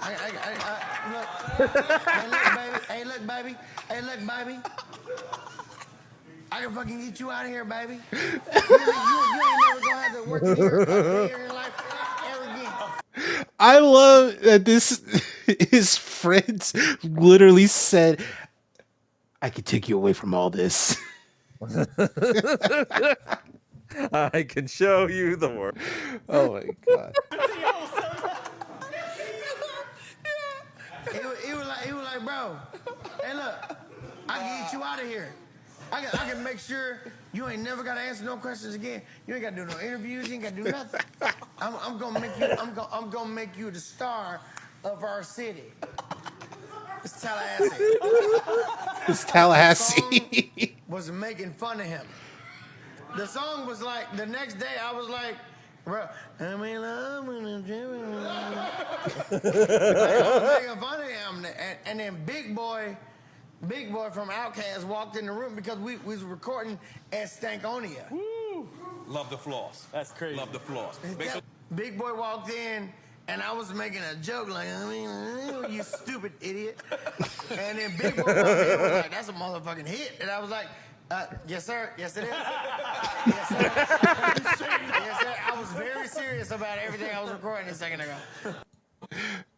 It was a joke. My whole first album was a joke, and everyone took it serious and it made it rich. I'm not even supposed to be here. God, he's so fucking good. Yeah. It's not fair. You know, if Arthur didn't end, they will put Germa and Arthur, and everyone would have to look at Arthur fight Germa, and it'd be real bad. We should draw that afterwards. Well, we should. Oh no. I am an artist. I can draw Arthur AU Germa, and no one can stop me. I love her VTuber. Oh yeah, Onsta's great. No! Yeah, Arthur Germa. Should have been listening to her. Me when I find that fucking onion ring. Sparkle on, it's Arthur. There it is. Oh, doesn't it look haunting? You tell me you don't trust this. Look at it. I do not. Oh, beans. You know? Ah, beans. But it's so much funnier if you convince them that you're a friend first and then you shoot them. Like that makes it it makes it way funnier, which is so bad. I didn't think I would feel bad, man. I didn't think I would. I thought it would be like it's just a game, but actually, I feel pretty bad. But hello. I see you on the staircase. I'm gonna put my gun away. Of course, I'm not gonna shoot. It's arc raiders, bro. We're looting here. Find anything good?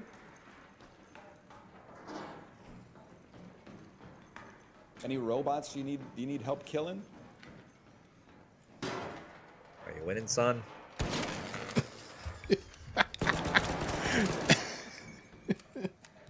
It's the best day of my life.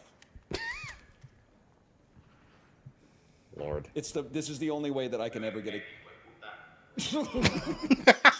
But it's so much fun. It's the best day of my life. What are you doing? Oh, it's our first date, and check out what this girl does. Yeah, it's already pretty much melted. doing? I can feel it. Oh wow. Oh no. She's doing something. What is she doing? Melted. Oh wow. Push it down What? to the bottom like that. Yeah. Okay. What? Just a little bit if you want to have precision. Okay. Oh. Name a you- shape. A shape? Yeah. Can you do like a triangle or a star or something? Yeah, I could do a star.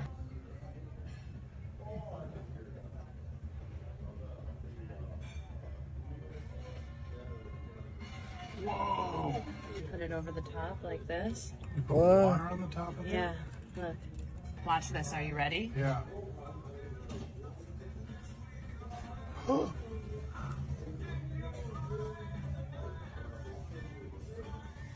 Oh my goodness. Ow.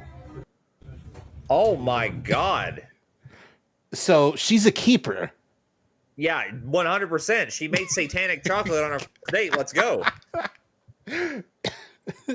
I am never forgetting that.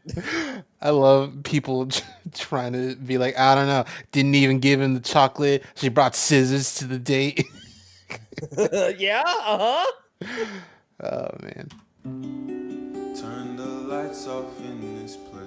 Yeah, it's just, you know, nice music, nice guitar playing. Lovely. Someone who says they don't like video games, and I believe this in my heart. If someone says they don't like video games, it's because they have not been introduced to the games that they would like. And that's it. Because there's games for everybody. Everybody loves games. Who doesn't like games? You know what I mean? You don't like to play? You don't like fun and joy? Like, what are you saying? You don't like video games. You know what I mean? Like, what is the message underneath? It's not that you don't like games. It's that you've not been shown games that you like. That's all. People have showed you games they like and not shown you the games that they think you would like. Someone who says they don't like video games. You said it, voice actor of Riku Kingdom Hearts. Nice. Breaking news, a truck carrying Worcestershire sauce has crashed on the highway. When asked to comment on the situation, authorities said it's hard to say. Breaking news. What do you mean? It's just Worcestershire sauce. Worcestershire sauce. 1, 2, 3, 4. And it's just a real cool edit. And I can't play that Correct. because it's the music and kind of the anime too. Damn. Oh, this fucking like remix. Oh, I heard it and I was like, what the fuck? Who would do this?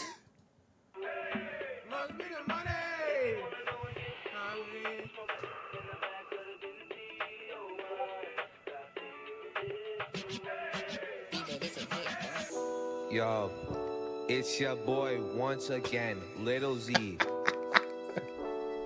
Come And my boy on. Brandon. Hey, my boy Brandon. We just chilling. Me and my boys playing Angry Birds, and everybody knows that the bird is the word. Nigga, what? Come on. So visceral.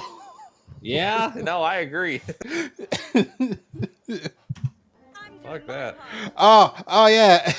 So Yeah! I asked Becky about this because I had not seen that much Inuyasha growing up, and I was like, "How true is this?" I'm doing my part. I'm doing my part. I'm doing my part. I didn't do fucking shit. Correct.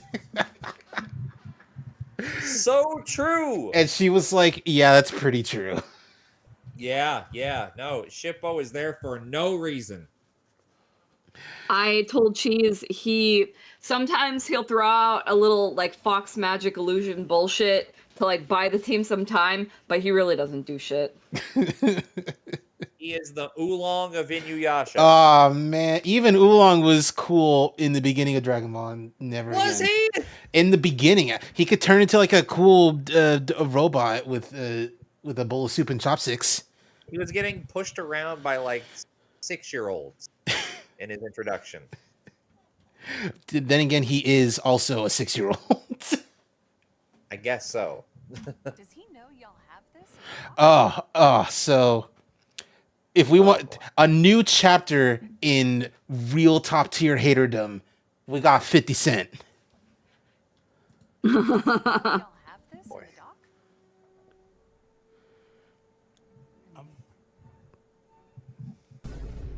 would doubt he knows. So when this airs, that'll be the first time that his legal team, Diddy, that everybody knows that this footage is now seeing the light of day.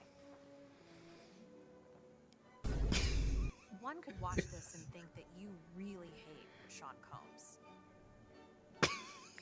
If Sean Combs watches this, what do you think he's gonna feel? Like, wow, this is amazing. I think he's gonna say this is the best documentary I've seen in a long time. And the thing you got to understand is that when he gave those interviews, he specifically picked channels that were available to be seen in prison. Yeah. He wanted to make sure that he would have is a small chance he'll take that. Oh my god, Man, that listen, is some if next level. Y'all have not watched the documentary on Netflix about Diddy that 50 Cent was the executive producer of, the clip that y'all just watched with him in the interview. If y'all haven't watched that, man, y'all better watch it before Netflix gets sued and Pat's a sponge. Ah. Pat's a sponge. This one's great. Oh no. This is great.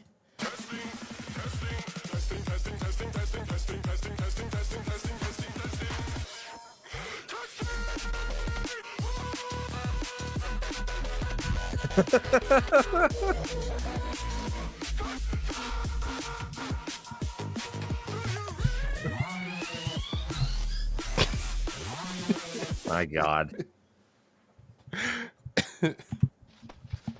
A good visualization of like how differently the dubbing landscape has changed over the years. Oh boy. Here we go. There are many ways that we can torture you. Is that the way you operate democracy? Well then, I've got news for you. What news? I was a fan of Marilyn Monroe and Humphrey Bogart, but not anymore. Why you? Listen, we have ways of getting you to talk. Is this the way the U.S. government treats folks? Well, I got news for you, Charlie. Yeah? What's that? I've always believed it my patriotic duty to buy U.S. savings bonds, but I never will again. You pencil-necked little pisshead! And you're messing with America! Oh yeah, is that so? And which America would that be exactly? Huh? Which one? Yeah, the beacon of freedom and democracy, or the bastion of blind arrogance? You Democrat. And this one comment right on the money. You can see the shift in where the locus of American power is. 70s, it's culture. 90s, it's economics. 2000s, it's war. Yep.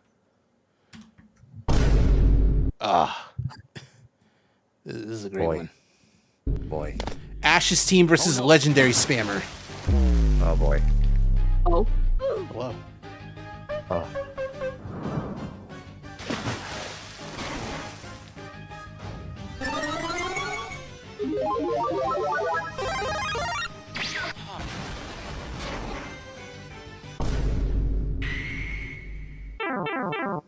Oh no.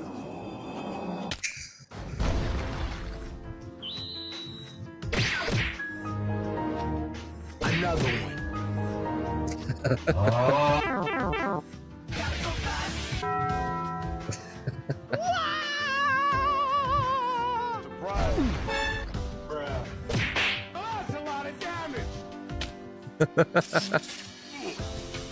Okay.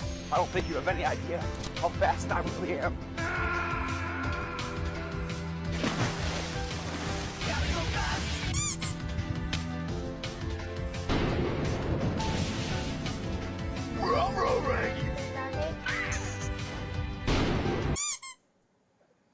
Oh no.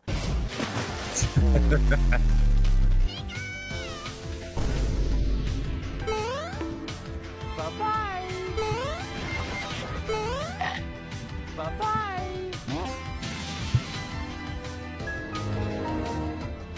I'm in danger. Not just a boulder. It's a rock. You stupid. Dracovish is banned for some reason. We just don't know. I'm not. No one can say. Well, I've shown you this before. I don't think Velvet's seen this. This.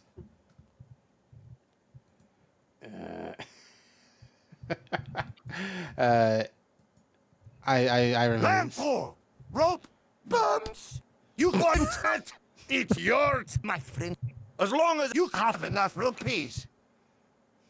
Sorry, Scott. I can't give credit. Come back when you're a wee bit richer.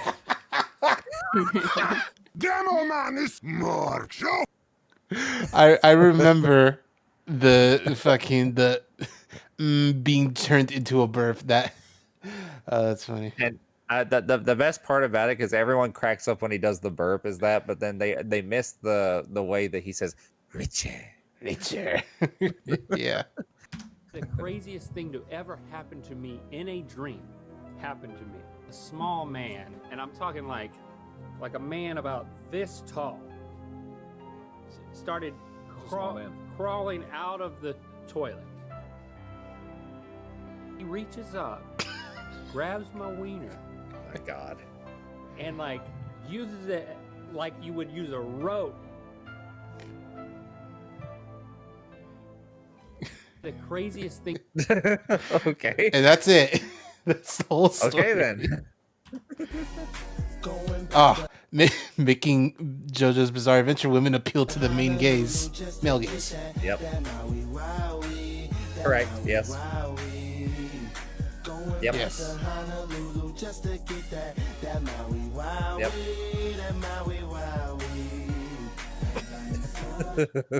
I love that they keep the long hair girl have the long hair. That's funny. It's been nice working with you, Gurr. Now self-destruct. Finally! It's been nice. I love that this game just lets you kill people, just like the. Well, no, in Legends Arceus, you can also do this, but you don't necessarily kill people. This one you can. Hot take. What the fuck? Is that an elephant?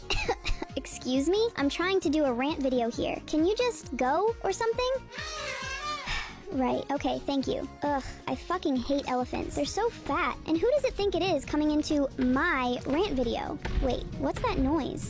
Guys, I'm scared. What is that sound? Please, no! Not the elephants! Ah! Hot take. Oh no! Not the elephants. So I love these rant videos when they're not at all serious like this. Thumb at the end, and just use that rocking action to give you a nice, finely sliced chili. He's a professional chili pepper. Throughout all of human history, we've never ever had to The real meat of this. One, he's correct about like AI art, but also the real meat of this is who shows up right at the end. Throughout all of human history, we've never ever had to consider that it's important to us that a human made this thing, and now that's a moment where we have to decide, like, because I'm sure that there's some generative AI image that you see that you quite like, and you're like, oh, that's really pretty, and then when you learn that it was generative AI, you're like, oh, I don't really think that's pretty anymore, and that's something, that's like a new thing Yeah, that and why we have is to that? parse. Is there a soul that we're missing? Until an AI can be embarrassed or fear its own death, I don't care about it. Throughout. Damn. Hey, Vsauce, Michael here. I mean, damn. Yeah. If Yeah, it doesn't can't- have existential dread, I don't want it. If it can't be embarrassed, it's not worth it. Yes. Like if there's not that possibility, yeah, yeah, damn. I mean, get fucked, get fucked, Jackson Pollock. Yeah. I mean, no, not him specifically, but like, no, it's like I remember hearing where the biggest argument for, I guess, some, because like I'm sure some AI bros have latched onto this one. It's like the biggest argument goes like, it's like, I look at this art I made. It goes like AI. It goes like, oh yeah, well the fact that you don't like it makes it art, you know? That's yeah. Oh man. But like, no, no, counterpoint. It has no soul. Literally, no soul was involved in making it. So yeah, why should I care about it? Parents and grandparents of young children, Gerber Life is accepting applications for their affordable grow-up plan. The grow-up plan gives your child $10,000 in whole life insurance protection now, and it doubles automatically to $20,000 later at no extra cost. Free information will be sent to parents and grandparents who call now. Help give your child a head start for just pennies a day. Don't wait. Call now for free information. Call 1-800-829-8866. Fuck. Here, show Velvet this. Well, the best one, my favorite. I remember this clip. You think My your favorites. unusual is gonna save you? You think you're like, oh, see, your unusual didn't save you. Didn't save you. Sorry, that's a bad idea to be taunting. Bad idea. Bad. Hold on, wait a second. I can't mess this up. Bad idea. Don't you dare taunt. You think your unusual is gonna play that noise again? Play that noise again. Save you? Bad idea. Don't you dare. Wait a second. I can't mess this up. Bad idea. Don't. Like, how do you like write that out as an onomatopoeia? How do you do that? Like you have to audibly jerk your head when you do that. To make it noise. You know what? Yeah, I showed Flaw this. I'll show you. Becky. Yeah. This, I'll show you. You can't say that. What train are they talking about, Rag? That's what I wanted to know. Was it riding the girl, the train? Maybe running the train on the girl? I don't know. Maybe. It's like, Usher, you can't say that. You're on cable television. In his defense, I'm not sure if he knew what he said. Yeah, yeah. Like, Usher, what the fuck, dude? Charlie Sheen! He's got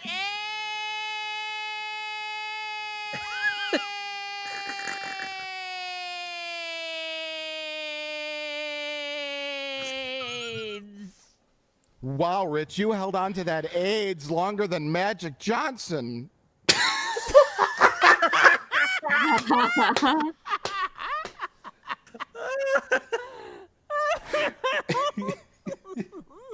Hey, speaking of Red Letter Media. Oh, Wisconsin. Okay. Next gentleman is from Milwaukee, Wisconsin. Yay! The audience is just like silent. Yeah. That's not the South. Next gentleman. That's not the South. I love the tepid like applause when they find out it's their hometown. Like, yay! This is just Linkin Park edit. What? Okay. You speak Korean? Oh, this is hysterical. So it's Tyrese Gibson not knowing if Sung Kang was trolling him. You speak Korean? 안녕하세요. 여보세요. 동화락 동띵화 동이 동세요.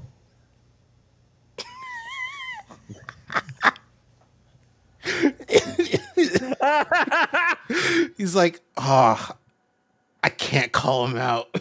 He's like, shit. That doesn't sound right, but I can't call it a Korean guy. I don't know. That doesn't sound correct, but I don't have enough knowledge to call him out on it. Well, this comment is like, why is he speaking Vietnamese? All right. Velvet, need to hear this. This is clean shit. Here we go. This is okay. What is this? Heathcliff's owner Iggy and the fabulous Cleo were both voiced by Donna Christie, who would go on to have roles in Popples and The Real Ghostbusters. Aw, nothing ever happens around here. No excitement, no adventure. Lots of stuff Don't interrupt me while I'm complaining. Heathcliff's owner Iggy and the Yeah. That is some queen shit. I love it. And you mean to tell me that that show wasn't as popular as Garfield's? What do you mean? Cleo was. You know what DK stands for? Oh, this is crazy. This is a crazy edit. You know what DK stands for?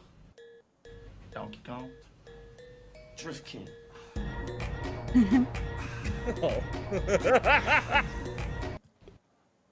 The Venn diagram of Fast and Furious fans and Twilight fans that overlap is so small.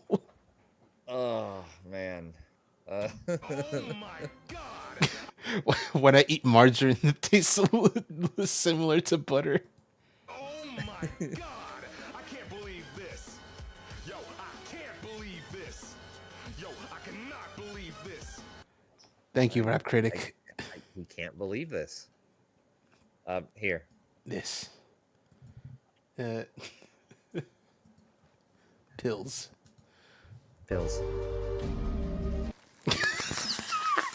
I remember this. You okay over there?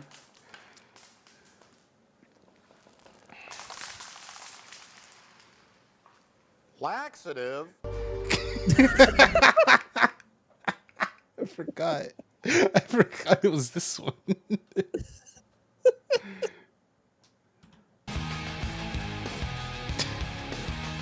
The cashier behind behind the counter when you want to use an expired coupon. I cannot take this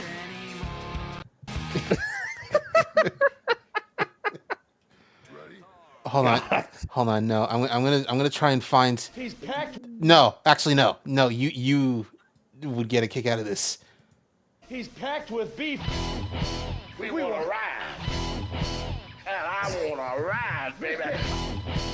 I want to ride. It's gonna feel so good. Oh, okay, it's just hard, dog. Oh, doggy, it feels so good. Okay, yeah, I need you to send that one.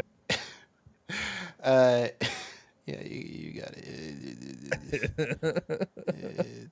Also, fun fact about that stinger that they've been using. Stinger.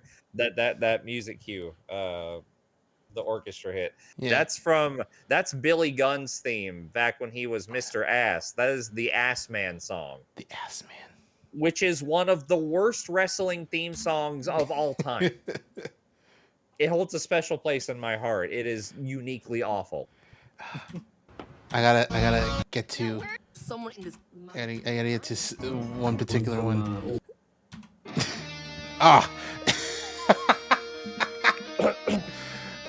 Love this one so much.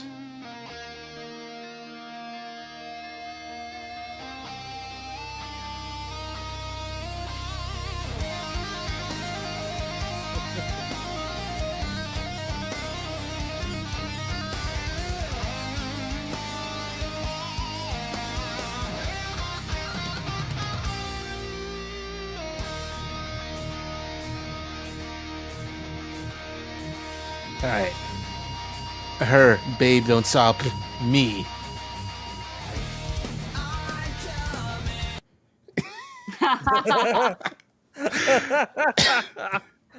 That's a fucking wind up. So it's yeah, I got so caught up in the song, I missed the joke. I too was disappointed when it ended too quickly. It's kind of genius making you wait that long. Here's another good one. Here's another classic. It's fun having a third person in the chat so that I can show things I've already shown before again. Oh, a lad. Ah, Jafar, my most old advisor. I am in desperate need of your. I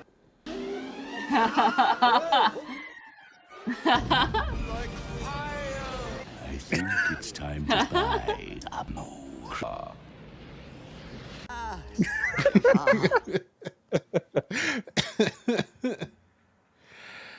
All right, chat. You win. I'll watch Dold Tump. You don't need to keep badgering me to watch this. Yeah.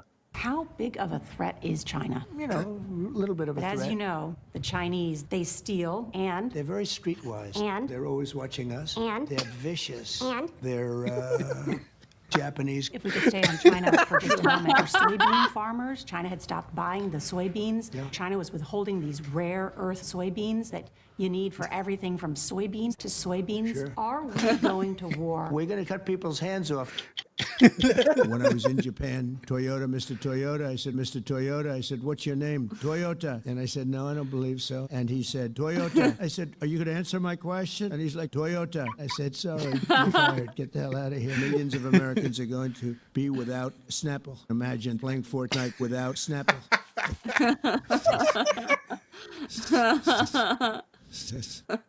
Train by day, Joe Rogan podcast by day, Joe Rogan podcast by day, Joe Rogan podcast by day, Joe Rogan podcast by day, Joe Rogan podcast. Are you actively considering making an electric flying car? I'm never committing suicide, to be clear. Fuck, we should look into this. Take a chance. I'll pay you $100 to eat the power ship. I don't think a beautiful baby girl needs to have 30 dolls. I think they can have 3 dolls or 4 dolls. When you say they could have 3 dolls instead of 30 dolls, are you saying... They can have 5.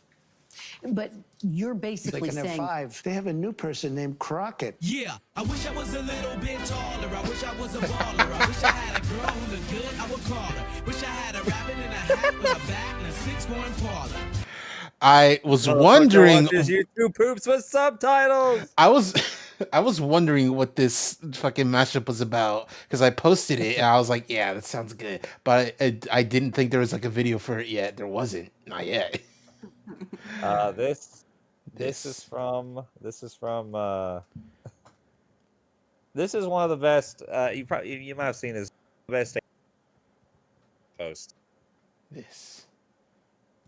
I think I've seen this. Yeah. Here we go. Yeah, it's nasty. Then finally, the match goes from like first gear up to 5th gear just immediately when Toni Storm fires up. She makes her comeback. The audio cut out. What? I pressed the wrong button. Oh. I'm so sorry. Bitch.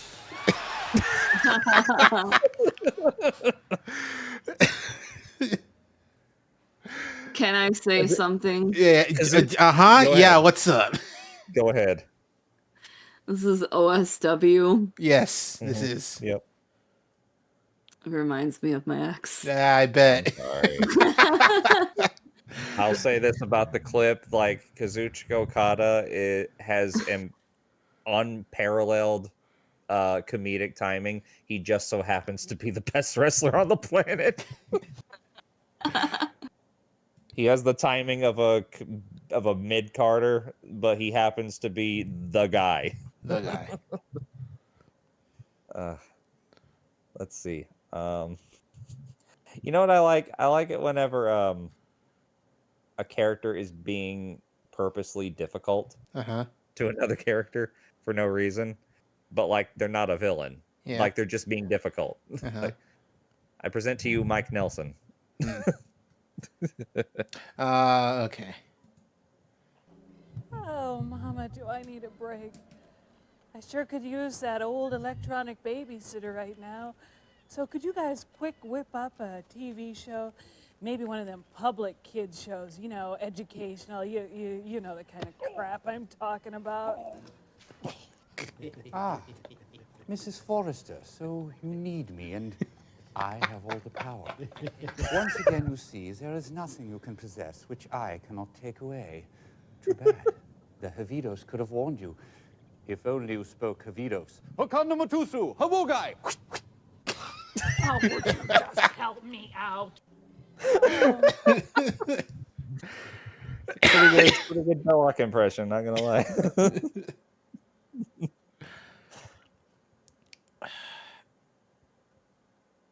Oh, God. Yeah, all Man right. might have the Star Wars Lego set Death Star. Anytime I'm like feeling a little bit down, I'm like, I need something real quick to make me laugh. It's usually this that I go to first. But can you chug a sparkling water and not burp?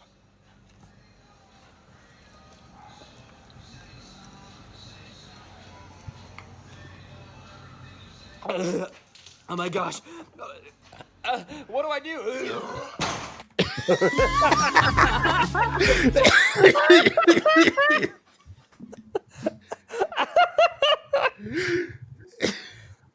That's out there.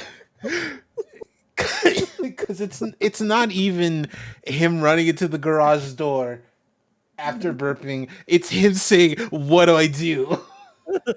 Like he's so scared. What do I do? Okay. You know what?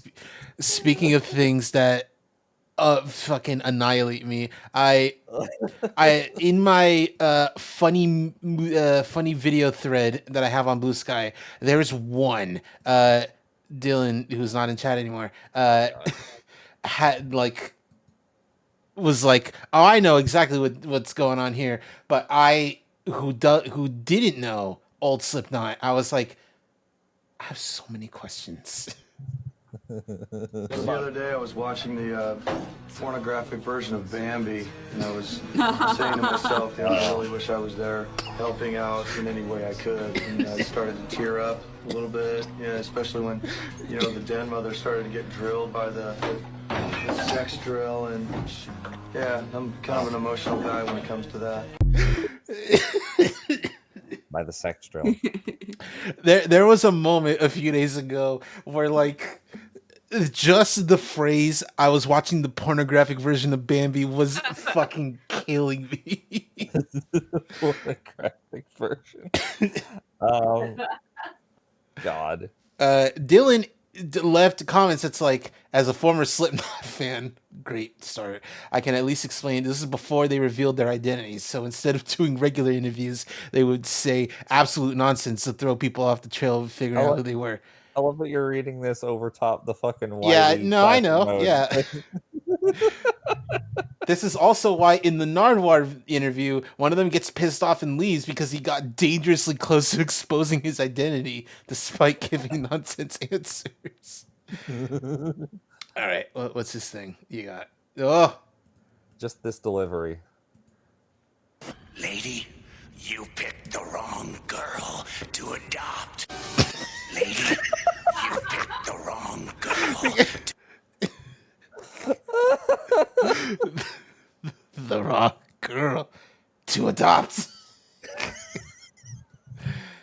All right. Okay. X-Men is the show that keeps on giving. All right. We have to end it soon, so we'll end it here. Wait, please. Okay. I've got one more. It's All from right. Maneki Jakey. Okay. It's another delivery that I know every this time I one. think about it. Here we go. I have a pretty nice ass TV. I know, YouTuber moment. This ball is full of nickels, but I'll never tell you that. I have a pretty nice. One more time. Nice ass TV. I know, YouTuber moment. This ball is full of nickels, but I'll never tell you the code.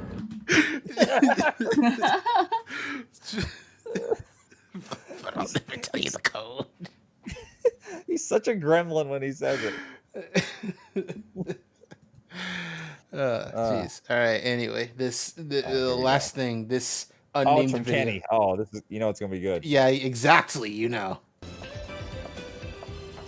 So many women to fuck in so little time. Hi, Kaido. Well, hi. Okamoto. It seems a long time since you were on campus. I was starting to wonder if you'd given up. No, but I've stopped studying for a while. I set myself up in business. What kind? Well, I'm working as a male prostitute. A prostitute? Yeah, there's big bucks to be made. You're kidding. Nope. You are? I'm not. I've just fucked a fashion buyer from out of town. Paid well. You're not kidding? Well, time is money, as they say, so I gotta go, even though it's been a real pleasure seeing you again. Hey, why the big rush? How about me buying some time? You're a friend. If you and I meet back on campus, I might give you a free one. Yeah, but now it's strictly business. I don't come cheap.